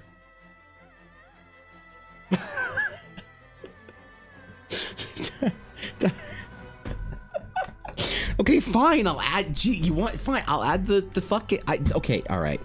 That last anonymous one was just a dig. That one was just a dig. Okay, you coward, show yourself. All right, you're not allowed to anonymously gift stuff. Stop it. An anonymous user gifted a tier 1 sub to Sleepy Time. Dude. Holy shit.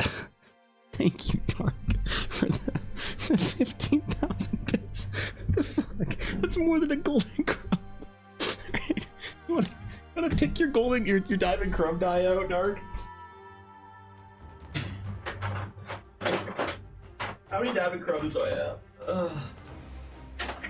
I have 3 left right now. Alright. Dark, which one do you want? Which one do you want? You want 1, 2, or 3? Which diamond crumb would you like for your achievement? I don't even know if you want your fucking dice. 1? You want this one? 1? Alright, this one's yours. Okay. I'm gonna put this aside with your other. Gee, now I gotta send you a bigger box. Holy shit. Jeez, man. Good God, Dart. Okay. Hey, hold on. I get you your actual crumb too. Because I'm on top of these things now. Silver, diamond. All right, there you go. That's your diamond crumb right there. That's yours. God damn it. God fucking damn it. Can wait till the next package, so no rush. You sure? Because I can send it out with your Patreon next for May, I guess, in a week or 2 weeks. 2 weeks, I think it'll be. I can do that. I can do it then. Happy to do it then. Holy shit, dude. God damn it, Dark. Thank you for the bits, man, and thank you whoever the coward was for the subs that won't show themselves, and thank you Mr. Pixel for the 2,000 bits. That's, guys, come on, man. Chill, okay? I'm just happy anybody shows up to my stream, bro. I don't deserve that kind of support. Oh, fuck, dude. Okay, hold on. Necromancer Dark, Diamond. Let me add you the Discord role, too. Good God, man. Necromancer Dark, Golden Crumb. Diamond Crumb. A legend has been born. Another Diamond Crumb holder. One of the very rarest of all EBA achievements. My second favorite emote that I've ever made for the crumbs. Dark, today on this day, you've earned a monumentous level of support far beyond what any stupid little dipshit streamer like me could hope to achieve from one individual. So all I'll say is thank you, dude, and I'll attempt to endeavor to make Eldara a project worthy of the support. So thanks, bro. I seriously appreciate it. That's fucking insane, man. You just fucking flexing and Nick, dude. Where did you guys even get these emotes from? You guys are fucking crazy, all right? You guys are ridiculous. Wait, why am I drinking my water? I got my... Hold up. There we go. The ruby. Is that your favorite? The emerald? I know, right? The progression is... Okay, so just in case anyone was wondering. It goes silver, gold, and then diamond. What the fuck are all my rest of my crumbs? Wait, why do I not have all my crumbs? What? Excuse me?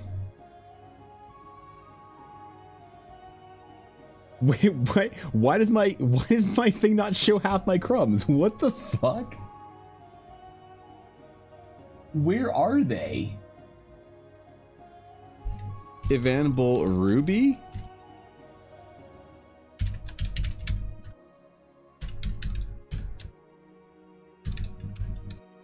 Wait, what the hell? The emerald just showed up, but the ruby is not there still. What is going on, dude? Okay, well, after emerald, it's alexandrite, then sunstone, and then astral onyx, and then opal, and then the last crumb isn't showing either. What the fuck, dude? Like, look at this. When I search my own channel emotes, or when I go to my own channel emote thing, this is what I see.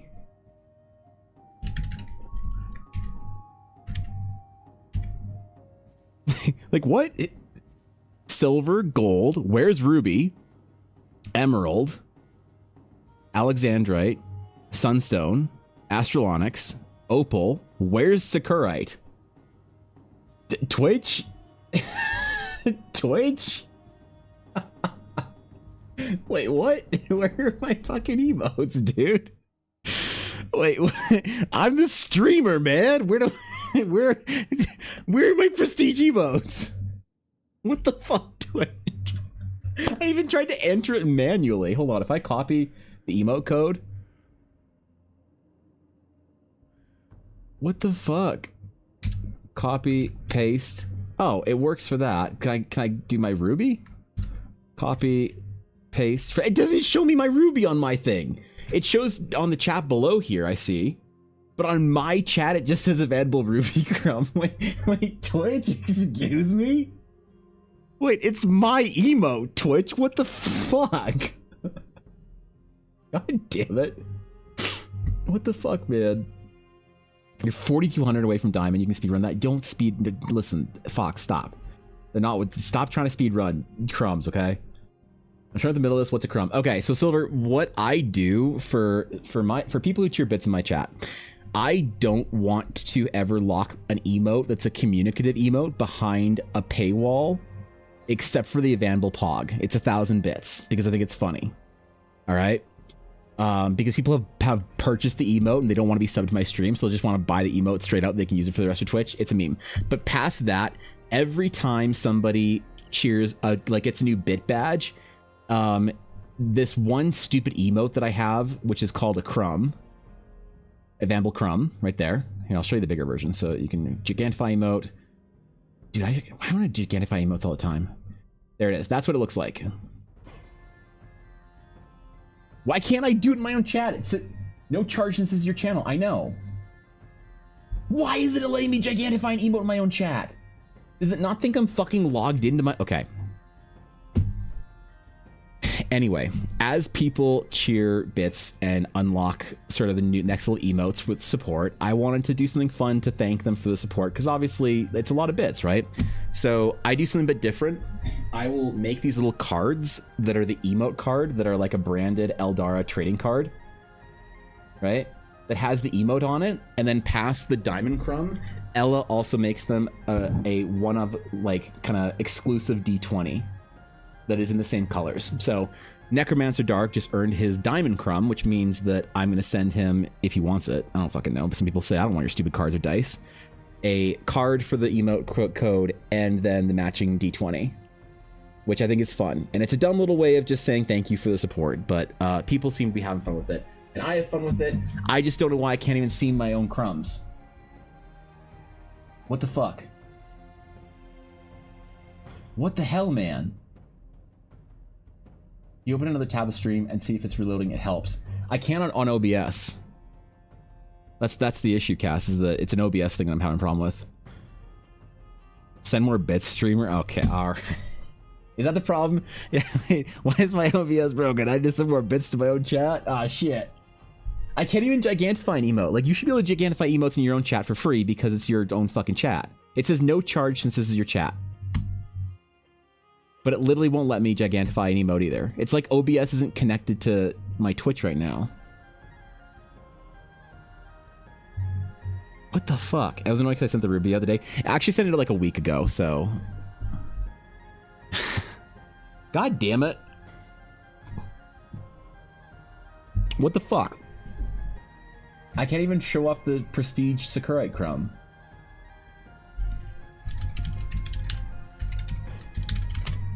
Okay, well, did that show up for you guys? Because that just shows the emote code for me.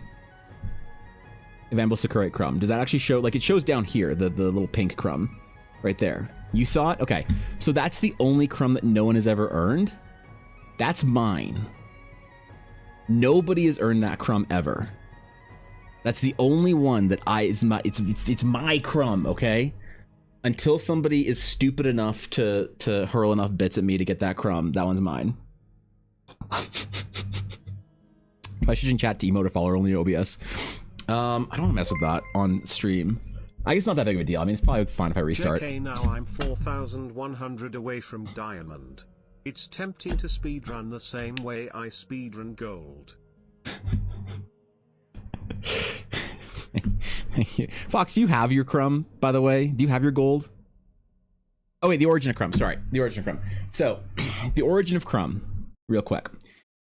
My favorite character in all of... It's actually funny Genova's here for this. My favorite character in Star Wars is Salacious B. Crumb. Okay? He's the Quackian monkey lizard that sits on Jabba's throne and laughs at his jokes. Now, when you say, Evan, do you have an obsession with Salacious B. Crumb? Oh, boy. Oh, boy. The thing. I have a shrine. I'm not going to disassemble the shrine for you guys, but I have graded Salacious B. Crumb cards. Okay? As my favorite Star Wars character. He's beautiful. He's perfect. I even have signed, Mark Dodson signed cards of Salacious Crumb. Salacious Crumb is my favorite Star Wars character. Okay? When I first started streaming, I was at BlizzCon in 2019. And at this point in time, Genova in chat had gotten a job at Twitch, been working there for a little while. Twitch staff, by the way. And at BlizzCon, we were joking that because I streamed one day that we were now co-workers, you know? They were both working for the Amazon machine. And I thought, well, maybe I should take streaming seriously. What could I possibly get? And I don't remember if it was Genova or somebody who said, well, you can get your own emotes. And I was like, I can get my own emotes. What? Excuse me? And like, yeah, man, it's like attainable for you. Like, yeah, but I'm not gonna be like a big partner. Like, no, you get your own emotes like basically for free. And I said, okay, well, that's good enough for me. What would I want my own emote to be? Well, I'd want to make an emote of my favorite character in Star Wars, Salacious B. Crumb. So I made a Crumb emote of that, like the Star Wars character. A couple years into it streaming, I realized I was pretty serious about it. Maybe like a year or two? Less than a year? I don't know. First year-ish. I realized I was pretty serious about streaming. I decided that what I wanted to do. Hi, I'm back. What the Made fuck it is a home to treasure attend to train? the BF who is having vertigo from his trip. What did I miss? Smile. Wait, this is a new feature? Hold on, what the fuck is this? Reach level 5 to get 35% off a gifted sub. I look forward Unlockable to consuming emotes. my crumbs. I will report back their flavors when I receive Wait, them. is this a new But for Twitch now, feature? I go back to work.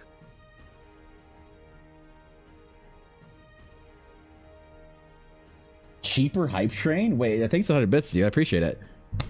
Wait, what? Who do we Hold need on, to hold on. reach I've never level seen this 5 before. now? What the fuck is a Okay, you know treasure what to do, train? chat. D. Unlock a limited time 35% off gifted subs at level 5 during this train. You get different emotes. Is this like a new like golden kappa thing? Of course, After Dark tiers 15,000 bits does an actual fucking rare Twitch event spawn. I fucking can't with the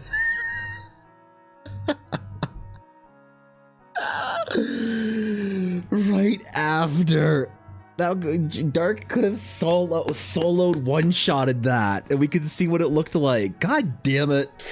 This must be one of the new features that they rolled out in the last week or so, like the clipping badge and shit like that, or whatever. Fuck, man. All right, well, thanks to the hype train, I guess the rare treasure train. Anyway, I realized that I wanted to make a better version of the Crumb emote for my own game, so that I wasn't just infringing on Star Wars IP, so that I could actually do something fun and dumb and whatever. What do you call two birds stuck together? What? Velcro's Ivan Jammies. That ruined my day. And I've been streaming for 3 hours. So Jesus! That one coming, did you? Oh, fine, I'll buy in LMFAO. Thank you for the 1,000 bits. Thanks for the 4 months, Cass. Why? I don't want it. It's stupid. I hate it. I hate Evan. I like how low quality Minnie's microphone is for that fucking alert. I just love how low quality that alert is. Thanks for the 666 bits, Mel. And thank you, Mr. Pixel, for the 1,000 bits. I appreciate it. God damn it, guys. Thank you. Anyway, so I created my own version of Crumb, and I'll show you the art, one of the art of him. Oh god, there's so many. Oh no, I need to. Oh my god, wait. This is a terrible way of doing it. Oh boy. Here. There he is. Choo choo. There he is. Thank you, Jacob. Thanks for 100 bits. Appreciate it. Thanks, man. Hey.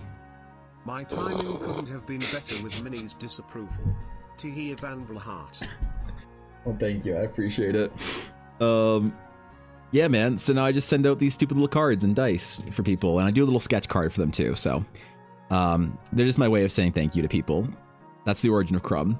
It's a stupid little fucking Star Wars reference that I made my own for my own world, and he's a Relysian feathered goblin monkey, and this is what a $2,000 Relysian feathered goblin monkey looks like, in case you're wondering. So, anyway, thanks for the bits, guys. I appreciate it. Fucking treasure train, let's go. Hey, we as a collective group can reach level 5 so that you guys can get 35% off gifting subs in my chat. Let's do this together. Thanks to the bits and subs, guys. I really appreciate it. It is hilarious and unfortunate that the fucking trade hit right after, but thank you for the effort. I don't think, please do not try and get the train to level 5. I don't think it's gonna fire. I'd hate for you to. I do the thing. Do I finish to Sunstone in one fell swoop? No, Mel. You don't. That's so much. That's so much. No, what the fuck? We pay a lot now. We have to pay less later. How capitalistic of Twitch? No, but it's only gifted subs for a short time. So you could pay in bits and subs, which does support me, but also supports Twitch, to unlock the ability to get a discount on supporting me. I don't know if I still get the full revenue from a discounted sub. I've never seen this treasure train before.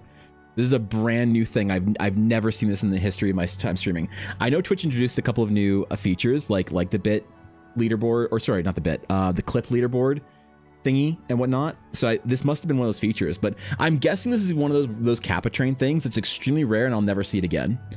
This might be the only time I ever see this fucking hype train in my chat, which is hilarious. So thank you guys. I appreciate it. The big goal is for the new computer parts, so it's not like it's for a meme this time. That's true, actually.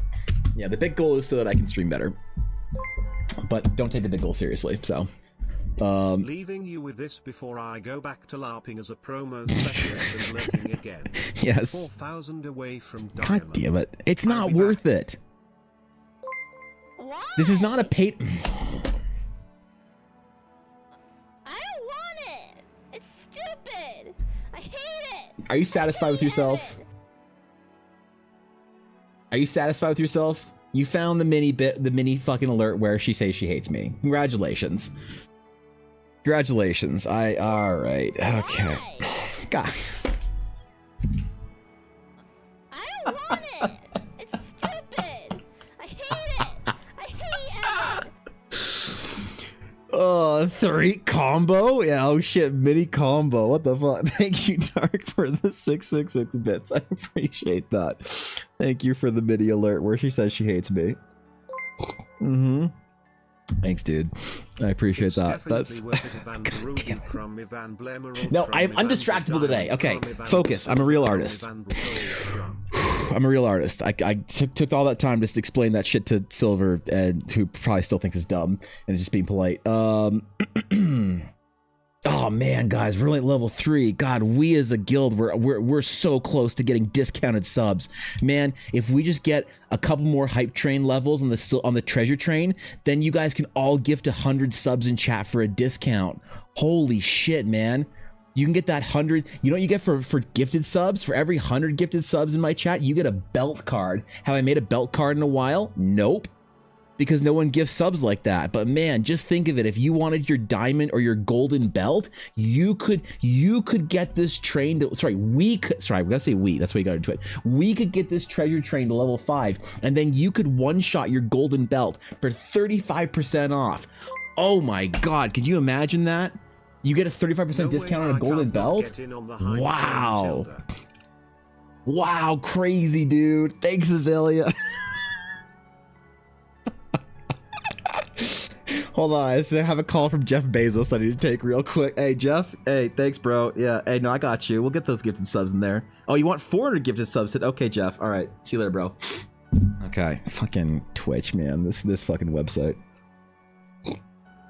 Thank you for the bits. As much as you guys are just memeing hard, it is still massively supportive. So I appreciate it. Thank you. But you can let the treasure train die. It's okay. Evan, yes. I might have to do the thing. You don't do the thing. Don't do the thing. You'll regret it. Never do the thing if you're going to regret the thing, okay? And you're going to regret the thing if you do the thing. So just chill out. Relax. There's no, we're just going to chill. Jesus! I did the thing, D. Treasure train unlocked? What? You just got your sunstone fucking crumb. God damn it. Are you fucking serious, man? Are you fucking serious? Alright, Mel, thanks for the fucking 4,394 bits. I appreciate it. Guys, look at the gifted sub discount. Holy shit. Can you believe that? Discount? Oh my god. Jacob, thanks for the 5 gifted subs, dude. Guys, chill, man. Thank you for the 5 gifted subs. I appreciate that. That's very kind of you. Hold on. Mel, I'm gonna let you pick your sunstone crumb out. I don't have many of them. I don't think I have that many printed. Oh no, I do. I printed 9 of them. All right, Mel, you can pick your sunstone crumb out right now. You fucking crazy ass. All right, Mel, thank you for the support. That's unbelievable. It's a meme. It's a stupid meme! Dark, what the hell? I didn't think it would reach level 5 in all hosty lol. You qualified for the discount? That's not what it's supposed to mean. Okay.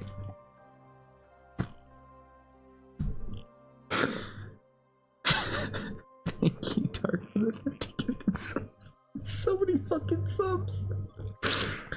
Oh my god.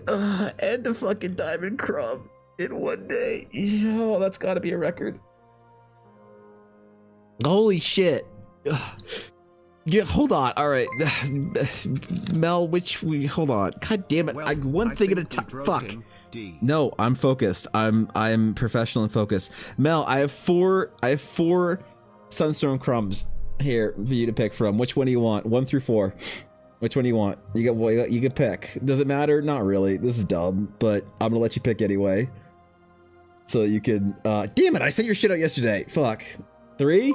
1, 2, 3. All right, this one's yours, Mel. Let's go for 3 smile. All right. God damn, you don't have to TTS that. Okay. Thank you for. Oh my god, dude. Seriously, Dark. Mel, you guys need to fucking chill, okay? I gotta add this to the list so I don't get behind, okay? Add Sunstone Crumb to the list for Mel. Oh my god, I can have the Discord roll for you. Jesus, dude, I think there's only like 5 people that have Sunstone Crumbs, Mel. I can't believe. Do you understand how much support that is for Eldara? Like, Would putting it in the mail be okay for you? Some snail mail will be fun. And it's okay, I won't be buying bits for a while lol. okay. Thank God. Thank fucking God, dude. No, damn it. No, shit. No, damn it. Oh God, I'm not clicking on things correct because I just can't do the thing. Okay, Golden Crumb. I haven't updated any of your crumbs. Holy shit. Astrolonics Crumb. No, wait, wrong crumb. Shit. Damn it. God, now I'm flustered. No, I'm not. I'm not flustered. I'm good. Belts. Fuck. Art. Flame Ruby Crumb. Forest Emerald. Jesus, dude. Oh my God. Sunstone Crumb. Did I miss any? Arcane Alexandrite Crumb. There we go. Okay. Now we're all caught up. Good God, guys. Chill out, man. Holy fuck. Like, what do I... Okay. What do I even say, man, besides just... You're insane. You're fucking insane. I don't deserve that kind of support, man. But I appreciate it, guys. Thank you, Mel. Thank you, Dark. Thank you, Jacob. Thank you, guys, for thank Mr. Pixel. Thank you, Azalea. I almost said thank you to Ella. Thank you, Fox. Who did I miss here? Shit. Thank you, Cass. Thank you, everybody, for the bits and the subs. I seriously appreciate it. You got no idea. It's so cool, isn't it? They're so good. Oh, it's such a rare one too. Fuck, man. Okay. Okay. That badge, I think, is probably one of my favorite ones too. If you want to try the bit badge out, Mel, the golden one instead of the bit leaderboard badge, you could test that shit out and see if you like it. Holy shit, man. I don't even know what to say, man, besides just fucking thank you. I don't deserve it, but I appreciate it. I'll endeavor to deserve it, all right?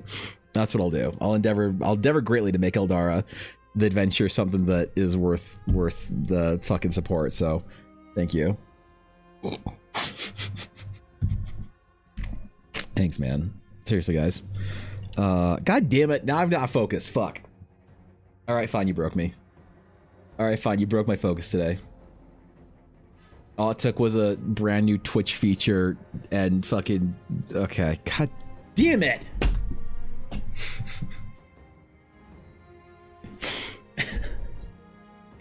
Oh, guys, come on, man. Seriously.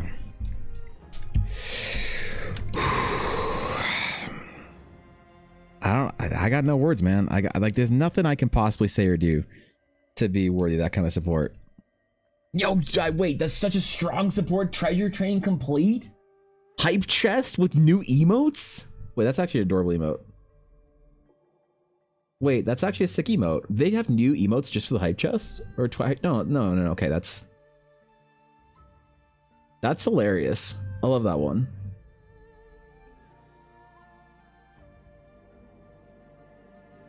Wait, their hype train emotes are actually getting better. Oh shit, I see you, Twitch. I'm gonna assume this is all Genova's doing.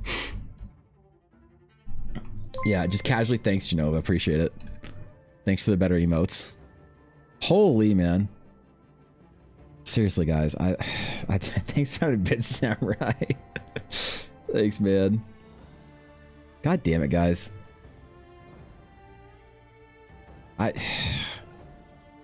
Fuck. What am I even supposed to say at this point besides just anxiety?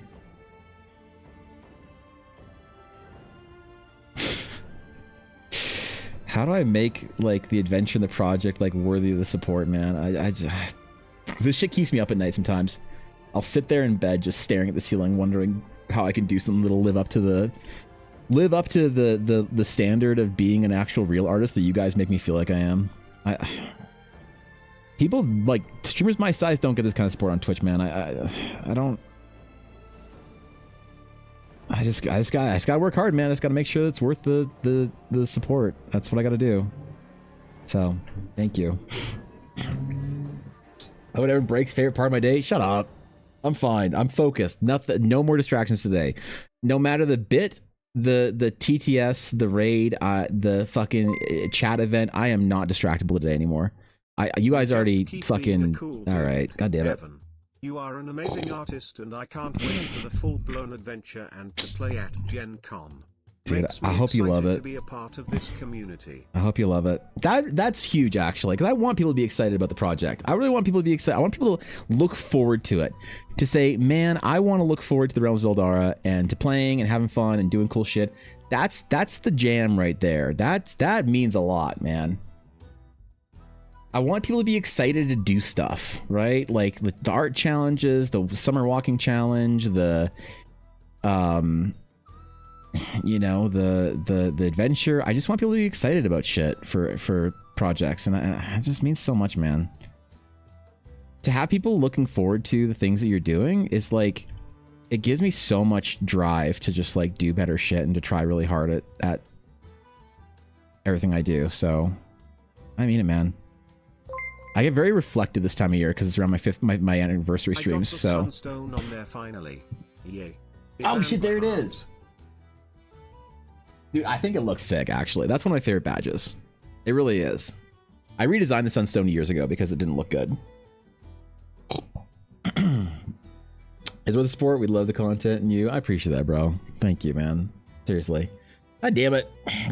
Okay, no more bits. Come on, you're all banned from bits for the rest of the day. I don't want to see a single fucking bit in this chat. Y'all are banned. No more TTS, no more memes. Bits are officially banned. You guys beat the game. What did I just say? God damn it. Still waiting on Prum rewards and Dizzy Piece to arrive. God damn it. Stupid mail system, making me big Sagizalia. Oh, I'm sorry. I'm sorry, Azalea. I'm sorry, bro. Well, hey, here's the thing. Canada Post might go on strike in the next month again. So at least it's getting out before then. Okay, back you know? to LARPing I go. Thanks 100 bits, Fox. I appreciate it.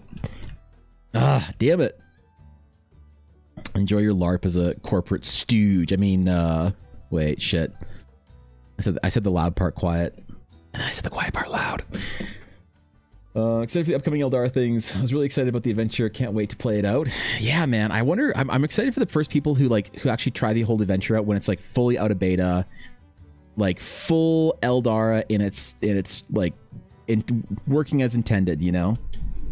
I just want to know what kind of stories you guys tell in the world. What kind of things are interesting? What kind of stories you want to know more about? Because it'll direct me in how I make stuff for Eldara, right? People telling me what things they thought were cool. People telling me what things they thought were, you know, needed expansion or they want to know more about. That stuff's the good stuff right there. God damn it, I still can't hold my pen straight right now. That stuff for me is like the inspiring force behind why I like to do stuff for TTRPGs and D&D and shit. D&D players, your players will always tell you about the interesting stuff in your world, and they'll always tell you about what they want to know more about. And so, like, that's what I love about playing D&D for art, is that I'll put like a big ass tree on the map. My players will spend 3 days trying to like D&D days, like 3 full sessions trying to figure out what the fucking tree is. And you wouldn't even have guessed that that was like interesting to people. And for me, that's always like the most important thing for D&D, is like having your players telling you what they think is interesting.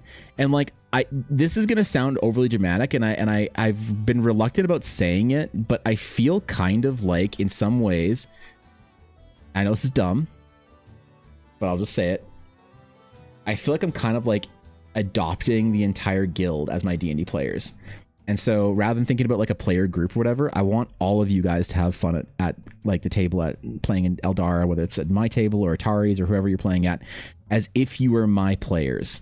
And so when you guys tell me that you think something's interesting and you want to know more about it, or if you think that there's like a class you want me to develop for Eldara or a piece of art you want me to make for it or whatever, that to me I take as seriously as like I did back when I was like playing D&D. My own players would tell me to go do something or whatever. So I really, really want to make sure that the project's really cool. Are these trees behind the ring, or am I mistaken? The ring does not float above the sky beyond the edge of the floating island. The ring is actually the ring's pretty close. So there's more island behind. Like, I'm gonna do a tree canopy. This is supposed to be in the jungle. I just haven't been sure as to how I wanted to. I had clouds in here because I wasn't sure what I was gonna do with the background yet.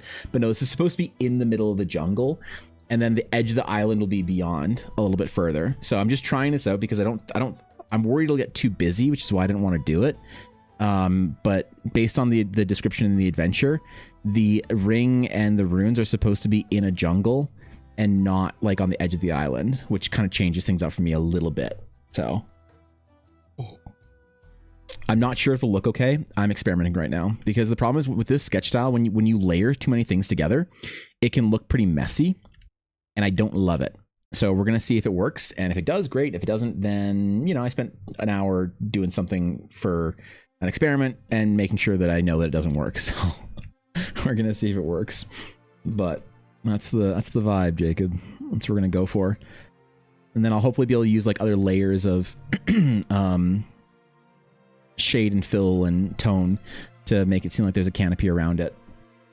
So, and our farming bits, got it? Shut up. I mean, farming bits. I don't farm bits. Yeah, if I really want to farm bits, I'd have like limited edition promos. Like, guys, the next person within the next hour to cheer 10,000 bits gets one of the limited edition Lady Luna Airlace promo. Like, okay, chill. What is fucking TikTok marketplace? Chill out. Farming bits. Evan, is there pretty matte rocks that go with the sunstone too? Yeah, of course. Yes. Yeah. What? Yeah. Yes. What are you talking about? Absolutely. What? Wait. Are you crazy? Of course there's a sunstone crumb that you get. That's why I was butthurt that I just sent you out your other dice and stuff and Zora, and didn't actually send you, or then now I need to send you another thing right after, and I feel bad now because you're gonna have to wait for that one for a little bit, for a couple of weeks. That's okay, because I'm dumb. Well, not. How would I know? Never mind. Never mind. If you're okay waiting on it for a couple of weeks, the next time mail goes out. Actually, maybe I should do it earlier, because the problem is that I need to make sure stuff gets out before anything goes on strike. Yeah. Does it mean I should purchase another pair of dice from Ella? What to do? You don't need to purchase any more Ella Blackwood dice. No, stop. Stop. Stop it. Stop it. Just let me send you the dice, or the sunstone crumbs. It's fine, all right? Thank you for 100 bits. I don't know why TTS didn't read that. Will we? Shut up, Thorkin. God damn it. I put your yeah, Thorkin, your stuff is in the mail, by the way. Dude, I spent nearly $200 on postage on the weekend. Holy fuck. all my like $5 or what is it, like $6 like large format envelopes went up to $8. They went up $2 per large envelope. So all my Patreon envelopes I send out every month now are gone up in price because fucking Canada Post decided to tell me to get bent. So that's nice, but that was unexpected. But yeah, I sent your printout because I'm sending one of Aduria's commissions to you because he commissioned it for you in a way. So, and then Aduria's going to get his pretty quick here as well too. Not sure if it's already out or not. I've been so much better about sending shit out and like getting on top of my rewards and stuff. But I just trying to manage all of it. It's like a lot right now. So there's a lot, man. Okay. All right. Great to Evan. If you can get the stuff sent out before the mail peeps go on strike, I can easily wait. Well, so before the strike, if the strike goes through, people won't have to wait because there's another service called Chit Chats, I think it is, that a lot of small businesses in Canada are using, and it basically uses courier services instead of the Canada Post, whatever. And people were using it during the strike around Christmas, and apparently it's pretty good. And I guess with the strike, they got a chance to really practice their stuff. So supposedly it's actually really decent.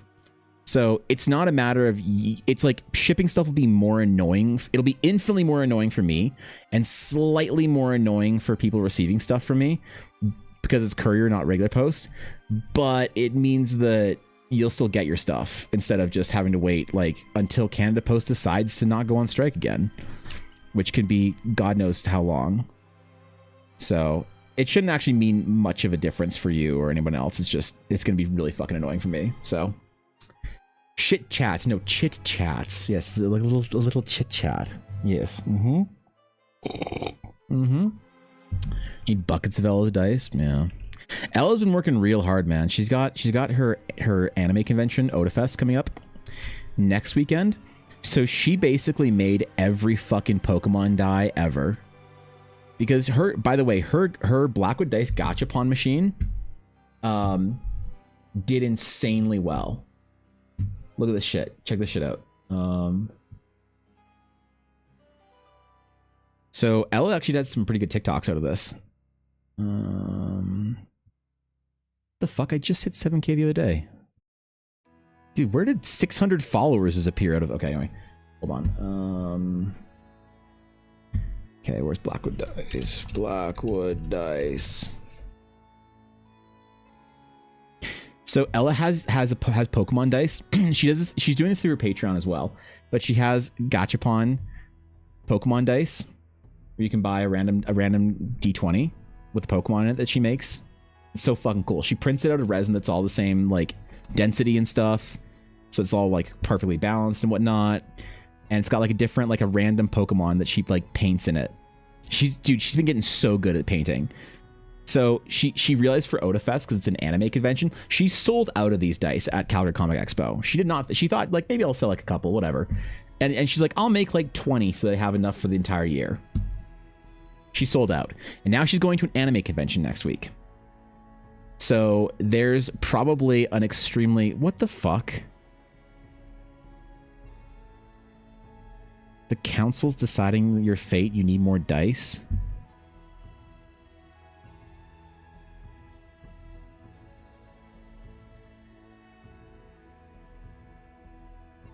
What in the fuck is this TikTok? Also, why have I liked and reposted it? Ella 100% liked and reposted this from my phone. I have never seen this TikTok in my entire life.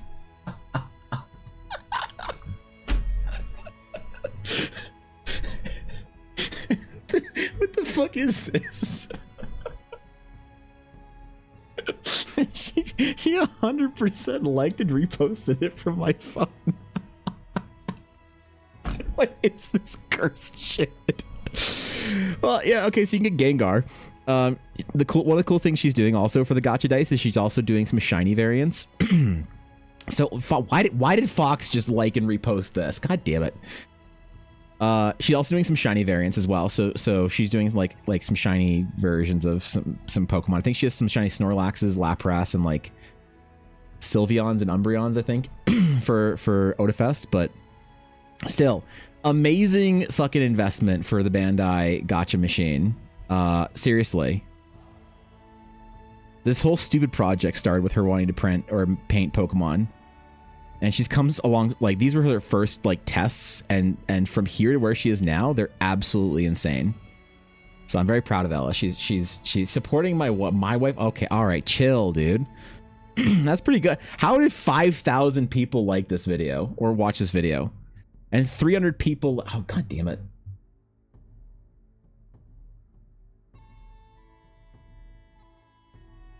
I accidentally moved everything on my... Oh god. Oh god, there we go. How have 300 people liked this trash?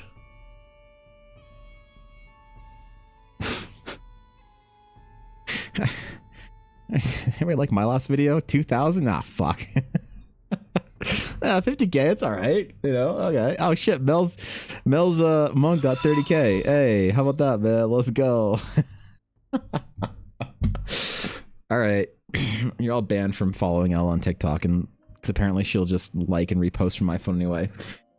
Code, thank you for the follow. I appreciate it. Thanks, dude. Welcome in.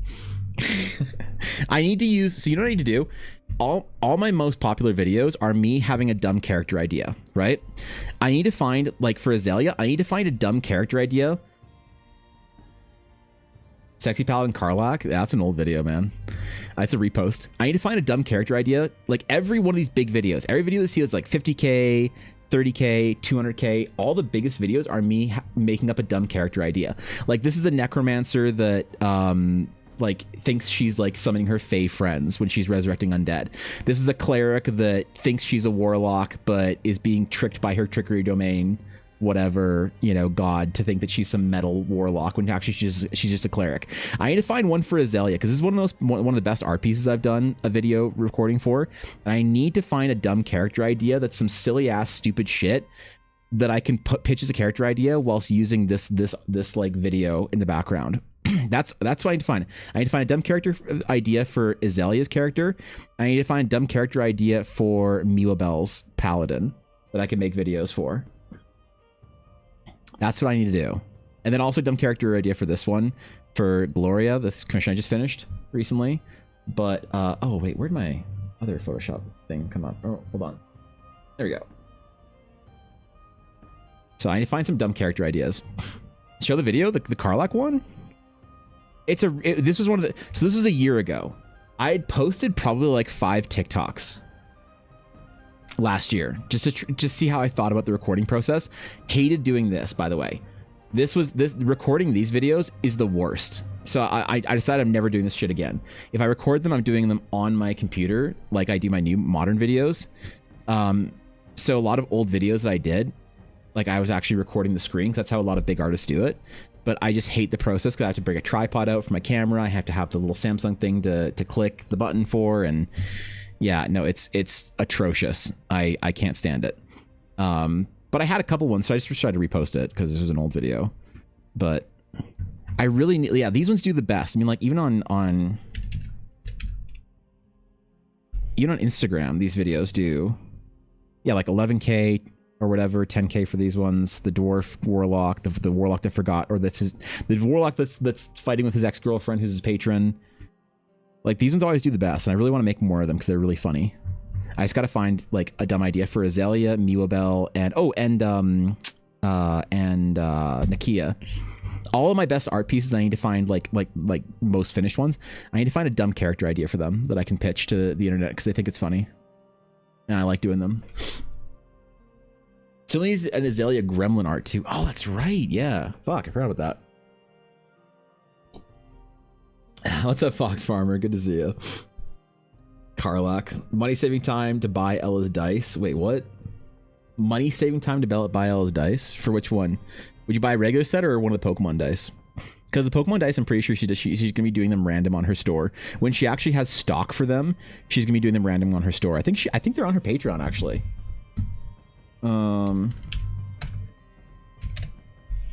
Patreon.com, Ella Blackwood Day. I think she has them on her Patreon, right? Is it the link?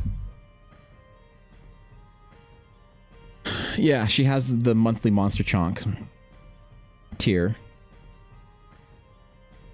I don't know what that is in US. I think it's like 60 something in US or whatever.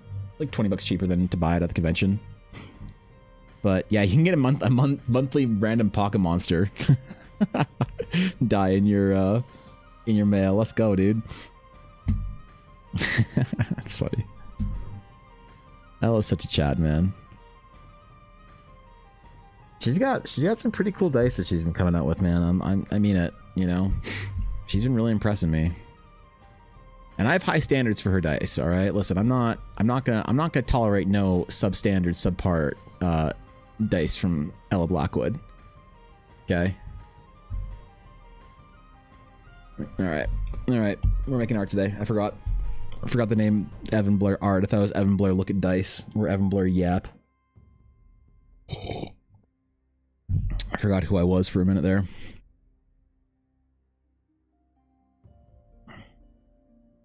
Well, she's also going to be doing, so, bit of a preview, bit of a spoiler. She's also going to be doing, we're doing our first ever, we're doing our first ever Blackwood Dice Realms of Eldara collab, where she is going to be getting some ideas from the Astral Knight and the Astral Sage, and she's going to be making an Astral Sage and an Astral Knight dice set, and it's going to be a dice, so it's going to be her 9-piece set. It's also going to have an additional 4 or 6. I think it was 6. I don't remember. But an additional 66. So I think that's kind of the maximum that Astral Knights usually need to roll, or sages on any given day. And then it's also going to have I think the potion bottle. And so there'll be an Astral Knight and an Astral Sage variant for these that she's going to make a limited run for when her adventure comes out. And I'm very excited because I get to LARP as like a real person that does real cool art things, because Ella and I can make shit together. It's basically the most fun ever. Like, if you haven't quit your job and gone into like convinced your wife to quit her job too, so that you can make dumb D&D shit together yet this week. If you haven't tried that yet this week, you should try it this week. I definitely recommend doing it this week. Just if you're bored or whatever, just casually, as it were. Do you need my address to know where to send the golden crumb, whatever you were sending? Oh yeah, Nick. If you wouldn't mind, actually, Nick, if you would send me a DM on what's the thing that I need to do? Discord. I have, because also I believe Alf last month, I believe he gifted you a tier 3 sub, so you're also getting a golden orb card. Oh shit, I gotta get that out. Yeah.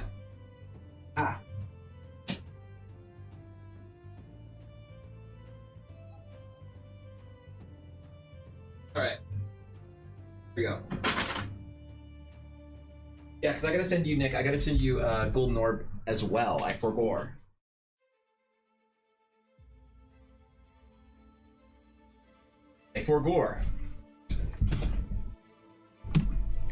The golden orb for tier 3 subs.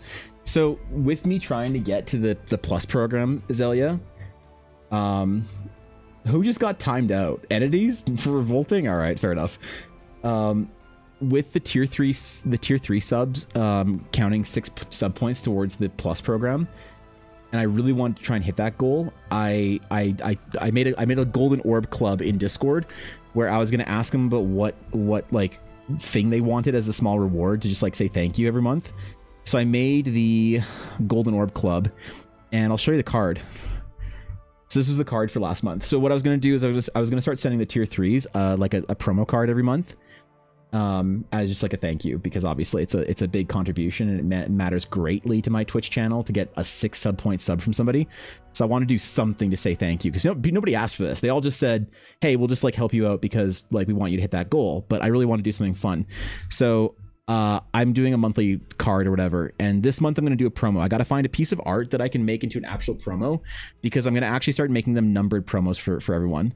So like the Luna card that I was giving away a bunch of on Friday stream, I'm going to make them an actual numbered promo, instead of just random sort of like orbs or whatever, just like random badges. They're actually going to be promos that I'm going to do going forward. So I need to figure out what kind of art to make for this month's promo. Maybe I don't want to do a golden orb again. It would be funny to have an actual golden orb promo, but I'm going to find a different piece of art to make an actual promo for the tier 3s to, you know, that's it. It's not worth the sub. It isn't. It's just a stupid thing. So it's just a dumb fucking thing. All right. Yeah, welcome back, entities. Welcome back, bro. If I upgraded my tier 3, it would break the gifted sub, and Al would have wasted money. Oh no, so you can't then. You're stuck. Actually, how does it work? If you get a gifted sub and you upgrade, does it like discount it or whatever? Or how does that work? Does it like stack on top of it on the other side of it? How does that work? What the fuck? I should know this about Twitch. Twitch, what happens if you get gifted multiple months and then upgrade to tier 3? The gifted sub will expire as scheduled. The new tier 3 sub will begin immediately. If a viewer receives multiple months of gifted subscriptions and then upgrades to tier 3 subscription, the gifted subscription will expire as scheduled. The new tier 3 subscription will begin immediately. The viewer will be charged for their tier 3 subscription at the end of the billing period of the gifted subscriptions.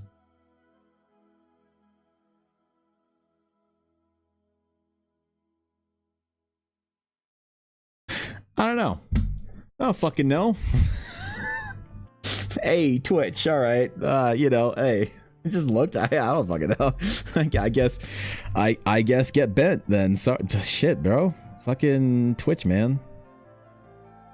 That's not that was not very clear. I'm assuming you found some more clarification somewhere. Well, I've been between logs and the golden crumb. Wait, was the golden crumb ever a big boy print? Trying to think if I got one. Can't check the eBay stash because moving a billion times. The golden crumb was a 8.5 by 11 in the original days, but I formatted them down to trading card size because I got so behind on large format crumbs that it made me have a series of large panic attacks and I didn't get any crumbs out for about a year. And everyone that I talked to is still or like needed crumbs from me or whatever basically just said, look, man, make it fun for you. This isn't supposed to be stressful. So I was like, okay, how can I do it fun and like easy that I can like do this, right? And make it sustainable. And so that's why I moved to the trading card system, because also with the Eldara trading cards, it's easier. So it used to be like in the ancient days of EBA, but I need to get a Magic the Gathering card holder for these cards now. yeah, right. Fucking right. Let's go. Get a little binder. Holy shit, do you think anyone will have a binder for the trading cards for their promos and stuff? Ooh. For their badges and whatnot. The Journey Across Eldara badge. I'm absolutely making the Journey Across Eldara badge a promo as well. It's gonna be a badge and a promo. Fuck it. I'm doing both. Screw you guys. You can't stop me. I'm LARPing as a real artist this week. This year. This lifetime. Shit.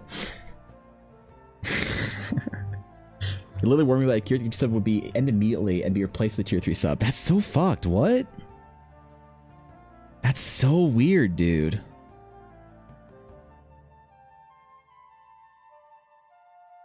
All right, Twitch, whatever. I have a big one, I believe, and honestly, the cards are cute, so I think it worked out for you. Yeah, I like them. They're just, like, I like trading cards, Fox, you know, and I really like them. Old Pokemon, Yu-Gi-Oh, and old Star Wars cards somewhere in my parents' house. Smile. Wait, you gotta go digging. Hold on. There's treasures in there, Mel. Do you know how many fortunes are founded on I have some old trading cards back in my parents' house? Oh my god. First edition Team Rocket Charizard incoming. Let's go. Dude, I love trading cards. And like, okay, part of me doing these dumb Eldara trading card things, like doing the Eldara Series 1, the promos are me getting ready for the release of the Series 1. If you guys didn't miss the announcement on Friday, I'm making the Series 1 trading cards in booster pack form this year for myself. Star Wars Japanese hologram. Wait, really? Cards to smile. Oh, no, hold on. No, you can't say that without posting pictures. You have a moral obligation now to go fucking find that shit. You can't just debate me like that. You can't say Star Wars trading cards and Japanese variants. But part of me doing this whole Eldar trading card thing is kind of just like me being able to enjoy trading cards as a hobby again by making trading cards the way that I would want them to be made. And I appreciate you guys being excited over the promos and stuff. When I actually make the booster packs, I have no doubt that no one's going to buy them or care about them. And I don't want them because they're going to be very expensive. Because since I'm doing this all by hand, making a booster pack of like 8 fine art print cards is going to be like maybe $15. It's going to be either $12 or $15 US per pack. And that sucks. And until I can get like a better way of doing this, it's going to be like $12-15 for a pack probably. I'm going to try and keep it at 12 though if I can. But even then, it's for me to do for the passion and love of it. And if people want to like, you know, jump on the silliness, that's fine. But I'm doing it because I love it. Because I really, really fucking love it. And it's my favorite thing. So I have no illusions that this is a bad idea, but I'm still going to do it anyway. And Marquis, thank you for the follow. I appreciate that. Welcome in. Honored to have you, my friend. I think my dad still has 2 decks of white edge magic cards from the early 90s. So honestly, Jacob, that could be anything from nothing to over $100,000. I mean it. You should definitely try and find those, Jacob. Yeah. So when I was working at the game store, I bought and sold collections from people all the time. Even 8, 9, 10 years ago when I was working in the game store, an unlimited Black Lotus was still $15,000. Like, if you want to like post a picture kind of what you have, like lay it all out and post a picture and send that shit to me, I'll tell you if there's anything in there that you should really like. You should preserve, obviously, because it's like history and collecting card game whatnot. But there could be some substantial stuff in there that could be. I don't want to get your hopes up. Like maybe your dad just collected like dipshit cards that are all worth nothing. But there's a real chance in there that if he has some dual lands or big reserve list cards, unlimited stuff, not just revised, like, yeah, you could have a small fortune in there. This happens to people. Like, mom, dad, grandpa collected cards in the 90s, put them in a box and whatever, and then, oh, magic cards just, you know, I got these given to me at a convention for free from some guy named Richard Garfield, and now they're worth $1 million. It's like, yup. Yeah, you should definitely go find that shit, Jacob. Like, absolutely. I have a binder for the Patreon sketches, to be frank. It's just everything storage, pocket dimension. I see. Okay. I see. Well, if you want your if you want the new cards, Fox, like the Golden Crumb cards and stuff like that, just send me a message and I'll send you because I've already sent you the crumbs from like the old crumbs, like that's Gucci. But if you want like the new crumb cards and stuff, just let me know and I'll send you the gold and silver ones that you have. I'd be happy to. Should I start another value portrait like the one I did for Tom Baker? Yeah, it was sick, dude. Do more of those. That was awesome, man. What's the value in 20 years going to be for the mint unopened packs? Well, when you think about it, imagine Eldara does like take off. Imagine that the Realms of Eldara does become a massive thing. Think about like these promos, like the Air Lace promos that I made. There's only 9 of these in existence. Now imagine in 30 years, if the Realms of Eldara becomes an actual like franchise IP thing. If everything that in my life I want to happen happens. I've always joked, Dark, about how all the sketch cards I make, like when I make a sketch card that I send with like your crumb or whatever, I number the sketch cards. So I make them as bespoke individual sketch cards that I also put numbers on them. Low number sketch cards are like very rare. Like I'm up to sketch card number 500 something right now, but right there on Ella's desk is sketch card number 1, the very first hand sketch card I've ever made. And I think Fox probably has some very low numbers because she was a very early patron, and also she got one of the early mod ones too, I think. So like I'm not sure if Fox has any double digit sketch cards, but like in a couple of years I'll be in quadruple digit sketch cards. And I don't offer that on Patreon anymore. It just got a little out of hand, and I'm trying to like condense the amount of like actual physical sketching I do, or traditional sketching I do. But You double digit ones. So there you go. So you think about it, like yeah. I mean, if everything that I do in my life is like, you know, takes off or whatever, the promos, the sketch cards, like sure, man. You sell that shit for a yacht, you retire, man. I don't know. Hey, look. That's why I'm keeping some of these. Not like obviously for the value, because I know to me these are precious. I made 9 of them and I have 5 of them and I have no intentions of getting rid of these. I gave 4 of them away on stream as a fun little like giveaway thing, but this is only the second ever promo I've made. This is promo number 2. Promo number 1 I haven't shown yet. Promo number 1 was a special thing for Ella. So promo number 2 though, I willingly gave away a bunch on stream because I think it's fun.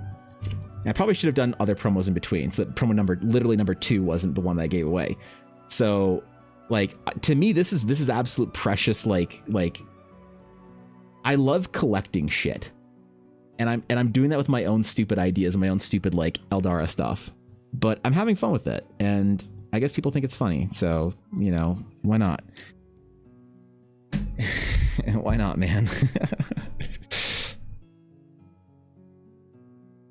Yeah, I mean, hopefully that they're pretty important. I don't know.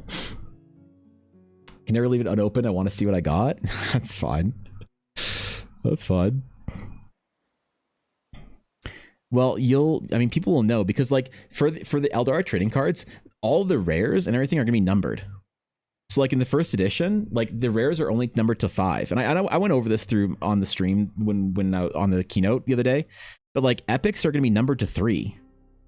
There'll be like 1 of 3 cards, and there'll be like signed cards and shit. So it's gonna be a Riven and Sariel signed card. I mean, I'll show you the.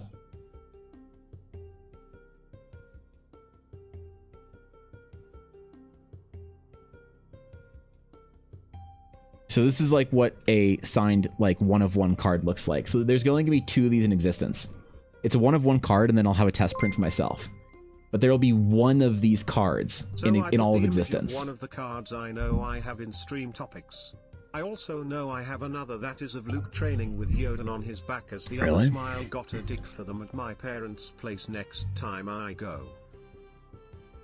Oh, dude, wait. These are like the old. Oh my god, this is what Decipher? Was that the card game? Holy shit, this is sick, dude. Oh, you gotta find these, Mel. That's sick. That's actually rad. I thought these were just trading cards. I didn't realize these were the Decipher trading card game for Star Wars. Oh my god. Japanese promos for that? That's so rad. I fucking love cards, man. I'm such a hopeless nerd. Shit. But if you're happy to send the Chrome cards, I'll happily pay for postage. And send. No, don't worry about it. Just send me your address, Fox. It's gonna cost me like $5 to send it to you. No, don't even worry about it. Yeah, hit me up with the address and I'll happily mail those out to you. Let's go. Let's go. I'll add it to the list.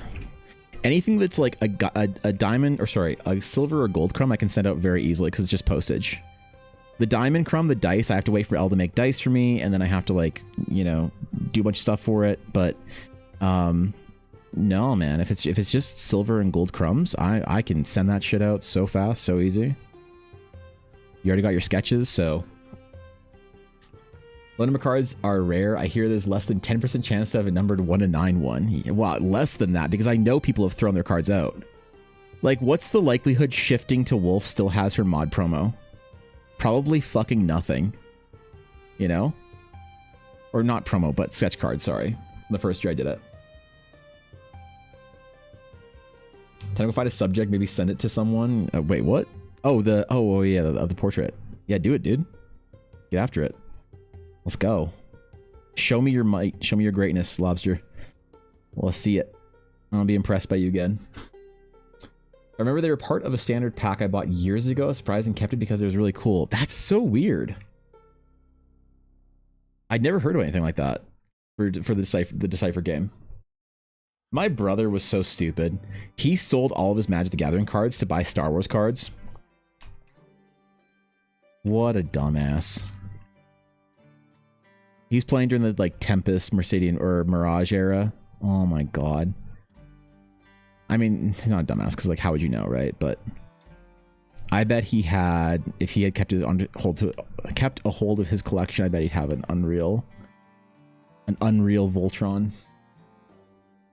Said it so I don't forget, but I lurk now. All right, be good, Fox. Be a millionaire, right? Right. I basically, so I sold my Magic the Gathering cards knowing that they would go up and knowing it was a bad idea. I worked in the game stores. I knew how fast they were going up. But as much as the only card I regret selling was my Black Lotus. I don't regret selling my other Power 9. I don't regret selling my Reserve List, my Tabernacles, anything like that. I don't regret any of those because the older I get and the more that they go up, you'd think that I'd feel worse about it. I see a card that I sold for $100 now $1,000. You'd think I'd feel awful about it, but I don't.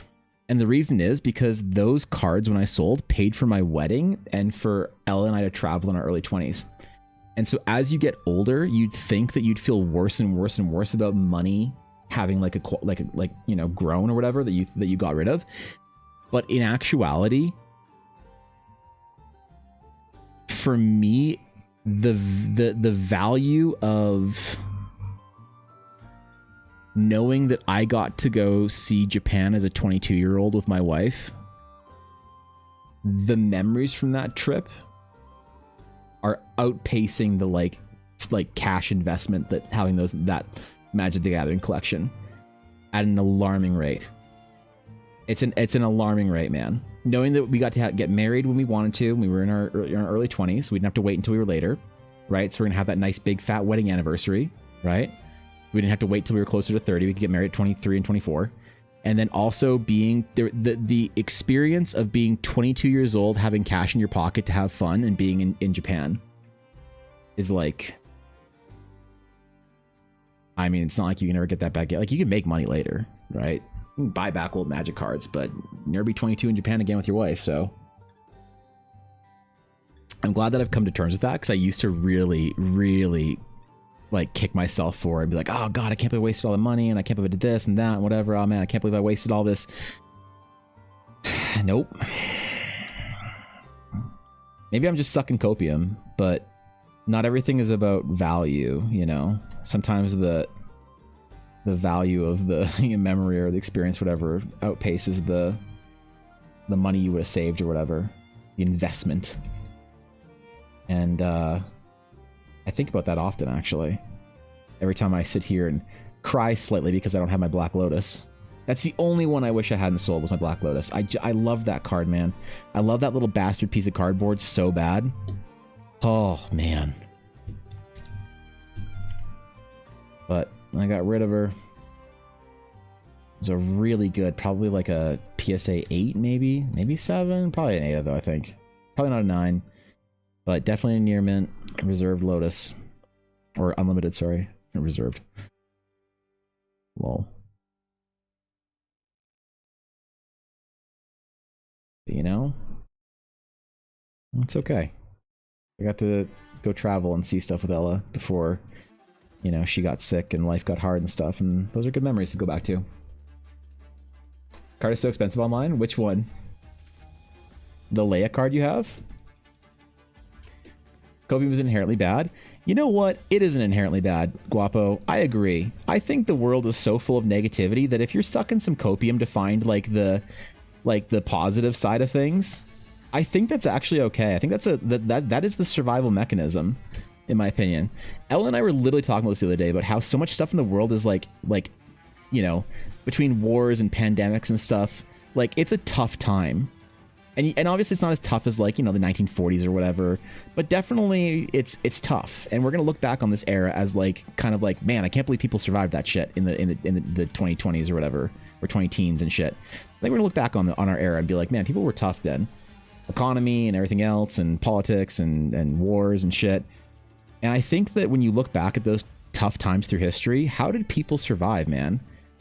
During the Great Depression or during the fucking pandemics and Spanish flus and stuff, I think people were kind of like sucking some copium and just doing what they can to try and like stay happy and find positivity.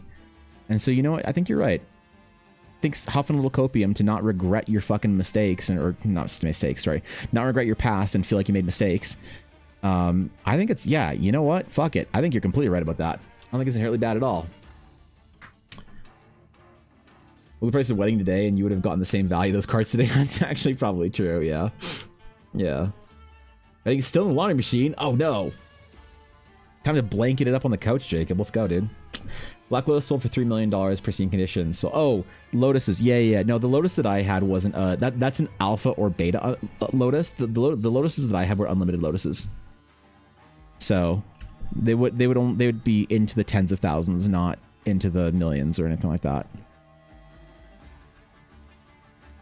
Yep. An unlimited Lotus. That's the one card that I wish that I hadn't sold. It's the one card, man. And I will get one day. I will be in a position some point in time in the future where I will buy back my Black Lotus. And well, it won't be mine, but I will keep telling myself that.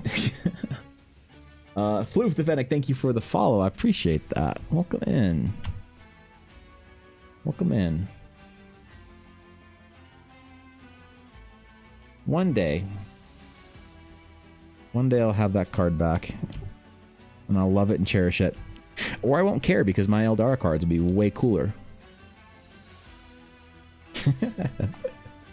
Is that? How did I survive the pandemic? I watched the artist on Twitch. He was okay. Hey, let's go. That's me. Same numbers before? A 9? Oh no. Oh, Floof, you got a sub. Congratulations. Welcome to the guild. Welcome to the Dragon's Claim. Hope you enjoy your emotes for the month, Floof. I don't know if you want lore behind your emotes, but all the emotes, because I don't have a channel mascot, but I make it a D&D adventure, all the emotes are actually characters from the D&D game that I make, the adventure, that all have like lore, and a bunch of them are actually my wife's player characters that turned into important NPCs. But just in case, you know, you were sitting there behind your computer screen wistfully wishing that your emotes on Twitch had in-depth lore and expanded character arts and backstories, mine do, so maybe that helps, but the likelihood that that was a concern of yours, or ever will be, is probably 0, but I still want to say it because you never know. Maybe someone out there will think that's cool. If you ever want to see any of the art for them. Okay, I'm done. I'm done being cringe. Well, all right, let's not get ahead of ourselves.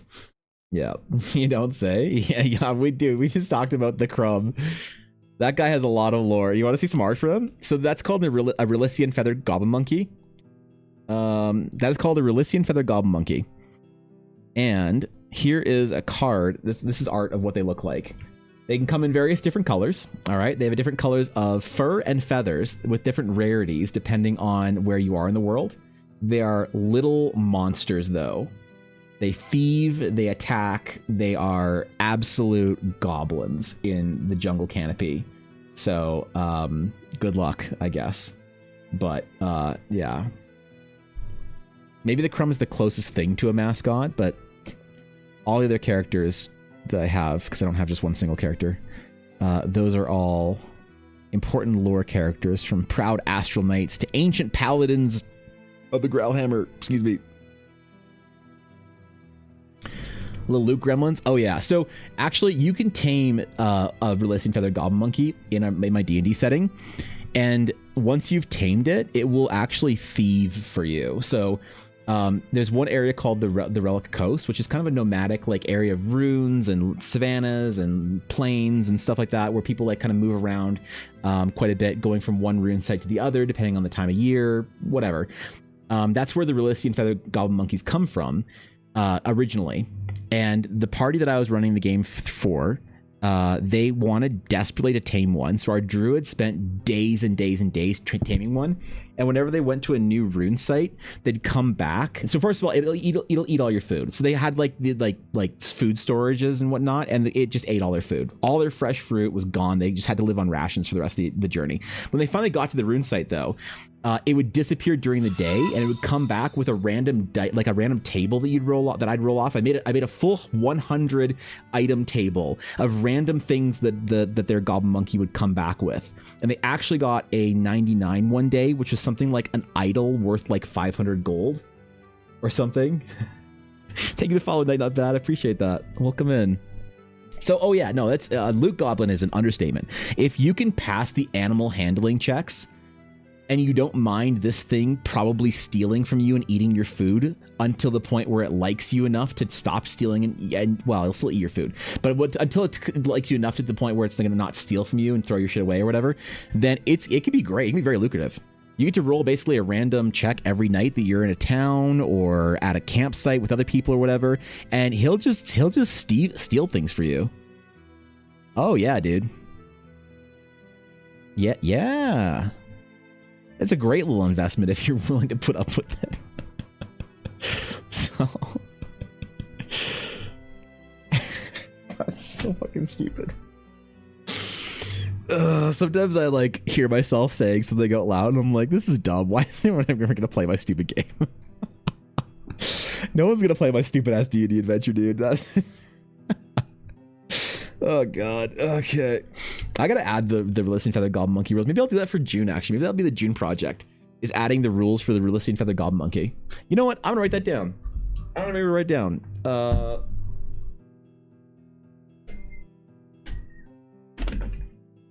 mental note made. I want to make I think the June Patreon reward is going to be the Relisting Feather Goblin Monkey. Maybe I'll just do that in May anyway. Fuck it. It'll probably take me 2 days anyway. I can do a little bonus thing. I don't know. I'll be doing well, Knight. Good to see ya. Honored to have you, my friend. Seriously. It's like what having a cat is like, except the cats shouldn't be loose outside. Oh, there's no keeping this thing in. Yeah. Like, the last time that a player tried to cage a Relisting Feathered Goblin Monkey, it became rapidly murderous. That was Yeah, you know what? Fuck it. I'm making rules for this. Like I'm printing out a PDF for it. Why that be my first actual official Realms of Eldara release? Is a PDF on the Relisting Feathered Goblin Monkey. I do my official art for it and stuff. Just like a cat. Yeah, exactly, right? Yeah, easy. Now keep in mind I've never owned a cat. But I think I understand a little bit about it. Wait, Yuna's downstairs all alone. When I went down to get more water, I definitely didn't check on her. Whoops. Alright. I'm a bad dog owner. I'm sure she's fine. We dragged her along for such long walks yesterday that she just wanted to sleep. We had to do a Mother's Day dinner type thing with Ella's mom last night, so Yuna's also playing with their dog, and I think today she just actually probably is better off sleeping all day. I think she's absolutely tired out, so maybe it's okay that I'm just letting her sleep all morning. She's fine.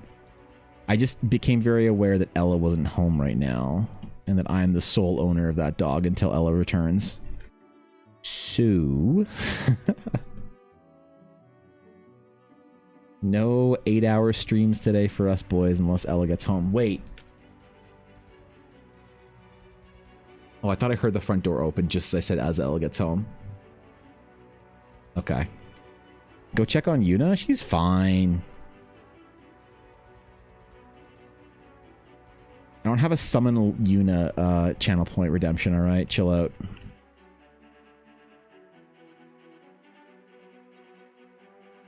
That's what you get for the Monka microtransaction. It just summons Yuna.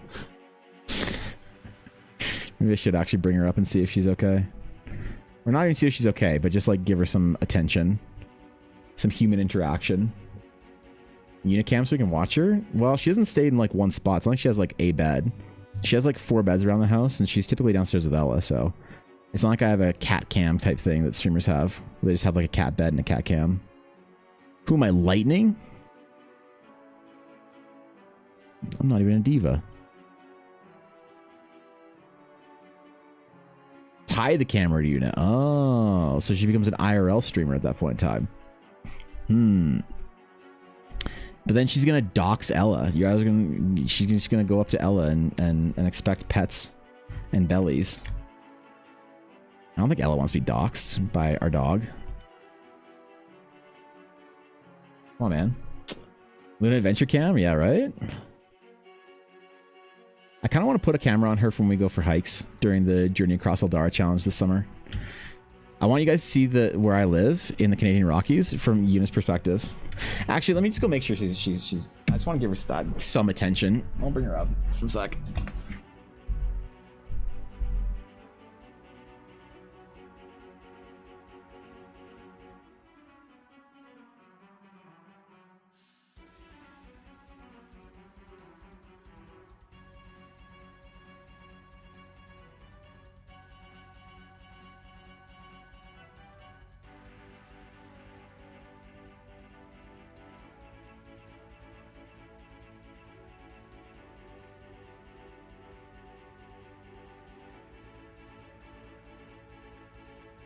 Alright, I brought her up, bed and all. I figured this was easier.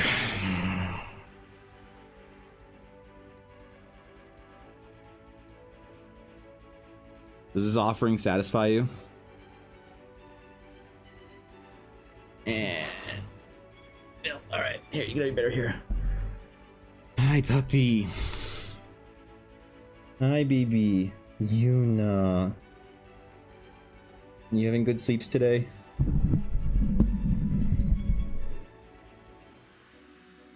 You gonna make old man mouth noises because you're tired?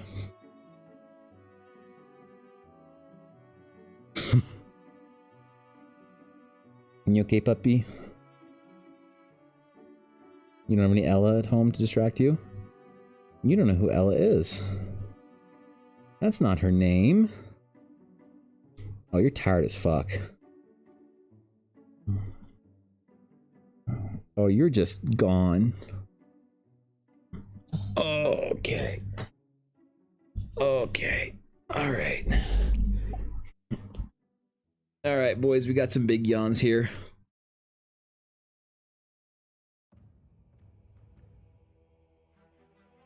This is it, man. This is what we do. Got your 8-pound Morkies. Maybe a little more than 8 pounds. You feel fat right now. You even went on a walk yesterday. Big ass long one. Ready to clock out, right? She only went OUT once this morning already for a little bit of walk, but she's tired. What are you so tired for, puppy?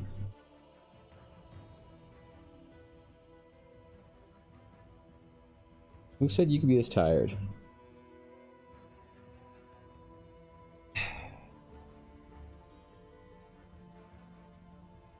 Good girl? Alright.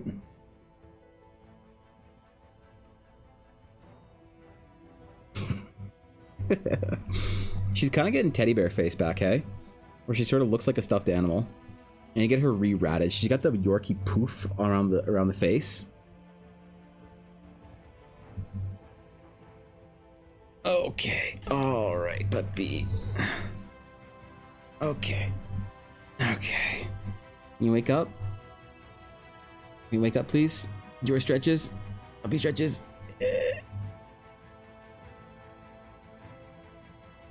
All right. Okay. We're back. We're back to bed. Okay. You want to put you down? Okay. Here, I'll put you in your bed. There you go, little Marky. Back in bed, sorry to disturb you.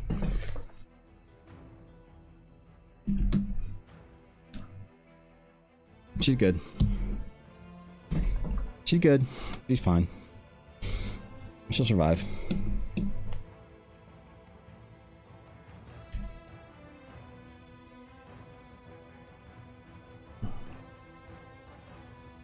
Still not entirely decided if I want to paint this out. Still not entirely. Upward dog, downward dog, yeah. Oh, she's nesting in her bed. Okay. Okay, as long as she's happy.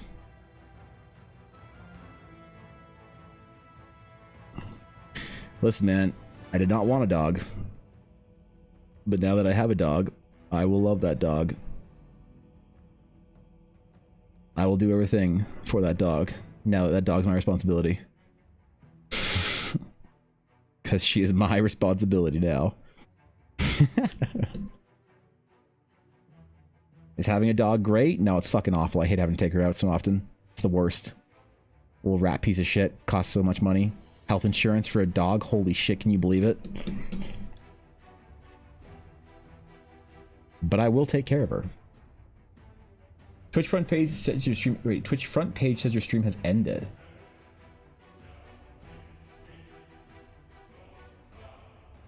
Wait, what?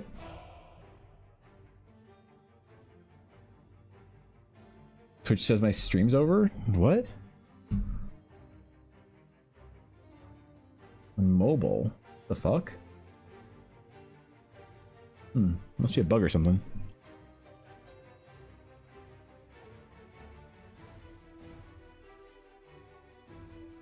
Weird. OBS definitely still says I'm live. Still live on YouTube, I think.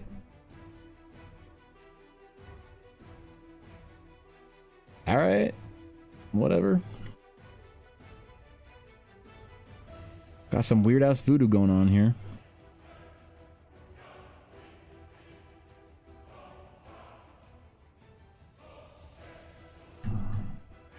Think we good though?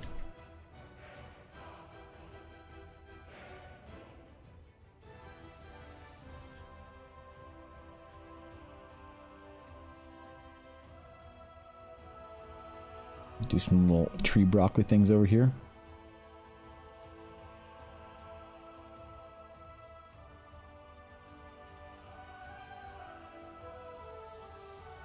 Still live on YouTube? Weird. Weird. Well, thanks, Cass. Appreciate it. Upload to stream clips? Oh, not another uniclip. God damn it. I need to do an EBA stream in a nutshell, and it's just gonna be uniclips, isn't it? I'd love to get like a when I can hire a full-time fucking editor, man. I'm just gonna get them every day to do a stream in a clip type thing. When I can hire a full-time editor on retainer, let's go. All I need is probably another 10,000 subs a month, and I can do that. Easy. Easy. Puppy is out. She is back to sleep. Okay, good night. Her worming from the end of Friday stream was amazing. It's the top viewed clip that put Mel up on the leaderboard. Wait, can you guys see the leaderboard or whatever? No, I went down to see if Luna was okay. Ella. I just brought her up here with her little bed. I just realized you were still out, and I didn't know how long you'd be, so I wanted to give Dog some attention. Let her know she wasn't completely forgotten about, so...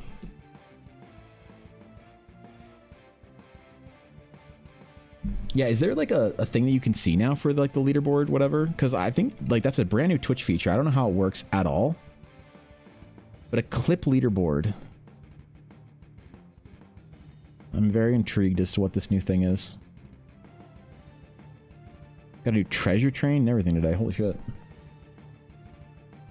An impulse me to do clips for streams. I can't help it. The marketing? Yeah, right?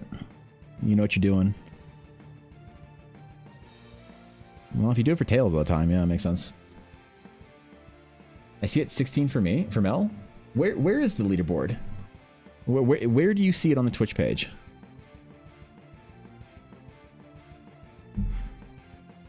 Is this... What's my channel called? Evan Blair Art. What's my channel called? Oh, there we go. Okay.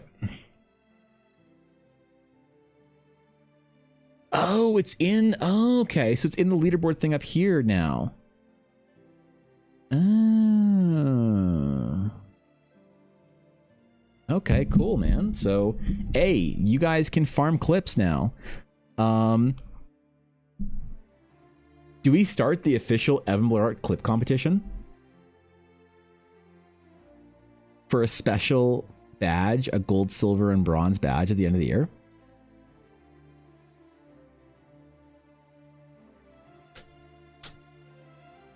Is that something I can do?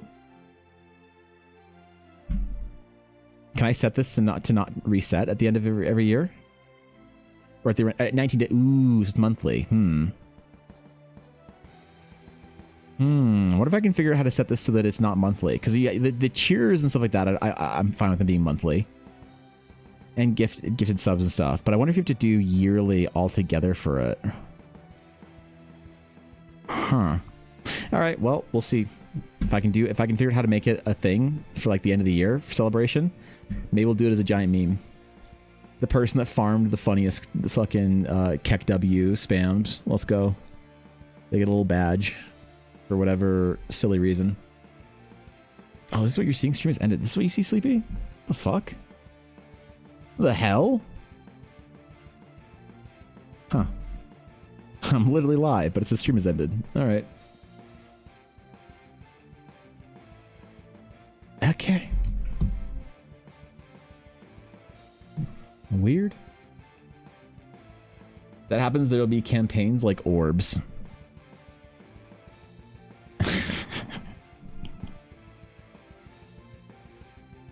Yeah, you think? I don't know if people are that desperate to farm Keck W's. After all, this is the Dragon's Claim. You guys are like decent, sort of like well-adjusted members of society, right? You wouldn't farm hard for a meme. Right?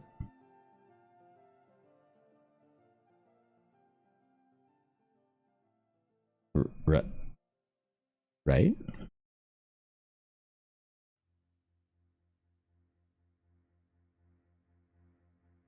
I can trust you guys not to farm hard for memes, right?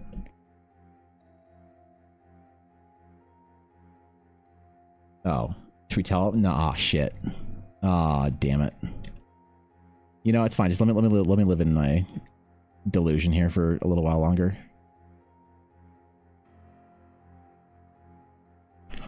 Let me live in my delusion. All right, come on, man.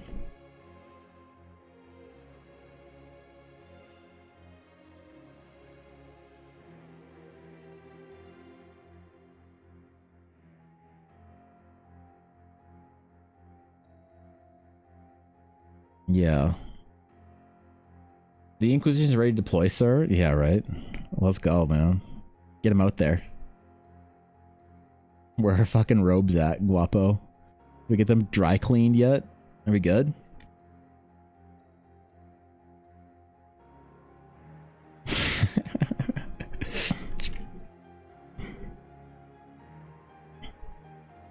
Byzantine dry cleaning.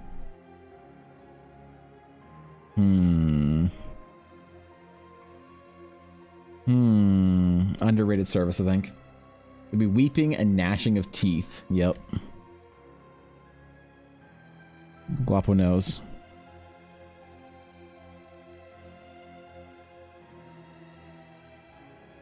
Guapo fucking knows.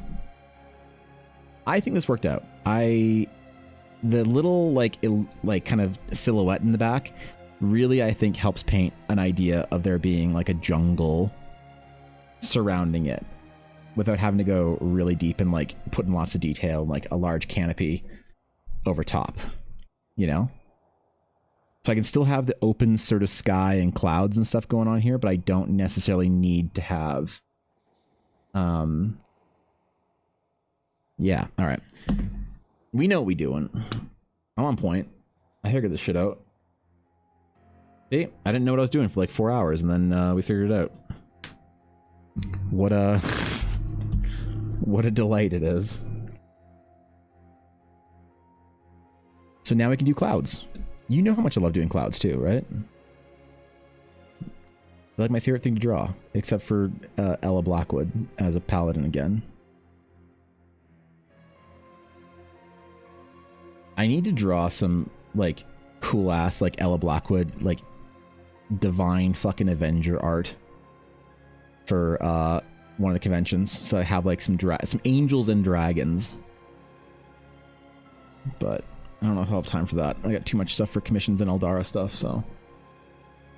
Current Evan for the win, yeah, right? He figured it out finally, Atari. Current Evan figured some shit out. Current Evan, like past Evan's always leaving the difficult challenges to future Evan, but once in a while, current Evan isn't actually just a complete piece of shit. Once in a while, current Evan knows a thing or two about art. We can finally trust him with at least one thing once in a while. Now, let's not get our hopes up or anything, you know, that's going to come back or happen again, but...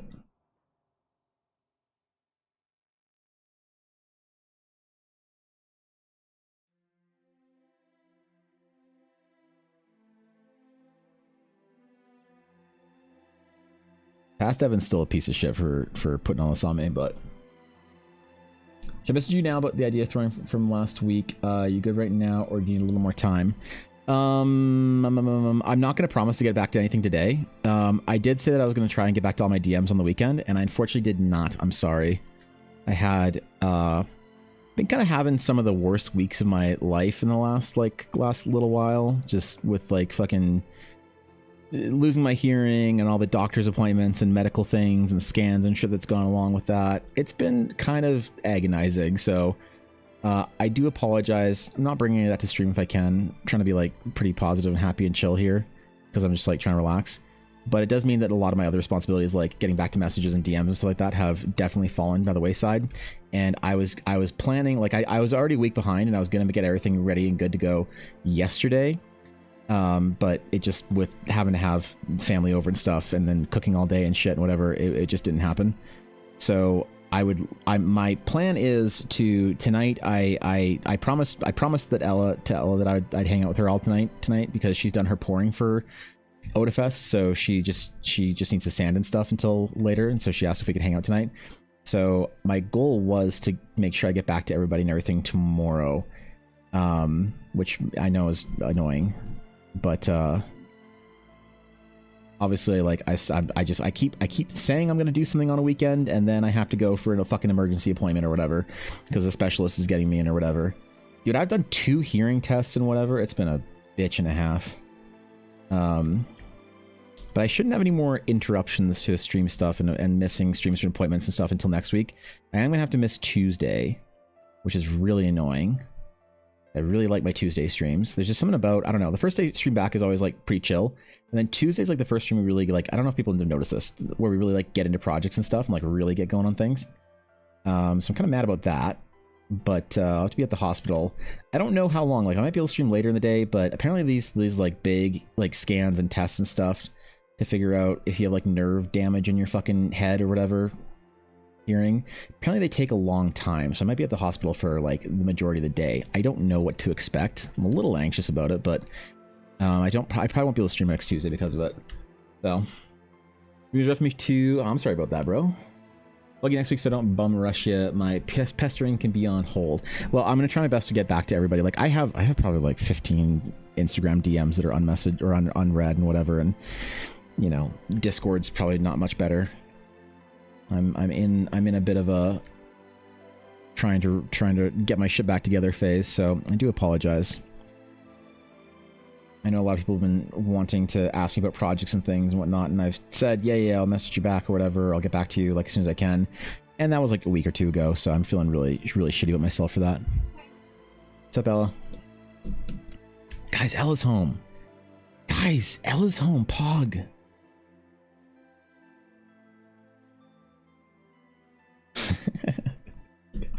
Hi, Ella. Tell yourself. I'm not telling her.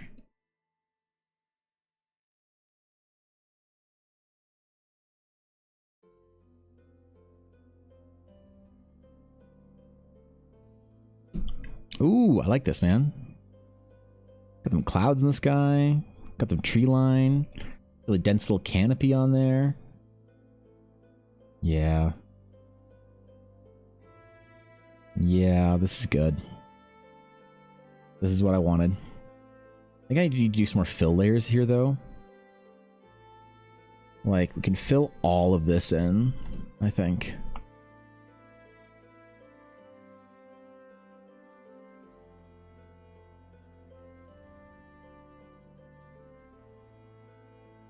All of it.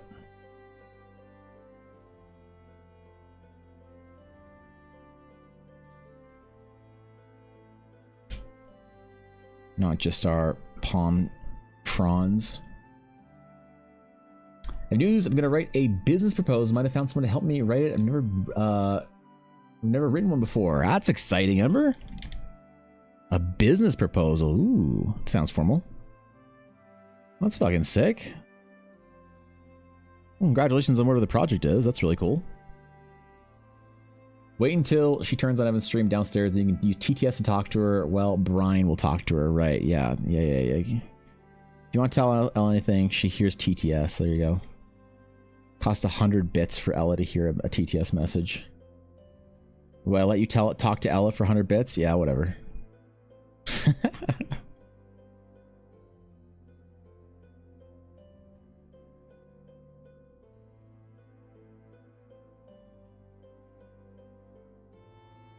Oh yeah, okay, I like this. This is good. This is good.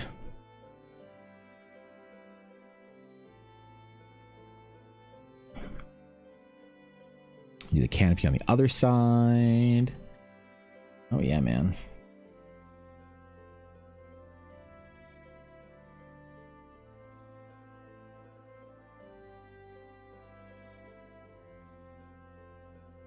Oh yeah. I might need to make it happen, but 2 more people are waiting to join if I make it happen. For oh yeah, for wow, whatever it is though, that's still very exciting. Securing investment is always the hardest part. Maybe delivering is. I don't know. They're both hard, but either way, that's very exciting. It's your first business proposal. It's pretty cool. Elevating your status right there. Entering a whole new world of corporate BS and investors and IP and whatever else. Well, whatever it is, good luck, Ember. Good luck. I know you'll do phenomenally. I believe in you.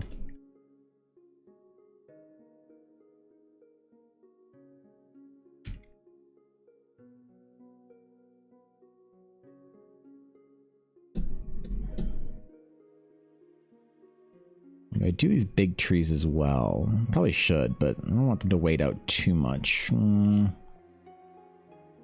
I'll leave it for now, I guess. I still have the urge to paint this. I mean, if we delete all of the fill layers, it kind of looks like it could be the base for a painting, you know? Buzzwords? Right, you can use buzzwords, right? You gotta enterprise it further. Yep. You gotta talk about how you're gonna, you know, make updates to the system. Like, what system? The system. I'm gonna make updates to the system. To the system? The system, man. We gotta make updates to the system. You know, I just realized I think all the crumbs I sent out were unsigned beta fucking versions of them. Well, rip to me, but GG to everyone that got one of the OGs, I guess.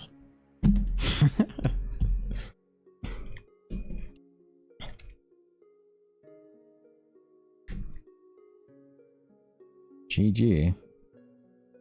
You'd have like 50k to run it. Ooh, that's a lot. That's a lot. That's a Ember for a gaming maid cafe. That's a lot of money. Holy shit. To start off, I guess for your licenses, so you can sell food while having scantily clad hot anime maids walking around. It's probably not that bad for licensing, but you know, I'm sure you'll secure your funding. So, VTuber agency. Oh, That's what I said. Scantily clad maid cafe? That's literally what I just said. We just said the same thing with different terminology. What do you mean? We just said the same thing. That's awesome, dude. I think the agency world for VTubers is a bright one right now. With some of the collapse of the bigger ones and the kind of the fall of idol culture, it seems like in the West at the very least. I think there's a lot of room for new, like Glitch Stars is doing some really cool stuff, and obviously I got some friends and whatnot over in that periphery. I'm obviously a big fan of Miwa and Stim and whatnot over there. And I like adding the dual logs when he's harassing the talent, so no, I think that's a tough start though for securing investment, but that's fucking sick. I announced on Friday that I was making my own VTuber agency. I don't think anyone took me seriously though. So what the hell, man? They didn't think. See, Yuna's mad. The hell is she so mad about?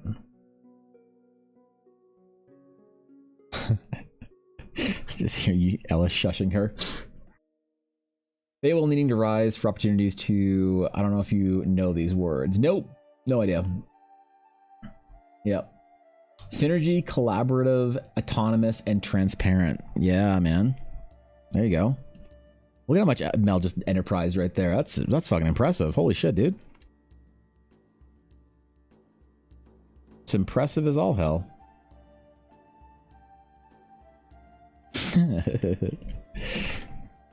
Come on, man. Yeah, nobody took my agency seriously when I made my announcement. I don't know why. Watch me not want to give Amanogawa to anybody. Like, well, I'm gonna finish that live 2D model. I'm not gonna want to give it to anybody. I'm just gonna like force Fishy to pilot it while we play D&D together or something. You're asking who and where to find Project Evangeline. Oh, well, they don't need to know that, okay? So I throw up a little time or a little each time these buzzwords are used in my meetings. So I did talk to some dude. I talked to somebody in the games industry about a project recently. Pretty high budget project too. And they were using terminology that scared the shit out of me. They were using a whole bunch of terminology that's kind of been getting companies into a lot of problems recently, like trouble recently, as far as like the kind of games they're making for the kind of players and what they're looking for and whatnot. And just like, the gaming buzzwords that like are like for dead games. Ooh, what the fuck did I just do? Oh my god. Stop. There we go. And they were using a bunch of these gaming buzzwords, and I was like, wait, you guys don't actually still use those, right? Like they're like, oh yeah, what's wrong with it? It's like, but every project that uses these buzzwords is dying. Like, no, there's other like factors that went into those. And I was like, I don't know, man. I'm really worried for you now. Oh shit. Going back from your LARP, Fox. What's up? What's up? Good job. Proud of you. Getting after it. I think the person to make the investment has no clue about VTuber world or the internet. Ooh, that's tough. That's a tough sell. Like streaming is weird. Okay? Live streaming is fucking weird. It's bizarre. VTubing is super weird. It's super weird. It's super strange. It's super deviant. It's degenerate. It's whatever. It's all these things. You're combining so many subcultures together. You're combining the degeneracy of anime and the anime subculture with the like weirdness of streaming. Like trying to sell the idea of a VTuber to a normie is like that's tough. That's really tough. That's fucking. Oof. Well, I mean, sounds like a cool project though. Good luck. She'll get after it. But trying to like with a straight face tell a normal person what the fuck a VTuber is. Like, I think sometimes that people get lost in the sauce on the internet. They grow up and they're terminally online, and they think that things like VTubers are normal. They think that anime is not like deviant and degenerate. right? And then the normal, like, sort of normie audience gets a hold of it, and they're like, what the fuck is this? You're like, oh yeah, you know, that's they're all high schoolers. They're like, that, why are high schoolers? Oh god. You know, it's like trying to explain any of the subcultures to normies is like a bad time. VTubing is like the convergence of of everything bad and wrong with the anime subculture, with everything bad and wrong with the streaming subculture, with everything bad and wrong with like the idol culture, and it's so tough, man. Obviously, it's becoming more mainstream, but it's still definitely a niche. I trying to explain a VTuber to someone. Oh my god. I tried to explain a VTuber to one of my cousins who's like a normie, like when they were in town. She was like, and obviously she doesn't really get VTubers, but it was funny. But I explained to like the concept of VTubers, and she just said, "Ew." This little 23-year-old normie. She just grimaced and said, "Ew." Okay, that's a reminder for me that yeah, that's right. Still a subculture here, isn't it? That's right. Okay.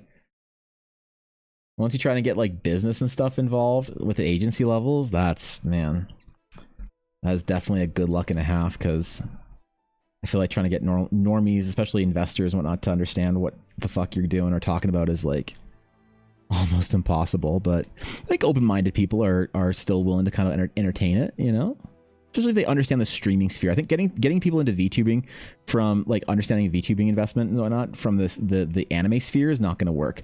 But the streaming sphere, I think you can make a much better case for. So if they understand a little bit about live streaming, I think that's a lot better than if they maybe just know anime or whatever, esports, things like that. Thanks. Still have 45 minutes of work left, but I've done 1/3 of tomorrow's work already, so I'm just gonna chill. Yeah, are you still getting your work early front load in the week? Such an uphill climb. I'm a normie when it comes to VTuber stuff. Right? It's hard to, like, when you see like an anime girl like with her big floppy like melons out and people, you know, frothing over her and shit and whatnot, and the whole thing with like, and not obviously not every VTuber is a lewd tuber, but like a lot of them are, and that's like what people see first. When you see the whole thing from the outside, like I said, an uphill climb is like a generous way to put it for a lot of normal people that are like, what the fuck is this? Which is hard because there's a lot of great like cool stuff you can do with VTuber out there and like cool content and whatnot. But it is when you're trying to like convince people in the normie sphere about like VTubing for like collecting investment for a project or whatever, like that's really tough. It's a tough sell. And I think that sometimes we forget, like we as the anime subculture, the streaming subculture, the deviants, the degenerates, the whatever, we sometimes forget, I think, how niche whatever our hobbies are. And it's one of the reasons why like I have a lot of VTuber friends, but I don't rate any of them because it makes people uncomfortable. And I love my VTuber friends. But I've rated my VTuber friends and seen people from my chat that like I know say, what the fuck is this anime shit on my screen? And I'm like, oh, that's right.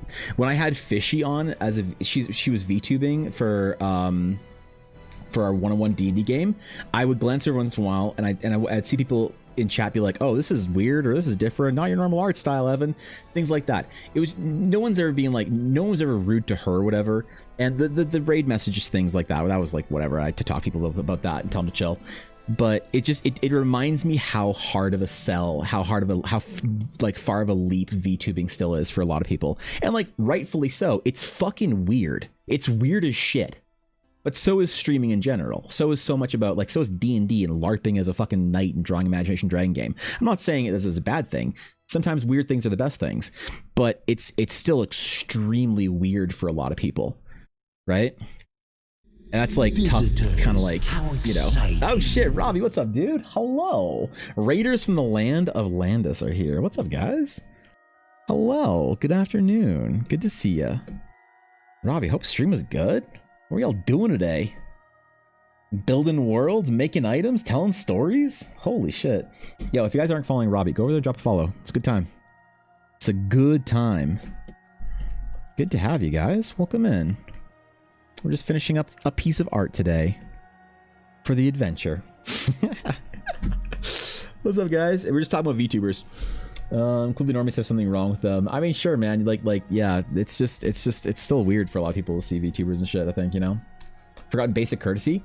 I think the thing is, Silver. I think that people don't understand that there's a person behind a VTuber.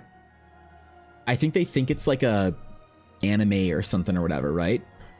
Like a take that I think is like important to remember is there's a large percentage of sort of normies who are more familiar with AI and anime than they are VTubers. So I didn't realize this, but there's a lot of people that assume that a VTuber is an AI interactive video game or something. They're like, wow, it talks. It's like, yeah, no, that's like a 33-year-old fucking girl from like Memphis that I know. She's just like is LARPing as an anime girl on the internet, right? Little does anyone know that there's actually a person behind there if they don't know the VTuber thing. So it's hard. It's a really hard thing for people to kind of like understand and wrap their mind around it. And that's like, I'm not moralizing one way or the other, whether or not the VTubing is like, you know, like it's weird. That's fine. It's lovely. People don't like it. Fine. I'm not mad at them for that. And if they love it, like, okay, fine. I'm not mad at them for that. But it is, a lot of people I think don't understand it enough to know that that's not like a program or an animation or a game. That's actually like a person with an avatar. So it's really strange, you know, to try and convince people or try and like get them in on board with it. Pretty amazing tech, but I've got no idea how it's a money-making thing. They treat them like idols. So they'll make, you know, a lot of VTubers will, for like agency VTubers, will also do like merch drops and things like that. Taco. So they'll have their regular stream and they'll do like idol stuff and sing and, you know, whatever, and then they'll do big merch drops and collabs and whatever, and like gamer subs and advertising and advertising with a lot of like people who are in the anime sphere basically only want anime. They don't want any art outside of it. The like Venn diagram of people who are like who like my art, who like EBA, and who like anime is like basically just this. It's a very like whenever I post anything anime and I get a whole bunch of followers on it on Twitter or whatever, the second I post something like my regular art, I like lose all these followers basically. So it's very easy if you have an anime game, some like mobile trash or like some gacha shit or like a new anime season or some good stuff or whatever, you can market through VTubers very easily. And that's one of the other ways that they make. So like VTubing is very interesting as a marketing sphere and like how you make money. And a lot of people who are VTubers just make money as regular streamers. People sub to them, they donate to them, they just chill, they do whatever. It's, you know, it's just normal from that way. We made 7 new items and did some work on some promo stuff. Oh shit, wait, 7 items in one stream? That's actually super impressive, dude. Holy fuck. Gotta make some lunch. Enjoy the rest of your stream. Will be lurking when I do more work. Dude, it's an honor, Robbie. I mean it. Guys, if you aren't following Robbie Landis, the Master Dungeon Master, and you like any of the D&D nonsense we do over here, go follow a real, actual creator. Holy, right? But yes, go do what you gotta do, man. Go make some lunch. Go take a break. Y'all are amazing over there. So please rest up. 5 seconds of Google search would clear that up, though. It would, but that's the thing is like, you know what? Honestly, Silver, I disagree. I don't. Yeah, hold on. I think that's a bit of an online take as well, too. And I mean that respectfully. If you're somebody from the outside, from the periphery, you just see cartoons talking. You just assume it's a game or an animation. So you could look it up, but like if I raid into and you're on Twitch and you're in my chat and then I raid into a VTuber Iron Mouse or whatever, Fishy, and you see some anime girl like bouncing around like talking, I don't think it's I don't think it's a far off assumption to assume it's a game or whatever. Like maybe you wouldn't think it's an anime TV show, but certainly thinking it's a game and not a real person is totally like I think within the realm of possibility or reality here. And so the issue is then trying to figure out how do you know, it's like a hard, like, you know what I mean? And again, I'm not saying that's a good or bad thing or whatever. I'm just trying to like get in the minds of people. And so I think it's maybe a little bit too easy to say, oh, 5 into Google search will clear it up. I don't think that it's inherently like, do you know what I mean? Like I don't think it's inherently like obvious that you would you'd make an assumption about what you're seeing. And I think that assumption for a lot of people based on the media surrounding it and the anime sort of like subculture, I think it's perfectly valid or fair, where you assume that I just raided into somebody playing an anime game or whatever. And you're like, oh, streamers like, you know, not on the camera or whatever, and not understand how the whole tech works and stuff. So yeah. Save, stretch, and hydrate. Yeah, that's right. I haven't saved in a while. Wish I could art better if I had the space. Jam basketball. Watch out. Oh shit. Yeah. Let's go, dude. So I don't know. I don't know if there's like a good way to, because VTubing is something that I think is really cool. I just like don't know how and if I can. Like I was gonna maybe think about doing a Eldar D&D game with a bunch of my VTuber friends, but I think that the crossover between the VTubing audience and people who are in like my periphery of like fantasy nerds, I think it's so small that it'd actually be. I'm wondering if it'd be a mistake. Because it'd be really cool if I had like all my sort of VTuber friends up on screen. We're doing like cool VTuber game stuff. But I don't know if people would get it, you know?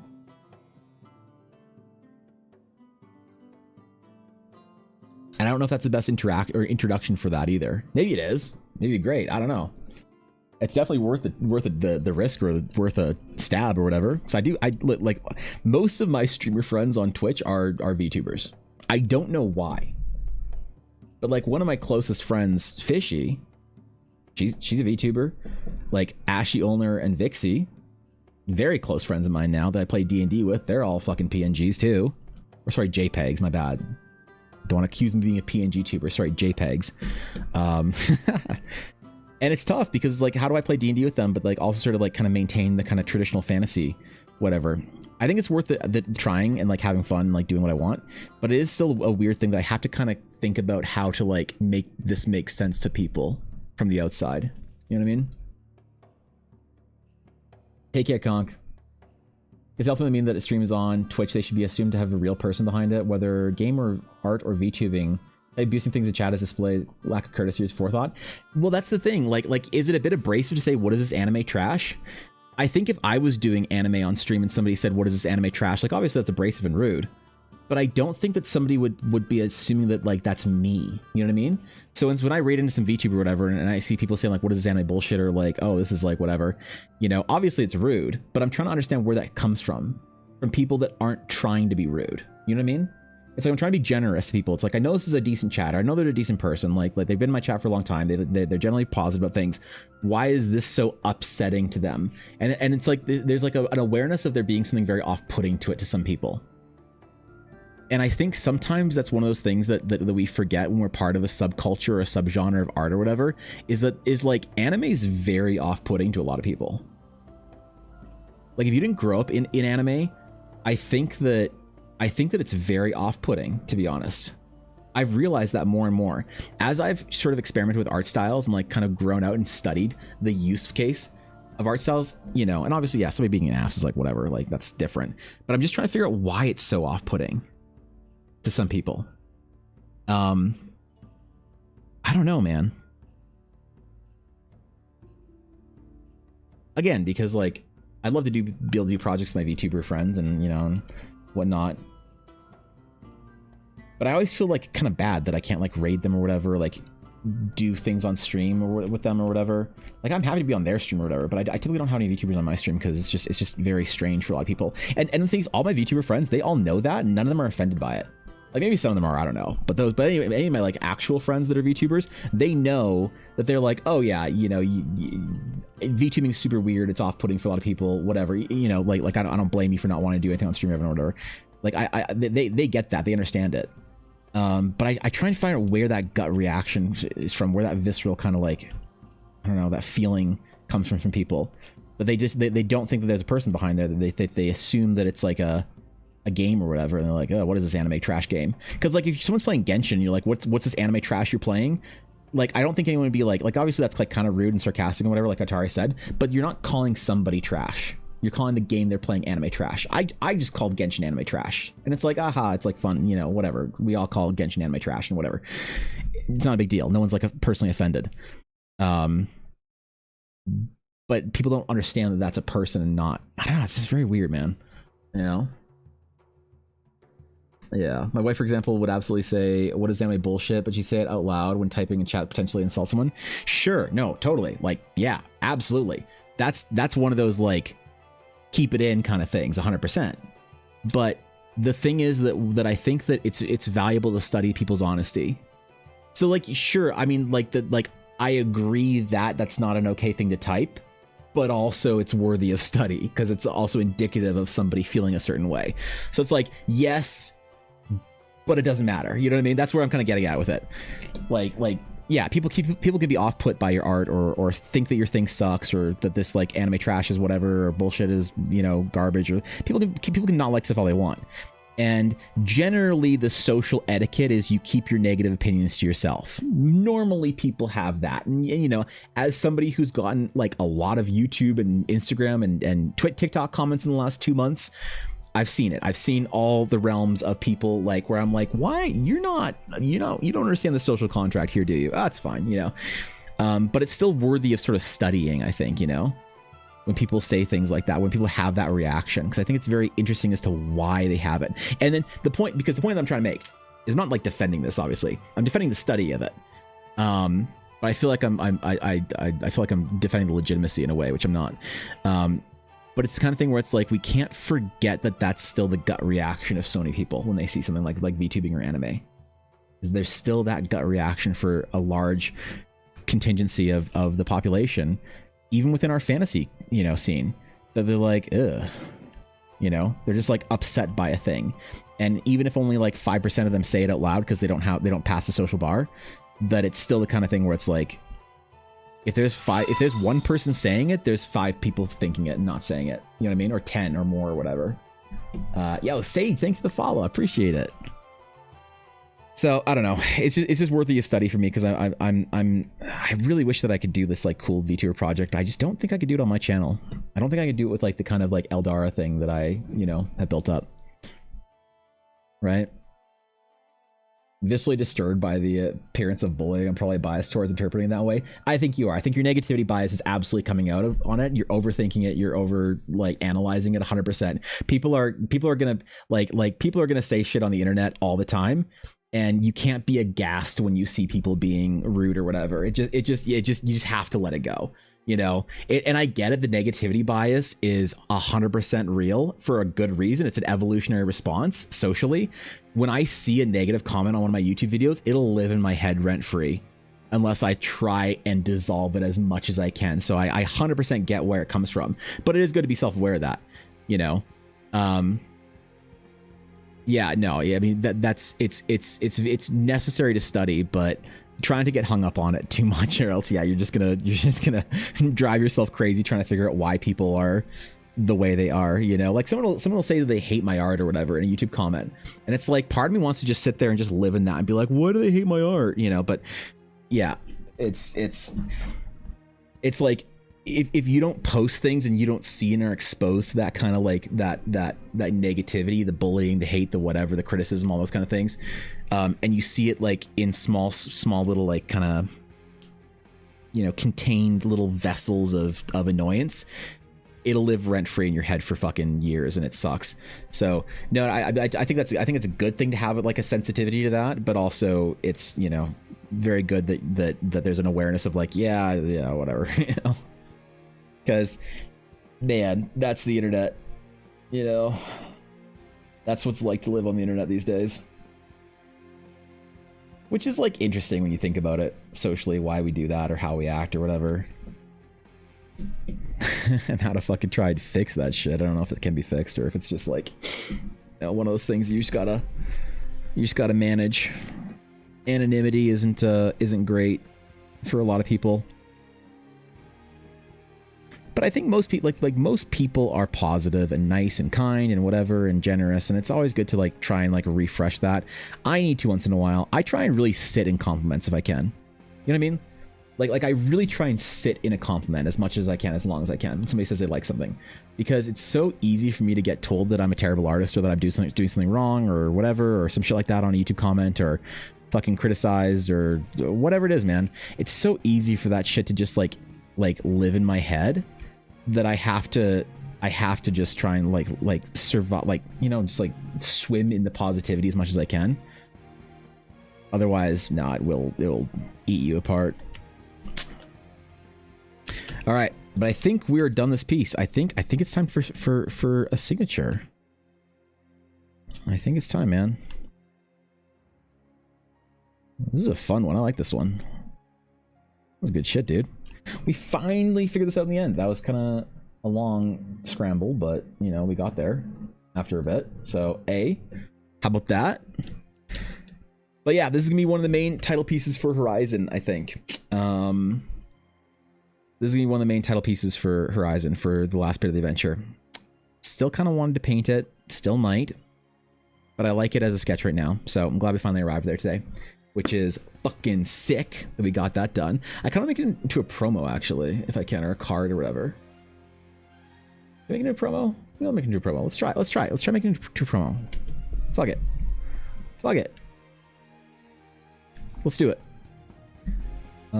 Save as copy. What are we gonna call this? God, I need to organize my shit for Horizon better. Horizon, final ruin site. Whatever. All right, whatever.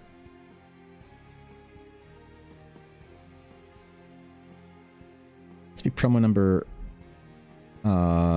what, 3, I guess?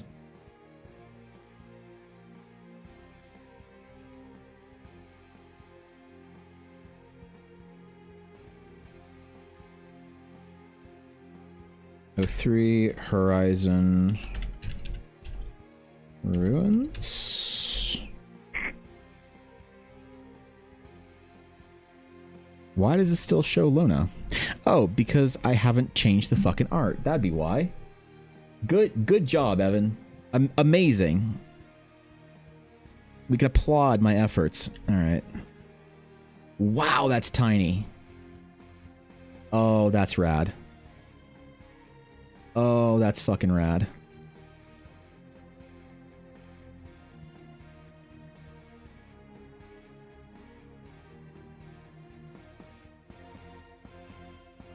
Lady Luna Airlace. What are we going to call this? I need to grab a single.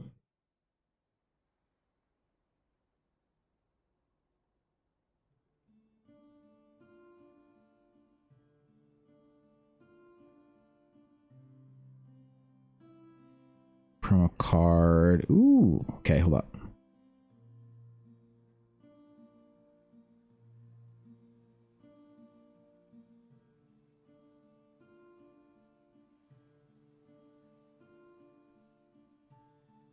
Hidden Ruins of Horizon.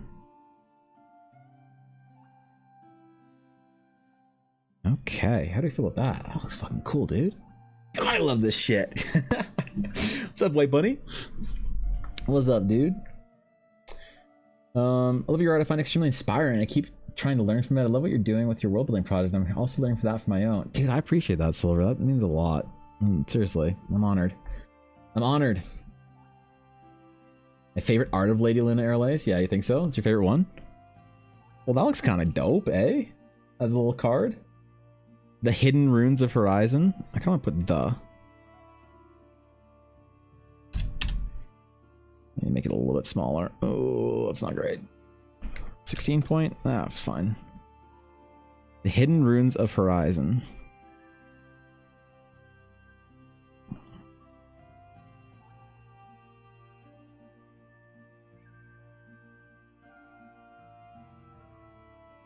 Promo number 3.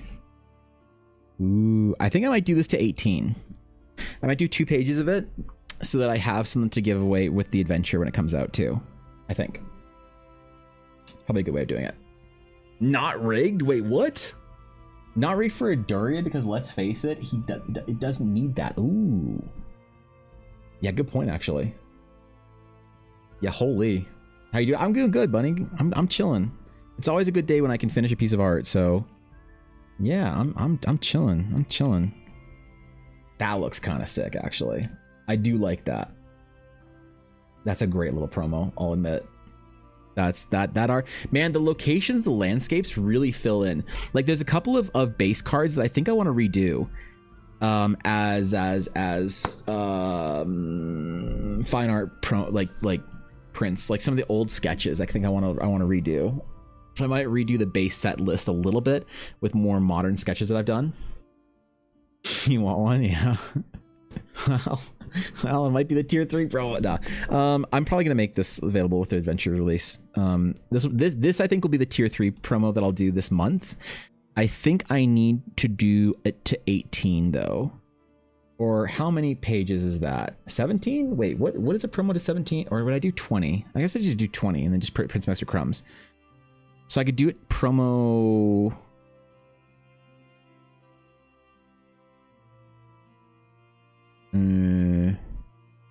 How do I do it? Do I do them too?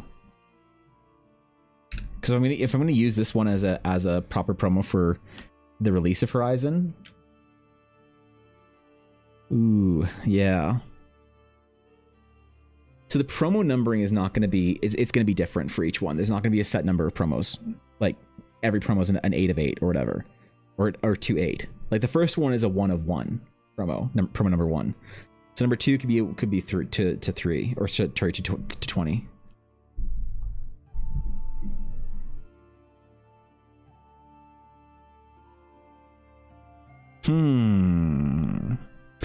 Should I just put these at my print store as for the promos on their own?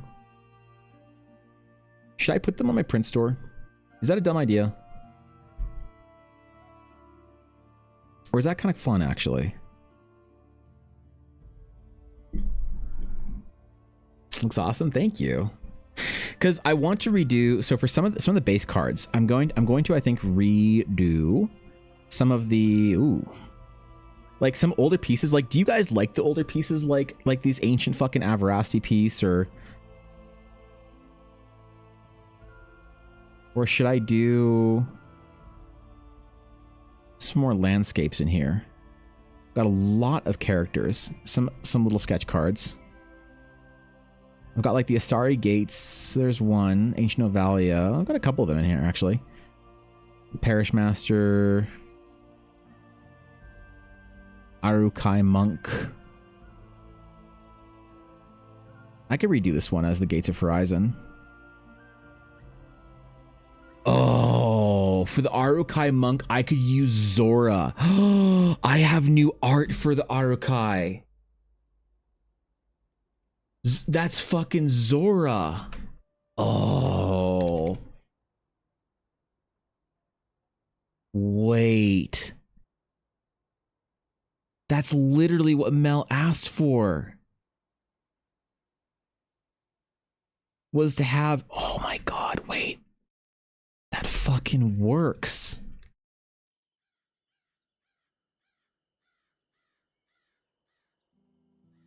Oh, then I can make her a special promo for it because this is her card.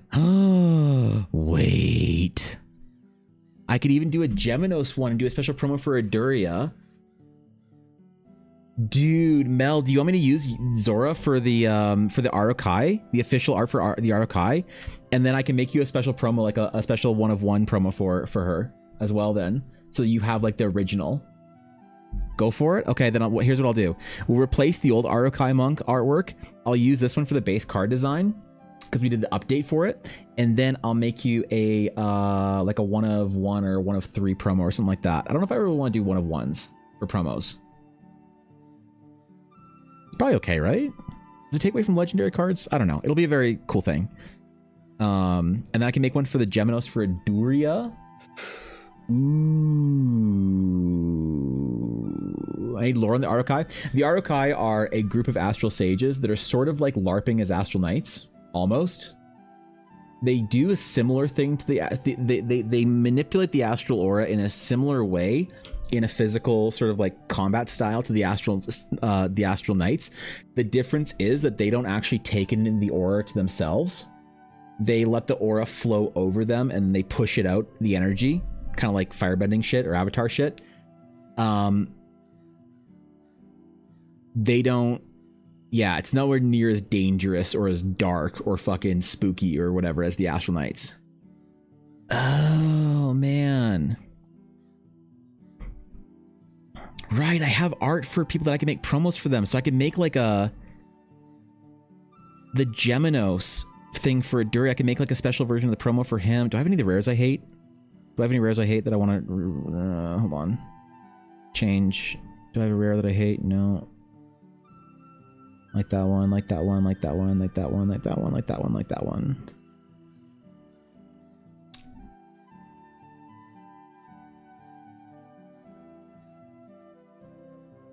That's funny. I think this one's funny. I think the Endrick Avalon, I think putting respected guildmaster in air quotes, I think this card's funny. All right. I don't care what people think. It's the old original vintage sketch. Maybe I can make this a promo, actually.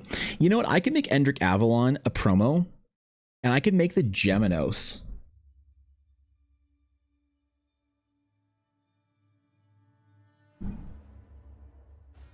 How would the Geminos look? Because it would just be the one tiefling.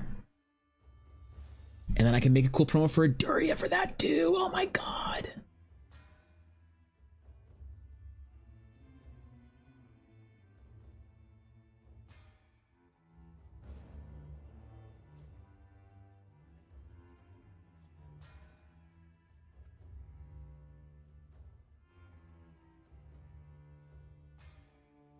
Yo.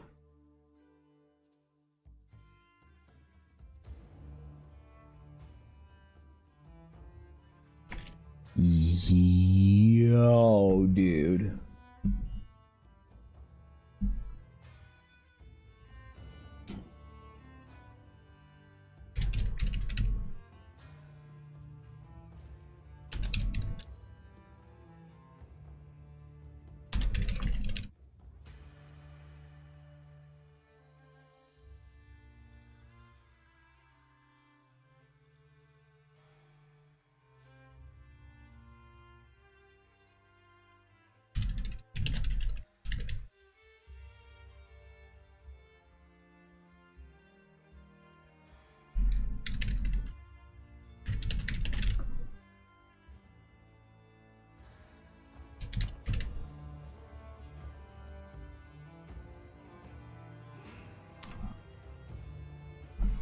I mean, that's a pretty good ass rare right there.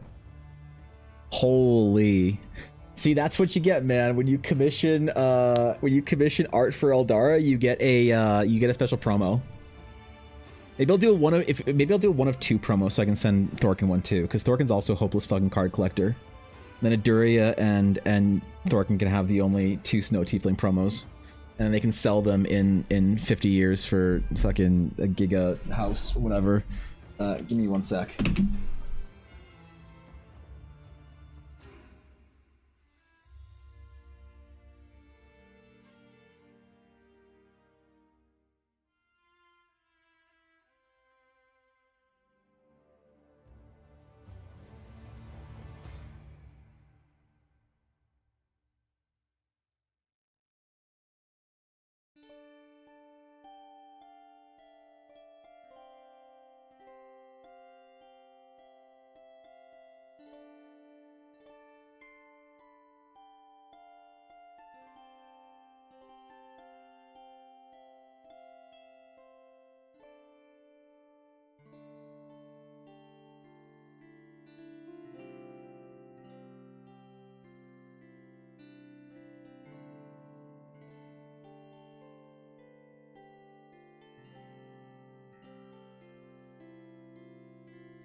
All right, I think I love this. Each Geminos could zoom in on a different character.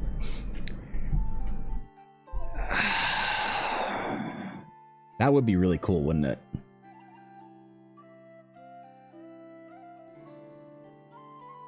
Yeah.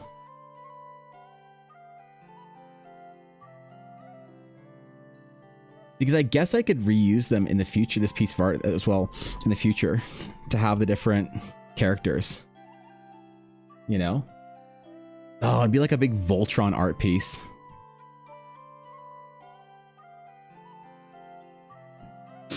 Oh man, wait, that'd be so cool.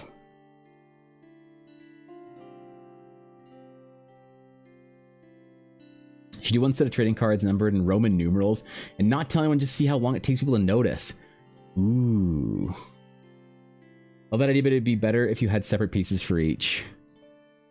Yeah, like a separate, like... Yeah. What was the name of the hunters? Because their order, I don't want to call them Geminos hunters. I want to call them the whatever, like the something of the north. Because I forgot what that order was called. I forgot what I named it. Fuck, I gotta go look at my lore or whatever. But we'll call them whatever the like proper name is for it. And then, okay, so I'm gonna make, this is what I'm gonna do. I'm gonna make, so as part of the, like, the process of making or getting a commission done of something in Eldara, I want to do a little card promo.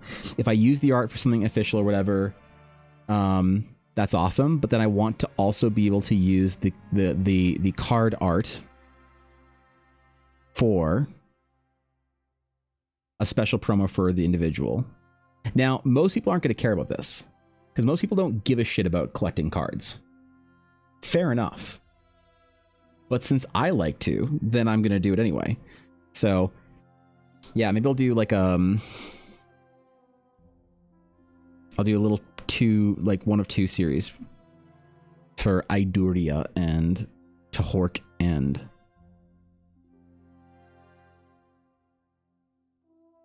that'd be cool.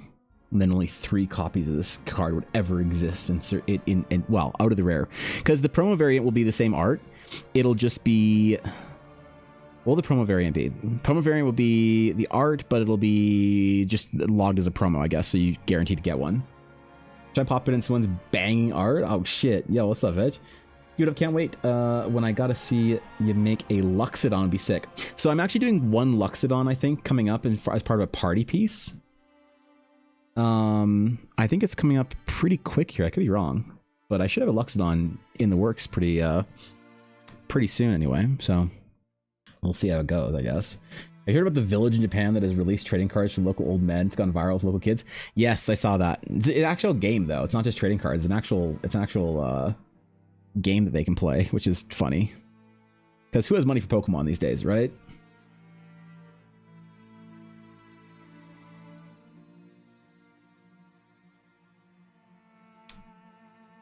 Oh, this is such a cool idea.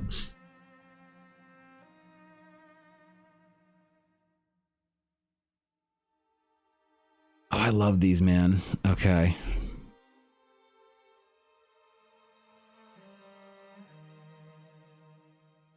I gotta get the epics on point, though. I gotta get them actually, like, signed and figured out. There's some, like, weird stuff happening with the background here. They're just, like, not all... Oh. That'd be why. The whole fucking folder was down 90%. Riven and Sariel epic. The Dragon's Claim Seal. Signed by me. I'll do in a big, like, fucking swoopy gold pen. Legacy Concepts. Dragon Folk of Meshrehet. Narya of Ithra Athari postcard. This is a cool one. I like this card. This is a dope one. I'm a fan of this card.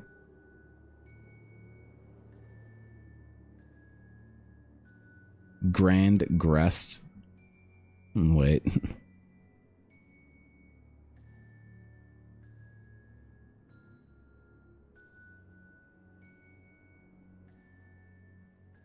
This is an old version. Before that spelling mistake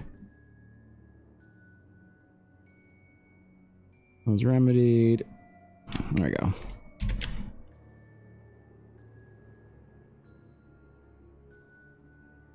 Yeah, this is gonna be sick. I'm excited about this shit. Fantastic stuff. Thanks, dude. Appreciate it.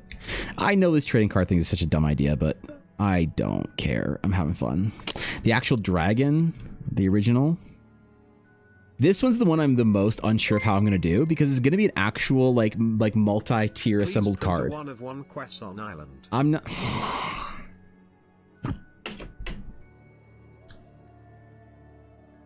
You really want a legendary card that's a Croissant Island?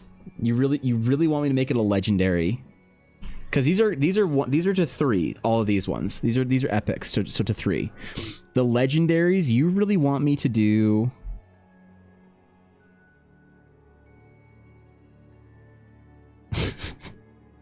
I have Ella Blackwood, full art. Amelia Hearthwood, full art. Scarlet and Charlotte, dual signature card, full art. And Amelia and Ella, dual signature card. You really want me to make Croissant Island a 1-of-1 legendary card?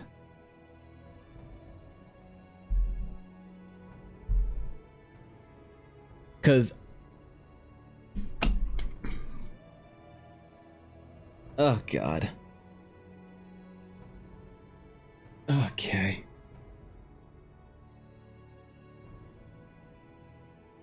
Part of me really wants to expand this out a little bit.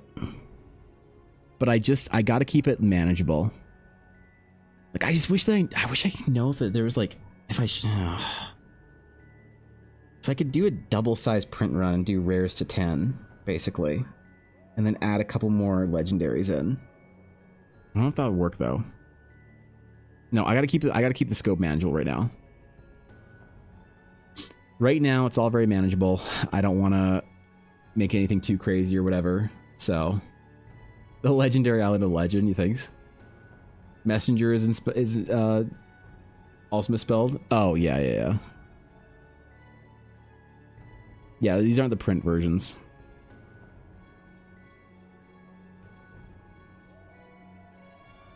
There has to be at least 1 or 2 typos though in the original. Like every good first edition draft of things, like Sanderson's work and like Harry Potter, I think, have like some typos for stuff in them. I gotta at least like have like if I gotta make sure I at least have 1 in there. You know? That's like important, I think. All right, I got too much to think about. Okay, that's it for today. We got our art done. We did the thing. We did the thing. We got the thing done. Congratulations, everybody. We got the art done for the Horizon thing that we had to do. So, what that means is that next time we have to do some character art or some other things. I don't know. We're gonna chill out. Tomorrow's gonna be a good day. We're gonna do some cool Horizon related art. But for now, I gotta bounce because Ella's home and it's after 3 and we gotta go for our walk because I have 10k more I need to walk today. Wow, how many? I have done 800 steps today, so I need to walk my next 9,000. So I gotta go for probably an hour-long walk with Ella and the pup, and I will see you guys tomorrow. Where's my outro? I gotta bounce, man. I got distracted by cards. Holy. All right. Thank you guys for the ridiculous amount of support today. I appreciate it. Thanks for chilling. Thank you again for the raids, for the fucking bits, for the whatever that weird hype train was that we unlocked for the first time on Twitch basically ever.